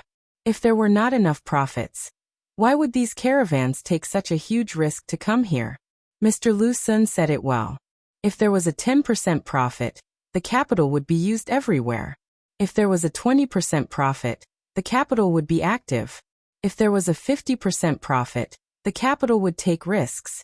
If there was a 100% profit, the capital would dare to trample all the laws of the world. If there was a 300% profit or more, the capital would dare to commit any crime, and even risk being beheaded. Sulen was about to go crazy from poverty. How could he let go of any opportunity to make a fortune? Owen was also very surprised. He was surprised that the noble in front of him had set up a settlement here. As a caravan that often traveled in the wilderness, they knew very well how difficult it was to set up a camp here. The Jackalan tribes in the wilderness were not easy to deal with. Thousands of Jackalans, goblins, houndhead men, and trolls. With such a lineup, even 1,000 well-trained elite human soldiers might not be able to win. Most of the time, both sides would suffer. Moreover, this territory had already built a 5-meter-tall wall. How much manpower and resources did it take to build such a wall? One had to know that this place was more than 200 kilometers away from the nearest city, Blackstone City. To maintain 1,000 human soldiers and build such a wall, the cost would make most nobles go bankrupt.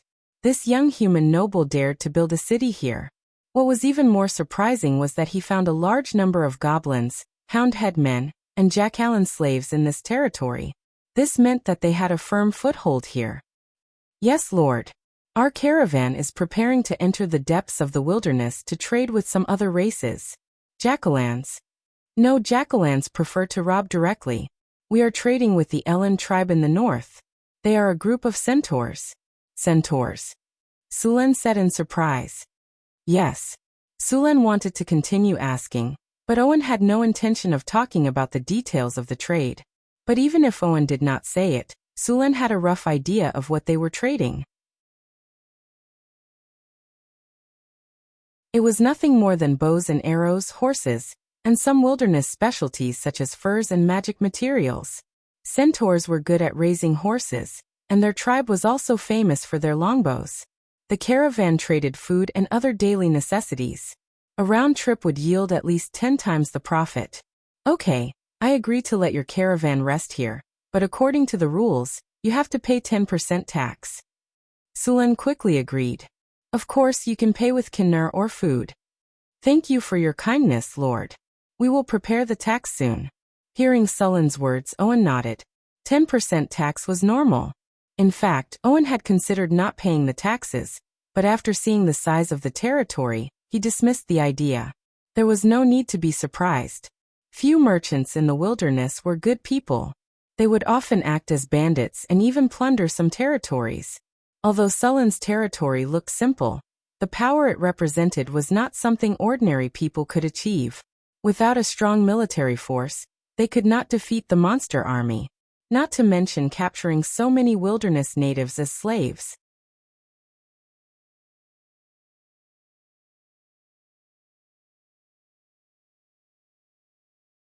Chapter 31. Centaurs were a powerful race in this world. They were born to be cavalry and were good at raising horses and archery. Centaur longbows were very famous in the human world. They were second only to elven longbows, and were comparable to half-elven bows. The strongest thunder knights in the kingdom of Florence bought their horses from the Centaur tribe. The horses produced by the Centaur tribe were fat, tall, and strong. They were the best horses and were very suitable for heavy cavalry mounts. Of course, there were many better mounts, such as magic beasts. Magic beasts that were beyond the category of wild beasts, such as unicorns and nightmare beasts. If they formed a knight order, they would be stronger than all the knights on the continent. However, there was a key problem. Whether it was unicorns, nightmare beasts, or other magic beasts, there were too few of them. Unicorns were the elves' friends, and lived in the legendary elven forest. Nightmare beasts were even rarer. There were also a few. Therefore, only a few noble knights would look for magic beasts as mounts.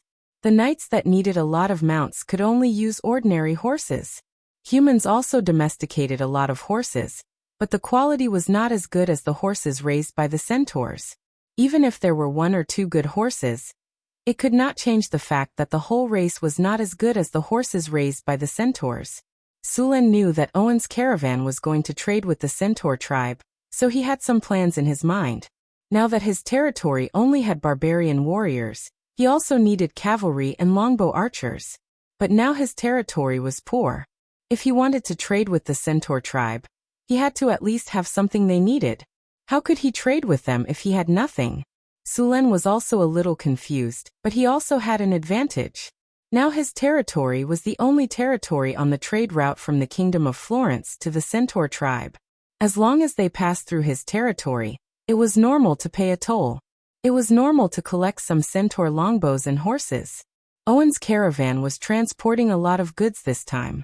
There were a lot of ironware, and the rest were food.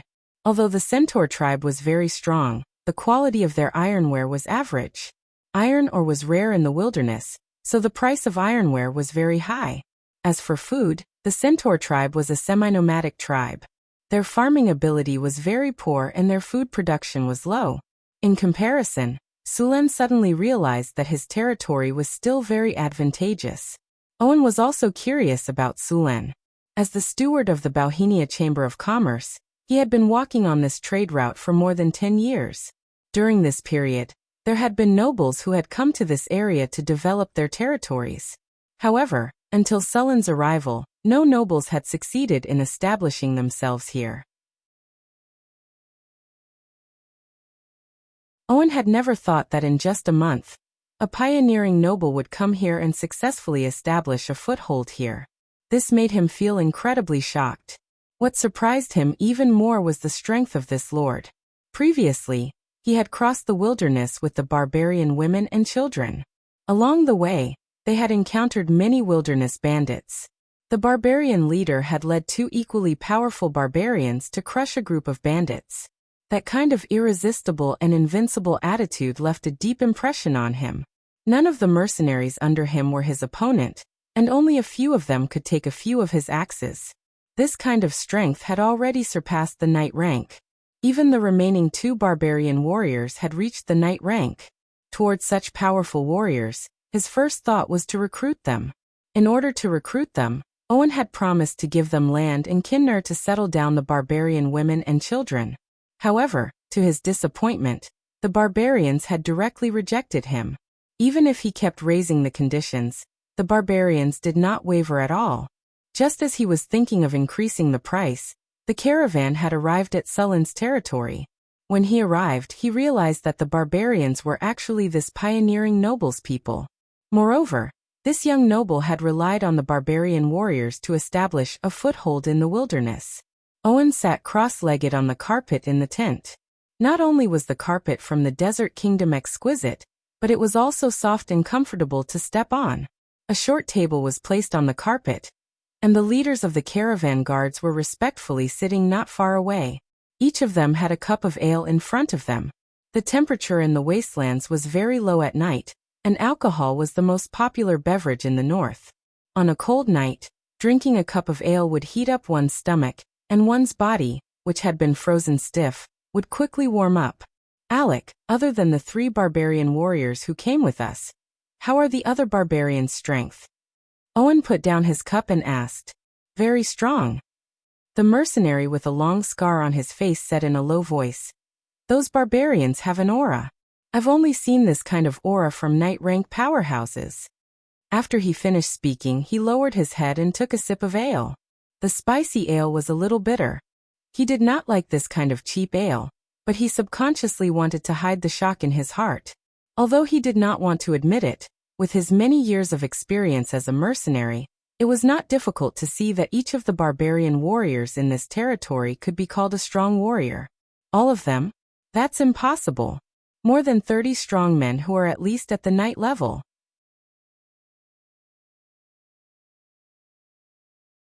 How can they be willing to stay in this broken territory where they have no money and no men, and where they have to face the attacks of gnolls and other monsters all the time as ordinary soldiers? Owen could not accept this situation at all. More than 30 knights were already comparable to some weak counts in the Kingdom of Florence. Although these barbarians were not knights, their fighting strength was not inferior to knights. If they were willing to be loyal to the nobles, even if they could not become knights, their treatment would definitely be better than here. In this world, strength and status were directly proportional. Those high-grade warriors were all supported, but the warriors in this territory were like ordinary soldiers. This was completely unreasonable. Owen's mind was filled with thoughts, and the bamboo cup in his hand unconsciously turned in his hand. Could it be a different situation? Just when everyone else was silent, a thin mercenary with a cold expression said while playing with a dagger in his hand. These barbarians have no idea what kind of treatment they can get in the kingdom with their strength. After the others looked at him, the mercenary slowly said, "Clap." Owen clapped his hands and excitedly stood up as he said, "That's right. How could those barbarians and country bumpkins know the value of 100 gold coins?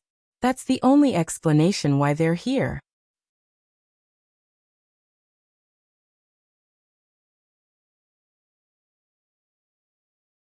Chapter 32. I know, they must have been tricked by that lord. As long as I tell them my true value, those barbarians will definitely leave him. Then our chance will come. Owen paced around the tent excitedly. From his expression, it seemed like he had already recruited more than 30 powerful barbarian warriors. I'm so stupid. No wonder Johnson didn't care about my conditions. They don't even know the difference between silk and linen. I should have known. Ahem, sir, we are now in the territory of that noble lord. Doing this seems. The leader of the mercenaries, Alec, reminded him. Yes, this is still his territory. Owen finally came to his senses and stopped. However, he couldn't hide the excitement on his face. His eyes flickered continuously, and no one knew what he was plotting in his heart. The next morning, Owen handed a carriage full of goods to Wang Yi's tax. Sulen accepted it without hesitation. He was so poor that he didn't need to be so courteous. After paying the tax, Owen requested that their caravan rest in the city for 2 days before leaving. Sulen agreed to his request. Sulen ordered the slaves to move the goods from the carriage to the warehouse. When they were in the warehouse, Sulen checked that the carriages were filled with food. This was good news for Sulen. Due to the sudden increase in population, he didn't have enough food. A carriage like this could carry 1,000 pounds of goods. 1,000 pounds of food might not be much in Cult City, but here, the value of 1,000 pounds of food was at least 10 times higher. There weren't many types of trade in the wasteland. Tea, cloth, salt, and so on. The most popular trade was ironware. Grain wasn't the most profitable. Owen brought so much food because the Centaur tribe requested that there must be a certain percentage of grain and ironware in the trade. Originally, the Centaur tribe didn't lack food. However, they had been at war with an orc tribe for the past few years. Naturally, they didn't have enough food. If it weren't for the caravans transporting large amounts of food, the Centaur tribe wouldn't have been able to survive. Now that they were able to hold on, it was their opponents' turn to suffer. The long war had caused them to lack food. They had been evenly matched at the beginning, but now they were barely holding on. On the second day after the barbarian women and children arrived, Sulen began to distribute houses and land to the barbarians. There were already 50 to 60 houses in the camp. Although the houses made of mud and reeds didn't look good, it was still comfortable to live in. It was much better than the houses the barbarians used to live in. Each of the 35 barbarian warriors was given a house. Apart from them, the women and children of Sulen were also given a house. Although they didn't have any battle achievements or points, they could still owe them. In addition to the houses, each family was given 20 mu of farmland and 30 mu of wasteland to cultivate. As for the wild bulls, they also needed to be exchanged for battle merits or points. Of course, if he didn't have enough battle merits or points, he could still owe them. Soon, more than 30 of the 100 or so bison were distributed. Sulen also rewarded the mercenaries with land, but it was much less than the barbarians. Most of them were about 5 mu. After all, the mercenaries had limited battle merits, and the points they earned every day were also very little. After receiving the land, the group of mercenaries was also very happy. Although the days of the mercenaries seemed to be very carefree, and some bards said that the mercenaries' adventurous life was magnificent, but in reality, most of the mercenaries didn't have a good life. Many of the mercenaries didn't have land, money, or proper jobs. In the end, they could only be mercenaries. Of course, many of them became bandits. If there was land to farm, many mercenaries wouldn't be in this line of work. In the Kingdom of Florence, the land had already been distributed. Except for some farmers, the rest of the land was basically divided up by the nobles. With the growth of the population, the farmers who didn't have land could only leave their hometown and come to the city to work. They didn't have any skills, so most of them became coolies or mercenaries. Now that they had land, these people naturally didn't want to live a life of bloodshed. It was foreseeable that these mercenaries would become the first batch of free people in Sulan's territory. Just as Sulan was busy distributing land to the mercenaries, Owen also began to secretly contact the barbarians. Most of the barbarians were forthright and carefree. After facing a businessman like Owen, they quickly had a good impression of him. After gaining the initial trust, Owen began to tell these barbarians what kind of treatment powerful warriors like them should receive. He also promised that as long as they were willing to follow him back to the Kingdom of Florence, all of these could be realized. However, to his disappointment, the barbarian mercenaries were not interested in the knighthood or the treatment of nobles that Owen had mentioned. Hence, they directly rejected his recruitment. Owen couldn't accept this at all. Of course, he didn't give up. Instead, he went to contact other barbarians. The result was exactly the same as before. All the barbarians rejected Owen's recruitment. This was unexpected. Damn it, what's going on? Why are those barbarians still unwilling to cooperate with me after I explain things so clearly? Owen said angrily in the tent of the caravan's encampment. The other mercenaries around him looked at each other a few times, but no one answered. Sir, is it because these barbarians don't trust us? One of the people who looked like a merchant said. After all, we just met them. It's normal for those barbarians to be vigilant. Maybe we should take out something to show them our sincerity? That's also a way. Then I'll leave this matter to you. Owen thought for a while and still wasn't willing to give up, so he decided. If Sulan knew what Owen and the others were thinking, he would definitely laugh himself to death. All the barbarians had a loyalty value on the system interface. Now, most of these loyalty values were above 90, and there were even some that were above 100. With such a high loyalty value, it wasn't something that could make them betray. Moreover, the barbarians worshipped the strong. After following Sulan for a while, many of them had become loyal to Sulan. It was basically impossible for them to betray him.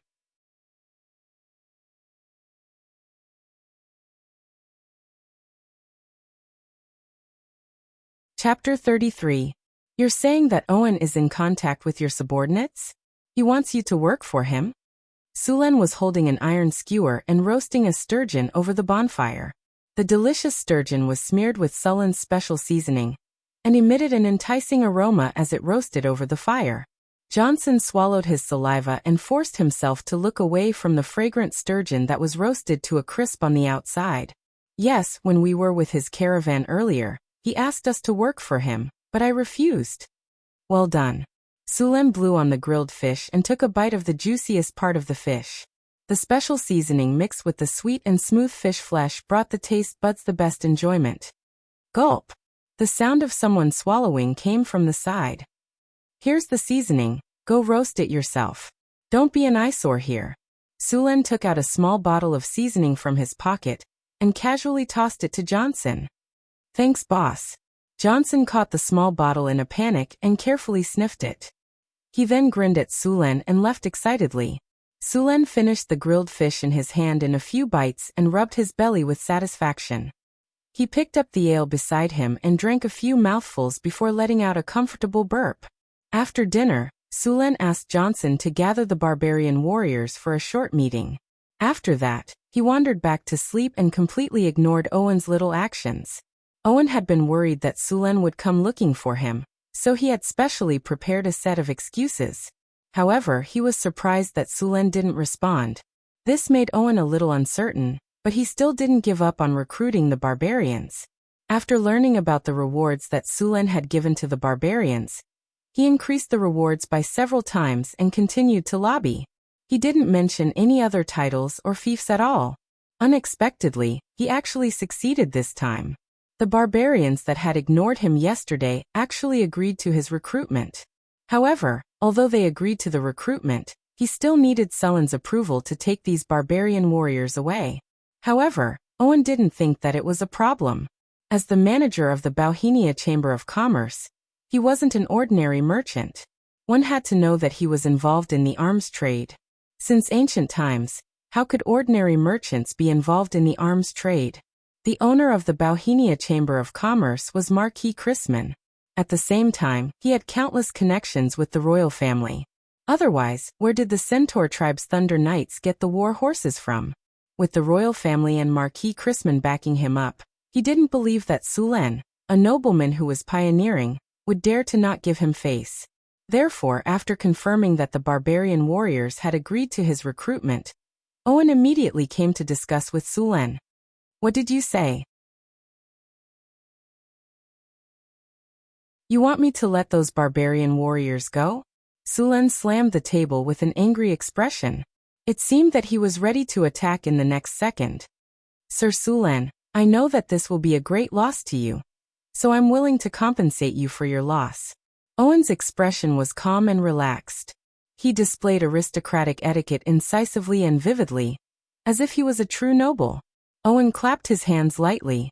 A servant behind him walked forward and placed the black wooden box in his hands on the table between the two of them. Then he respectfully retreated. Sir Sulen, as long as you agree to let those barbarian warriors who are willing to leave, here are 500 kinner. This is the Bauhinia Chamber of Commerce's support for your development of your territory. With that, Owen gently opened the wooden box, revealing a box full of kinner. Sulen didn't say anything. He reached out and grabbed a handful of kinner. The heavy texture, the cold temperature, and the sparkling golden light. The cute kinner was so tempting. Looks like you've made your decision, Owen said with a smile, like a spring breeze. He sneered in his heart. Another short-sighted noble. It looked like this territory wouldn't last long. Perhaps when his caravan came from Owen's special city again, this place would be in ruins again. When was the last time something like this happened? 2 years ago, or 3 years ago?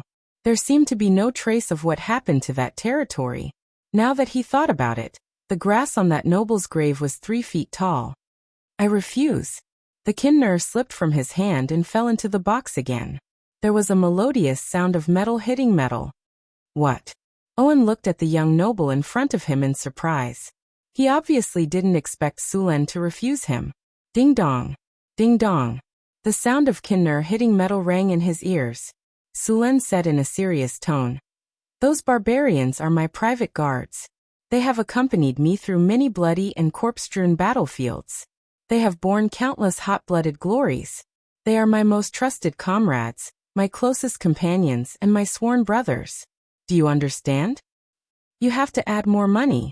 Add another 1,000 kinner and 2 carts of food. Owen took a few deep breaths and forced himself to calm down. Then a trace of disdain flashed in his eyes. Deal. Sulen slammed the table and said very straightforwardly, but I want the 1,500 kinner in cash. The things must be delivered to me today, or the deal is invalid. Okay. Owen agreed immediately. He didn't bargain with Sulen anymore.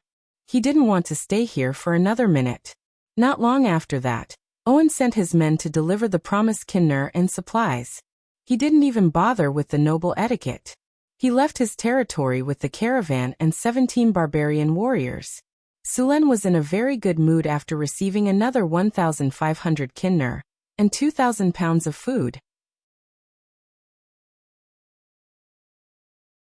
He didn't care about Owen's attitude at all, and personally sent the caravan out of his territory. Sulen didn't plan to keep the 1,500 kinner in his hands. Money couldn't be put to good use in his hands.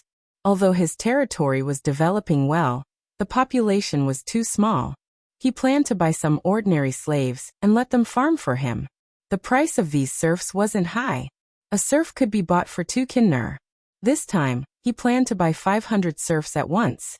As for the remaining 500 kinder, he would use it to buy food. Of course, he wouldn't leave his territory now. Without him in the territory, who knew if the gnolls would rebel, or if the monsters in the wilderness would take the opportunity to attack. Therefore, he could only let his men go. The candidate was the former mercenary leader, Xian. Sulen had just discovered that this cowardly mercenary leader was also a talent.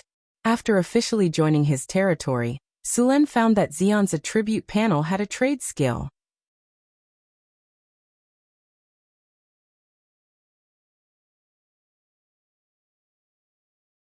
Chapter 34.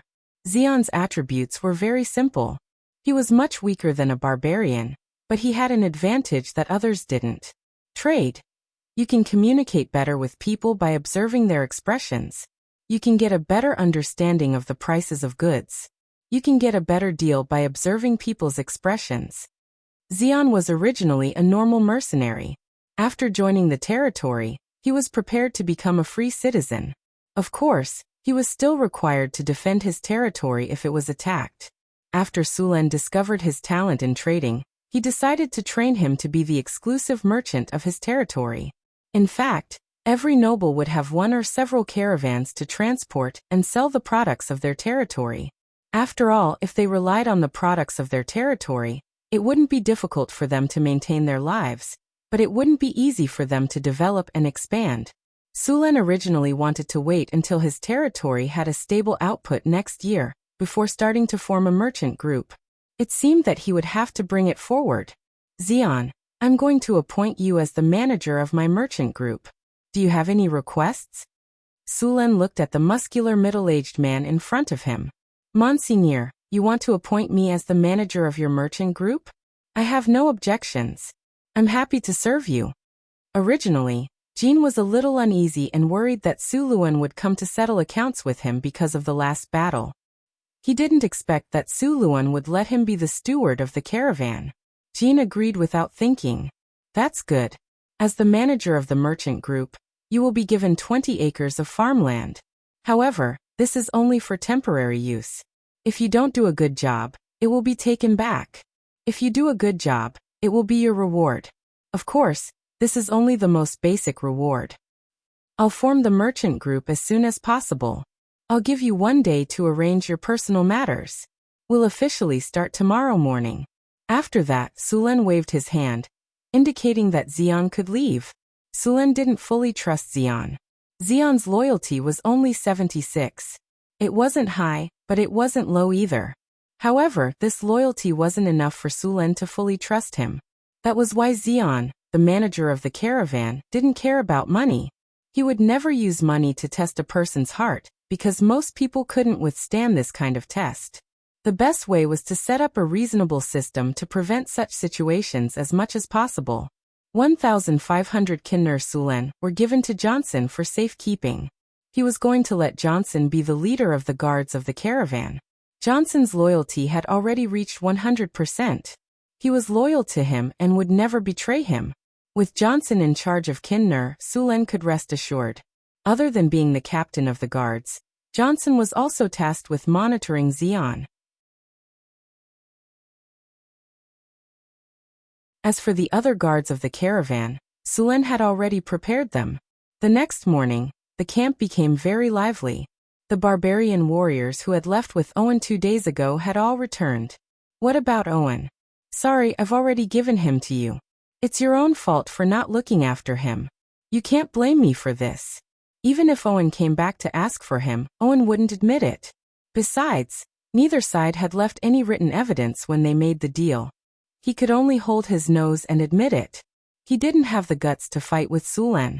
With the military power of Sulen's territory, Sulen could easily wipe out his caravan 3 times without breaking a sweat. So this time he had lost both the woman and the money. Who gave you the courage to come to my territory and steal from me? What do you mean you want to return the money? Why should I return the money I swindled? Of course, he could also use Marquis Chrisman's name, but if he did that, his career as a manager of the caravan would be over. The nobles wouldn't care if you were swindled or not.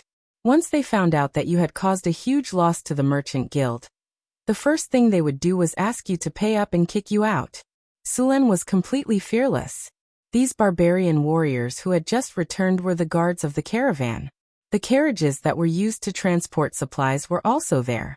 Xion and the others took 20 carriages and left the territory, heading towards Kalt. The carriages were also filled with all kinds of furs that they had harvested from hunting in the territory. When they returned, the territory's population would explode. Ding! Territory Dungeon Quest unlocked. A giant tiger has appeared near your territory. The tiger's existence threatens the safety of the territory's residents. Please eliminate the tiger as soon as possible. Suddenly, the Empire's war game system notification rang in his ears. Sulen was slightly stunned. Territory Dungeon Quest? After hearing the system notification, Sulen immediately switched out the system interface to check. Dungeon Quest. Eliminate the giant tiger that invaded your territory. Reward. Generous reward. The system gave very few notifications. Sulen looked at it for a while, and remembered that wild monsters would spawn in the wild every once in a while. This territory dungeon should be one of them. In the game, these wild monsters would usually drop some good items. Boss, we're missing 3 cows. Sulen had just closed the system interface, when a barbarian warrior hurried over. What happened? Boss, when Jonathan went to herd the cows today, he noticed that the number of cows was wrong. 3 cows were missing, and there was a huge gap in the fence. We don't know what kind of animal attacked the cattle pen. Monster attack? Sulen was slightly stunned. Then he suddenly thought of the dungeon quest. Could this be a clue to the quest? Thinking of this, Sulen did not delay and immediately got up to go to the cattle pen. The cattle pen was outside the camp. If he let these wild cows stay here, his camp would probably become smelly in a few days. Therefore, he specially marked out an area outside the city and used logs to build a cattle pen. At the same time, he arranged for people to look after it. When he arrived at the cattle pen, Sulen quickly saw the damaged fence. He saw that the logs that were half a meter thick had been broken by a huge force. The surrounding fence was also broken into pieces. The scene was a mess. The logs used to build the fence were very sturdy. To destroy it to this extent required a very strong force. Even the barbarians could not compare. When he came closer, on the grass beside the fence, there were a few large paw prints on the ground. Seeing this, Sulen could confirm that the destruction of the cattle pen was caused by the giant tiger mentioned by the system. You guys go find some wood and repair this place. Sulen ordered the others to repair the cattle pen. He himself followed the clues on the ground and prepared to search. There were many paw prints on the ground. They looked like cat paw prints, but these paw prints were many times bigger than cat paw prints. The paw prints extended outwards. Following the paw prints, Sulen quickly arrived in the wilderness. At this time, the paw prints were damaged by other animals and had become a little blurry. However, he could still distinguish them. Soon, Sulen followed the paw prints to a forest.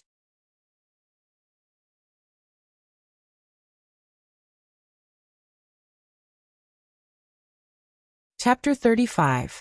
It was very far away from the territory. The surroundings were quiet, and the light in the woods was a little dim. Sulen soon found some traces. A large number of thorns on the ground were broken. The creases were very new and the broken branches had not completely withered. Obviously, animals had passed through here. Taking the spear out of the storage space, Sulen walked into the woods. As he went deeper, the eerie feeling became more and more intense. Soon he saw 3 rotten corpses. The corpses were short, about 1.5 meters tall. Their skin was green, and they had pointed ears. Obviously they were 3 goblins.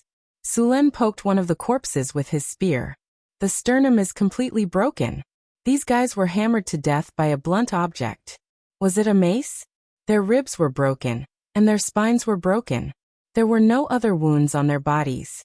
This kind of strength was not much different from his. These unlucky guys were killed in seconds as soon as they met. Sulen even doubted whether they had seen who attacked them. The goblins were very poor. The 3 in front of him were wearing tattered clothes. If there were to be a ranking of the monsters that adventurers hated the most, the goblins would definitely be at the top. These goblins were not only numerous, but also poor. There were not many spoils after killing them. It was a loss. Throwing the corpses aside, Sulen continued to go deeper into the woods. Not long after, Sulen found some more bones. However, this time it was not a goblin but a bison. This bison that was more than 2 meters long and weighed at least 500 kilograms had become a pile of bones. The meat on its body had been eaten. Seeing this pile of bones, Sulen knew that he had found the right place. As he went deeper, the stench became more and more intense. After going around a big tree, a gust of evil wind blew. Whoosh! Sulen only felt the stench. Without thinking, he whipped forward without hesitation. With a muffled sound, a strong force came from his hand. He could not help but take 2 steps back. There was an angry roar in his ear. Roar! The sound was deafening, and there was a trace of pain in it. Giant tiger? Found you. After taking a few steps back and stabilizing himself, Sulen clearly saw the monster that had attacked him just now. It was a tiger. This tiger was huge, far bigger than other tigers. Its limbs were strong, and its claws and teeth were sharp. Just by standing there, one could feel a heavy pressure. The giant tiger in front of him was obviously not an ordinary beast. It was more than 3 meters tall and 8 meters long. Sulen also felt a strong magic power from its body. It was obvious that this giant tiger was a magic beast. It was his tail that had attacked Sulen. The Territory Instance dungeon has been activated. Please defeat the giant tiger in front of you. The system's cold voice rang in his ears. Roar! The giant tiger roared and suddenly pounced on Sulen. Its huge body didn't slow down at all. In an instant, it crossed a distance of more than 10 meters and clawed at Sulen's head. Sulen didn't take the attack head-on. His body moved slightly, and when he appeared again, he was already several meters away. The tiger's claw slammed heavily on the thick tree trunk. This tree that had grown for at least a few hundred years and had a diameter of more than 3 meters was directly broken. With its huge body, tyrannical strength, and not weak agility, this giant tiger could easily wipe out an army with just these close combat abilities. That claw just now would have heavily injured most of the barbarian guards, except for Johnson. As for the giant tiger's defense, although he hadn't tested it yet, Sulen guessed that it wouldn't be too weak. Seeing that Sulen had dodged its attack, the giant tiger didn't slow down and pounced on Sulen again. This time Sulen didn't dodge. The heavy fine iron spear in his hand swept across the air, and then heavily hit the giant tiger's claw. A crisp sound of bone breaking could be heard. Then, there was a mournful roar, and the giant tiger's claw was bent in a strange direction. It was obvious that the giant tiger's arm had been broken. Feeling the pain, the giant tiger was incomparably angry. As a high-grade magical beast, it hadn't been injured in a long time. Now it was injured by an ant that it could kill with one claw. Only by completely tearing the enemy into pieces and swallowing them into its stomach could it vent its anger. A furious roar was heard, and the trees in the forest were shaken back and forth. Dozens of green wind blades appeared out of thin air, and then flew at Sulen at an extremely fast speed. The wind blades tore through trees, rocks, and everything in front of them was torn apart, and finally flew straight at Sulen. Sulen didn't even think about it.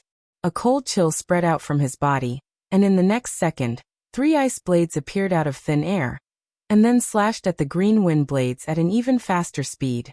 Only a series of popping sounds could be heard. The green wind blades collided with the 3 ice blades, and then dozens of wind blades were shattered. The green air suddenly exploded, and quickly dissipated into the air. A 5-meter radius of the center of the explosion seemed to have experienced a hurricane, and all the withered trees and grass fell and snapped in all directions. Holding the deformed spear, Sulen quickly rushed toward the giant tiger. A shadow flashed across the air, and in the next second, Sulen appeared beside the giant tiger, and the heavy spear smashed down with the shadow. The giant tiger felt a sharp pain on its head before it could react. The intense pain stimulated the giant tiger's ferocity, and it attacked with its claws without caring about anything else. Jumping, blocking, and whipping fiercely, Sulen's powerful strength made his attacks destructive beyond imagination. Muffled hitting sounds could be heard continuously, and the sound of bones breaking could be heard continuously. The giant tiger with a huge body never thought that one day, its huge body would be whipped back and forth like a sandbag. Sulen directly dodged part of the giant tiger's crazy attacks, and when he couldn't dodge, he took them directly. However, in the face of Sulen, who was stronger than it, the giant tiger's attacks didn't have much effect. Even if its sharp claws fell on Sulen's body, it could only make sparks on the beast's face iron armor, and didn't even leave a deep scratch. In the face of this situation, the giant tiger also began to feel afraid. The pain in its body made it understand that if it didn't escape now, it would probably die here. Thinking of this, the giant tiger suddenly turned its body, and a tiger tail that was several meters long whipped Sulen's body instantly. The huge force made him involuntarily take a few steps back. The giant tiger took advantage of the distance and turned around to escape. However, it underestimated Sulen's speed. Seeing the reward in his hands and wanting to escape, Sulen rushed up without thinking. The severely deformed spear in his hand smashed down fiercely, and a shrill tiger cry was heard. The giant tiger's back claws were already bent out of shape, and the heavily injured claws could no longer support its body. The giant tiger's huge body fell down with a loud bang.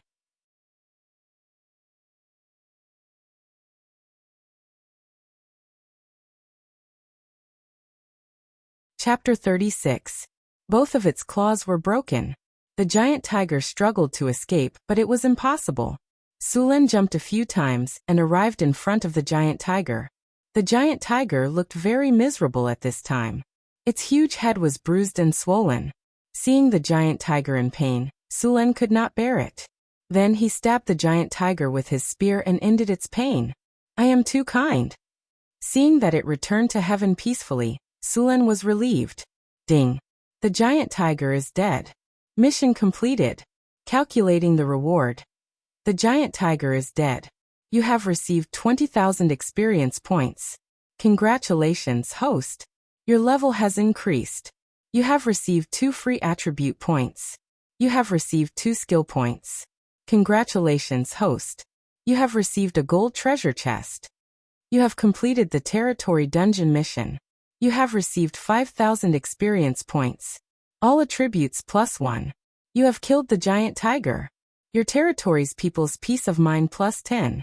Stability +10. You have received a commander's seal, Archer. You have received a self-created hero creation template. Self-created hero creation template? After hearing the system's notification, Sulen immediately noticed the self-created hero creation template. He opened the storage space and saw a ball the size of a baby's fist that was emitting a faint glow. Sulen moved his mind and took it out of the storage space. It was slightly cold to the touch. The ball of light was light as if it was weightless. It was a little cold to the touch. Self-created hero creation template. After use, an ordinary person can become a hero recognized by the system. After use, the physical fitness will not change. However, after joining the host's camp, experience points will increase and level up. After use, the host can obtain a talent skill and a talent characteristic. The host's original skills and characteristics will not change. Seeing the attributes of the self-created hero creation template, Sulen was obviously happy. This kind of self-created hero creation template existed in the game as well. In the game, other than the basic NPC heroes, players could create other heroes according to their own ideas. He did not expect that this function would be retained after coming to this world. Although the self-created hero template was not strong in terms of attributes, it had one advantage. As long as the experience points reached the level requirement, the character's level would continue to increase without encountering a bottleneck. One had to know that although there were many extraordinary abilities in this world, this kind of ability also depended on one's aptitude. Most people could only stay in the middle and low ranks for their entire lives. Only a few people could break through to the high ranks, or even the legendary rank. Now, as long as he had this self-created hero template, he could smoothly rise to the limit without any hindrance. Of course, this thing was not without its drawbacks. After becoming a system-recognized hero, the experience required for each level up would be much higher than the previous one. In the later stages, the experience required to level up would be very high. Therefore, even if one became a hero, it would take a long time to become a legend. However, even though it would take a long time, it was still better than having no hope at all. After putting it away, Sulen took out another token. This was a black token. On one side of the token, there was a drawing of a bow and arrow, and on the other side was a bow. He did not know what material the token was made of. It was as warm as jade in his hand, and it gave him the feeling that it was an old object that had been around for a long time. Commander's Seal, Bow. After using it, you can gain the ability to recruit, train, and lead archers. The commander's troop class will be increased to include archers. Sulen chose to use it directly. The drawing of the token in his hand turned into a little light and disappeared into the air. Then, on his information panel, there was an additional troop class called Archer in the commander's column. He put away the severely deformed spear in his hand. This spear was completely scrapped. The only value it had was to be reforged. Sulen reached out and lifted the giant tiger next to him. This 8-meter-long giant tiger could be said to be a treasure from head to toe. One had to know that the meat of a magical beast was not only a very good delicacy, but it also contained special magic. After eating it, it could enhance one's strength. If the corpse of this giant tiger magical beast appeared in the auction house, it would definitely be crazily fought over by the group of nobles. Of course, there was a limit to the strength that the meat of a giant tiger could increase. Other than its meat, its blood was also a good material for making magic ink or some potions. Its fur could be made into enchanted leather armor or magic scrolls. As for its bones, they were also some spellcasting materials or some supplementary ingredients. Of course, there was one thing that could be said to be the favorite of the male nobles. Normal tiger penises were not cheap. The effects of such a high-grade magical beast's penises would definitely be more powerful, so the price would naturally be ridiculously high. As for whether it could be sold, don't doubt the desire of a noble for it. One had to know that men were even more obsessed with it than women were with cosmetics. Such a giant tiger naturally weighed a lot. Sulen estimated that this giant tiger weighed at least 3 to 4 tons. After removing the bones, organs, and fur, there would be at least half of it left. Dragging the giant tiger's corpse out of the forest, he saw a few barbarian warriors from afar. When they saw Sulen's figure appear, they immediately rushed towards him. When they saw what Sulen was dragging, they were so shocked that they could not close their mouths. Head. This is... A strange flush appeared on the faces of the barbarians, and their voices involuntarily trembled. You killed this storm tiger? They could not help but be shocked. Yes. Sulen casually put down the giant tiger's corpse and patted the dust off his body. He said calmly, I was out patrolling and coincidentally encountered a big cat that ate my cow, so I killed it along the way. Along the way? All right, stop talking nonsense. Send someone back to the territory to bring the carriage here, and bring this thing back. That calm tone made it seem as if he had not killed a high-grade magical beast, but an insignificant ant. The barbarian warriors looked at Sulen with even more admiration. After that, one of them went back to report, while the others worked together to lift the giant tiger's corpse and walk back to the camp. Soon, the barbarian warrior hurried over with a few four-wheeled carriages. Although they already knew that Sulen had killed a storm tiger, they all sucked in a breath of cold air when they saw the enormous creature with their own eyes. When they saw the wounds on the giant tiger's corpse while carrying it, their admiration for Sulen increased by another level. This situation reached a climax when they returned to the camp. When the kobolds and goblins who had been forced to work saw this enormous creature, their bodies involuntarily trembled. This was a fear that was deeply rooted in their bones. The mercenaries and barbarians in the territory were even more honored that their lord had killed such a powerful magical beast. In the north, only a powerful lord could better protect the territory. At this moment, Sulen's reputation in the territory reached a new peak.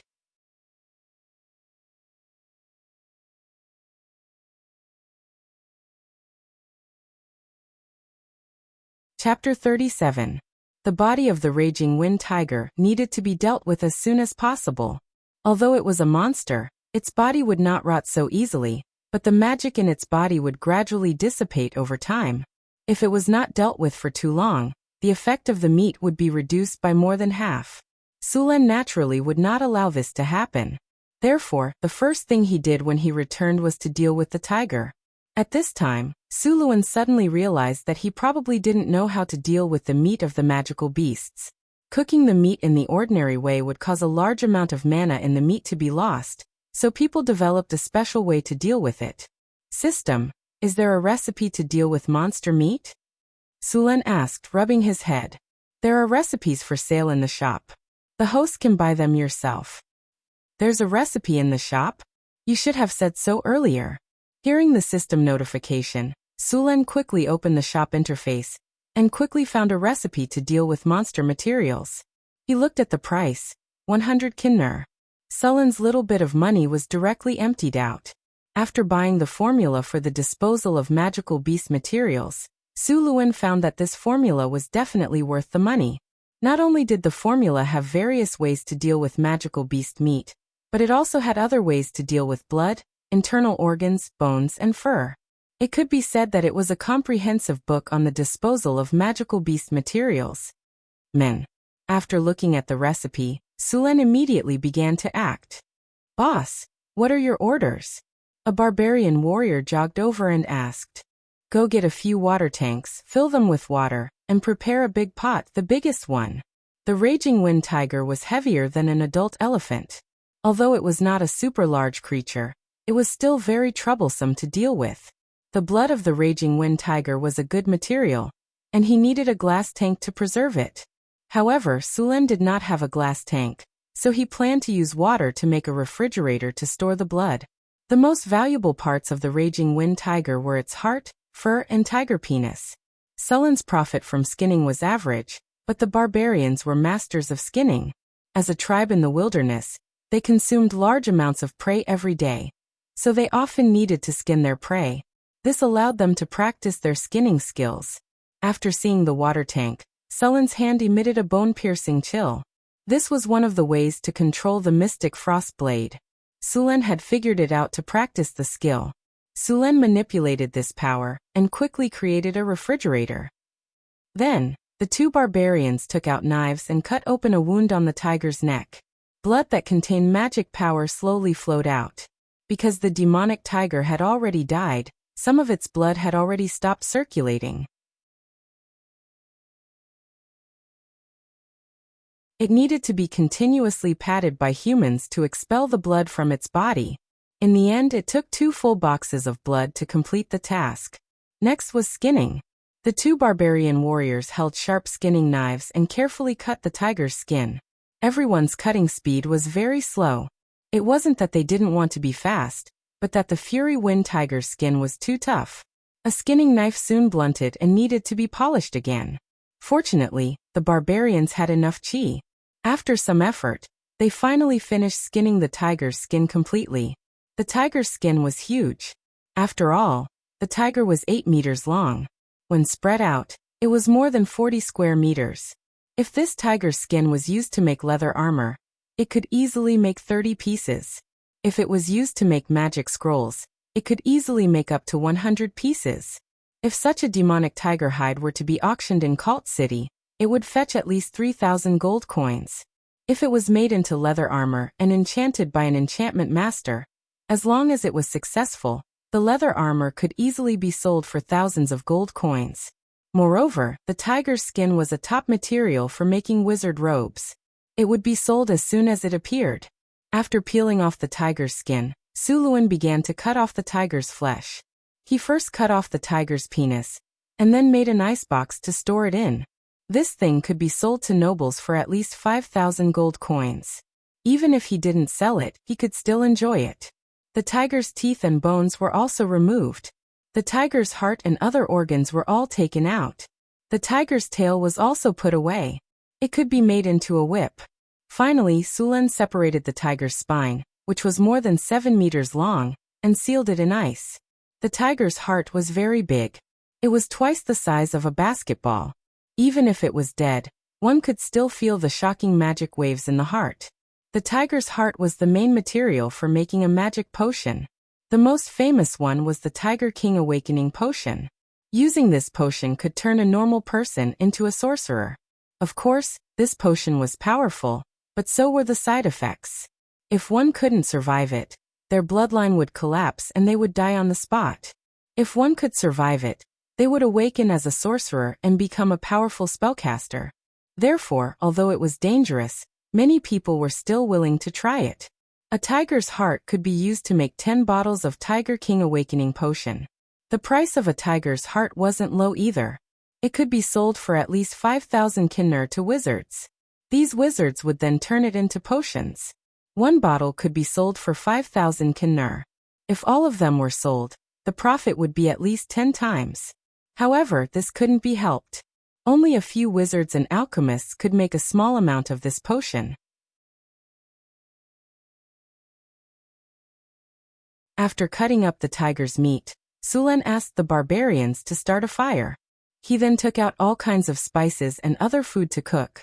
The fire rose, and the water in the iron pot began to boil. Sulen poured the spices he prepared into the iron pot. Then he put the tiger's meat into the pot. Soon, a strange fragrance spread out from the iron pot. Sulen felt his mouth watering. He couldn't help but want to take a bite. Even the barbarians behind him couldn't help but swallow their saliva. Sulen took out a piece of cooked tiger's meat and took a bite. It was tender and smooth. It was delicious. The other barbarians also stared at the meat in Sulen's hand. After eating the tiger's meat in a few bites, Sulen patted his stomach with satisfaction. A warm energy flowed back and forth in his body. It made Sulen feel like his whole body was soaking in a hot spring. It was very comfortable. Okay, eat. Look at you guys. You can't even take a piece of meat. Sulen took a few pieces of tiger's meat and threw it to the barbarians. After getting the meat, the barbarians didn't hold back. They opened their mouths and bit into the meat. Soon, they felt a warm current flowing through their bodies. Sulen looked at the meat. This kind of cooked meat was recognized by the system. P.S. Thank you to Night God Underworld Emperor for the 500 Chidian coins tip.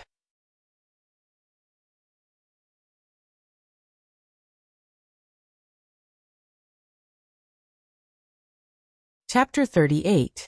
Magic Tiger Jerky. Made from the meat of a Gale tiger and added a dozen spices. Delicious. Can quickly replenish stamina and slightly increase physique. Has special effects after consumption. Gain +2 strength and +2 dexterity for 2 hours after consumption. Gain +1 strength for the first consumption. Gain +2 strength cumulatively. A Gale tiger like this would make at least 2 tons of jerky. Luckily, Sulen had asked his men to prepare a few big pots. Otherwise, it would take at least a day or two to cook all the meat. Also, the best time to prepare the Gale tiger meat was 6 hours. If it wasn't done after 6 hours, the remaining meat would go bad, and the effect of the meat would be reduced by a lot. 2 hours later, all the tiger meat had been prepared. The fragrant jerky was piled up into a small hill in the yard. This kind of jerky could be stored for 3 years, even if it wasn't specially stored. If it was stored in a special warehouse, it could even be stored for 10 years without a problem. After the jerky was stored in the warehouse, Sulen could finally relax. Apart from the jerky, there were no wizards in the territory who could handle the other materials. He could only wait until he recruited a wizard. As for selling them directly, that was the least profitable option. He gave all the barbarian warriors 3 pieces of jerky and told them to go back and eat. The amount of jerky was just enough to maximize the effect. Eating more would be a waste. After dealing with the storm tiger, Sulen had time to check the other rewards given by the system. Leveling up had rewarded him with 2 attribute points and 2 skill points. Completing the quest had rewarded him with +1 to all attributes. In addition, eating the storm tiger's meat had increased his strength by 2 points. It could be said that this quest had brought him 9 attribute points so far, which was more than he gained from leveling up 4 times. Sulen added the 2 attribute points to strength. Now his strength had reached 31 points. As for the attribute points, he didn't learn any new skills.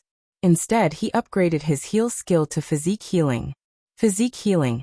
After use, it can quickly heal more serious injuries.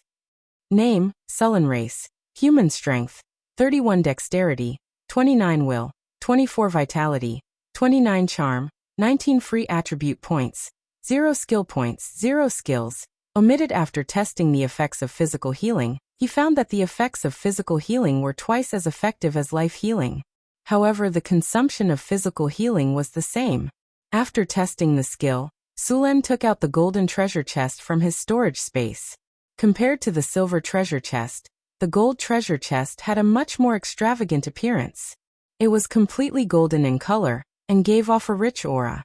After opening the treasure chest, a burst of spiritual light dissipated, and a peculiar banner appeared before him. Congratulations, host, you have obtained the Wind Dragon flag. Wind Dragon flag. A magical flag with the ability to control the wind element. The wielder will gain the ability to control the wind element. Additional skills: Wind Elemental Control, Wind Tornado, Wind Dragon Spiral, Lightning Storm. Wind Elemental Control. Able to skillfully control the power of wind elemental energy. Wind Elemental Affinity increased by 30%. Reduces wind elemental energy consumption by 30%. Wind Tornado. Summons 2 tornadoes made of wind elemental storm to attack the target. Wind Dragon Whirlwind. Summons a portion of the wind elemental storm to form a tornado to attack the target. Lightning Storm. Summons a large amount of wind elemental energy to create a storm within a certain range. Looking at the banner, Sulen was very surprised. This kind of magic item that could release large-scale strategic spells was very rare in the entire human world. It could be said that this item was a great weapon for the countries in this era. Just like the St. Louis Empire, they had the Holy Grail, which was rumored to be able to summon angels. The Lotus Federation in the south also had the Constellation Plate, which could summon a meteor shower. Of course, these strategic magic items could not be used at will. Although Sulen did not know the cost of using these items, it must be very high. He reached out and picked up the Wind Dragon flag. The entire flag was surrounded by wind elemental energy. When it was swayed slightly, it could move the surrounding elemental energy. As expected, Sulen shook his head with a bitter smile. He felt the Wind Dragon flag just now. The Wind Dragon Whirlwind was still okay. He could barely use it with his mana. As for the Wind Dragon Whirlwind and Lightning Storm, even if he had twice as much mana, it would still be difficult. According to his estimation, if he wanted to use the Wind Dragon Whirlwind, he would need at least 3 times as much mana. As for the Lightning Storm, he would need even more mana. At least for now, Sulen could not see any hope. Of course, this did not mean that the Wind Dragon flag was useless. The wind elemental control on the flag could still be used. This was a passive ability. With this, Sulen could now try to cast low-level wind elemental spells. For example, the wind blade that the Gale Tiger released. Sulen could also release it now. It could be said that if this Wind Dragon flag fell into the hands of a legendary wizard, that wizard's power would be greatly increased. However, in Sulen's hands, it could only be said to be useless. Summon Wind Blade to cut grass? The power of the wind blade was not even as strong as his long spear. At least the energy used to wield the weapon would be replenished in a short while, but the mana used to summon the wind blade would take some time to recover. Holding the Wind Dragon flag, Sulen summoned 2 wind elementals. The 2 wind elementals were small wind elementals, about 1.5 meters tall. They looked like 2 small tornadoes with a few lightning bolts inside. This kind of wind elementals had very low intelligence, so Sulen could command and control them at will with the power of the Wind Dragon flag. Although the 2 wind elementals had low combat power, they were masters at cleaning. They floated in the air like powerful vacuum cleaners. With a whoosh, the trash, dust, and grass on the ground were brought to the trash bin by the wind elementals. They even provided the service of cutting grass. After a whirlwind blew by, even the grass was cleaned up. From that day onwards, Sulen had 2 more automatic smart vacuum cleaners. He also named the 2 wind elementals Vacuum Cleaner 1 and Vacuum Cleaner 2. After that, the territory finally ushered in a period of peace. The number of goblins and kobold tribes in the territory decreased because of the barbarians' regular patrols. Sulen continued to bring the slaves to reclaim the land in the camp to plant potatoes. There was still a shortage of food in the territory. Suluan's plan was to cultivate at least 5,000 mu of land, all of which would be planted with potatoes. The potatoes would mature in 3 to 4 months.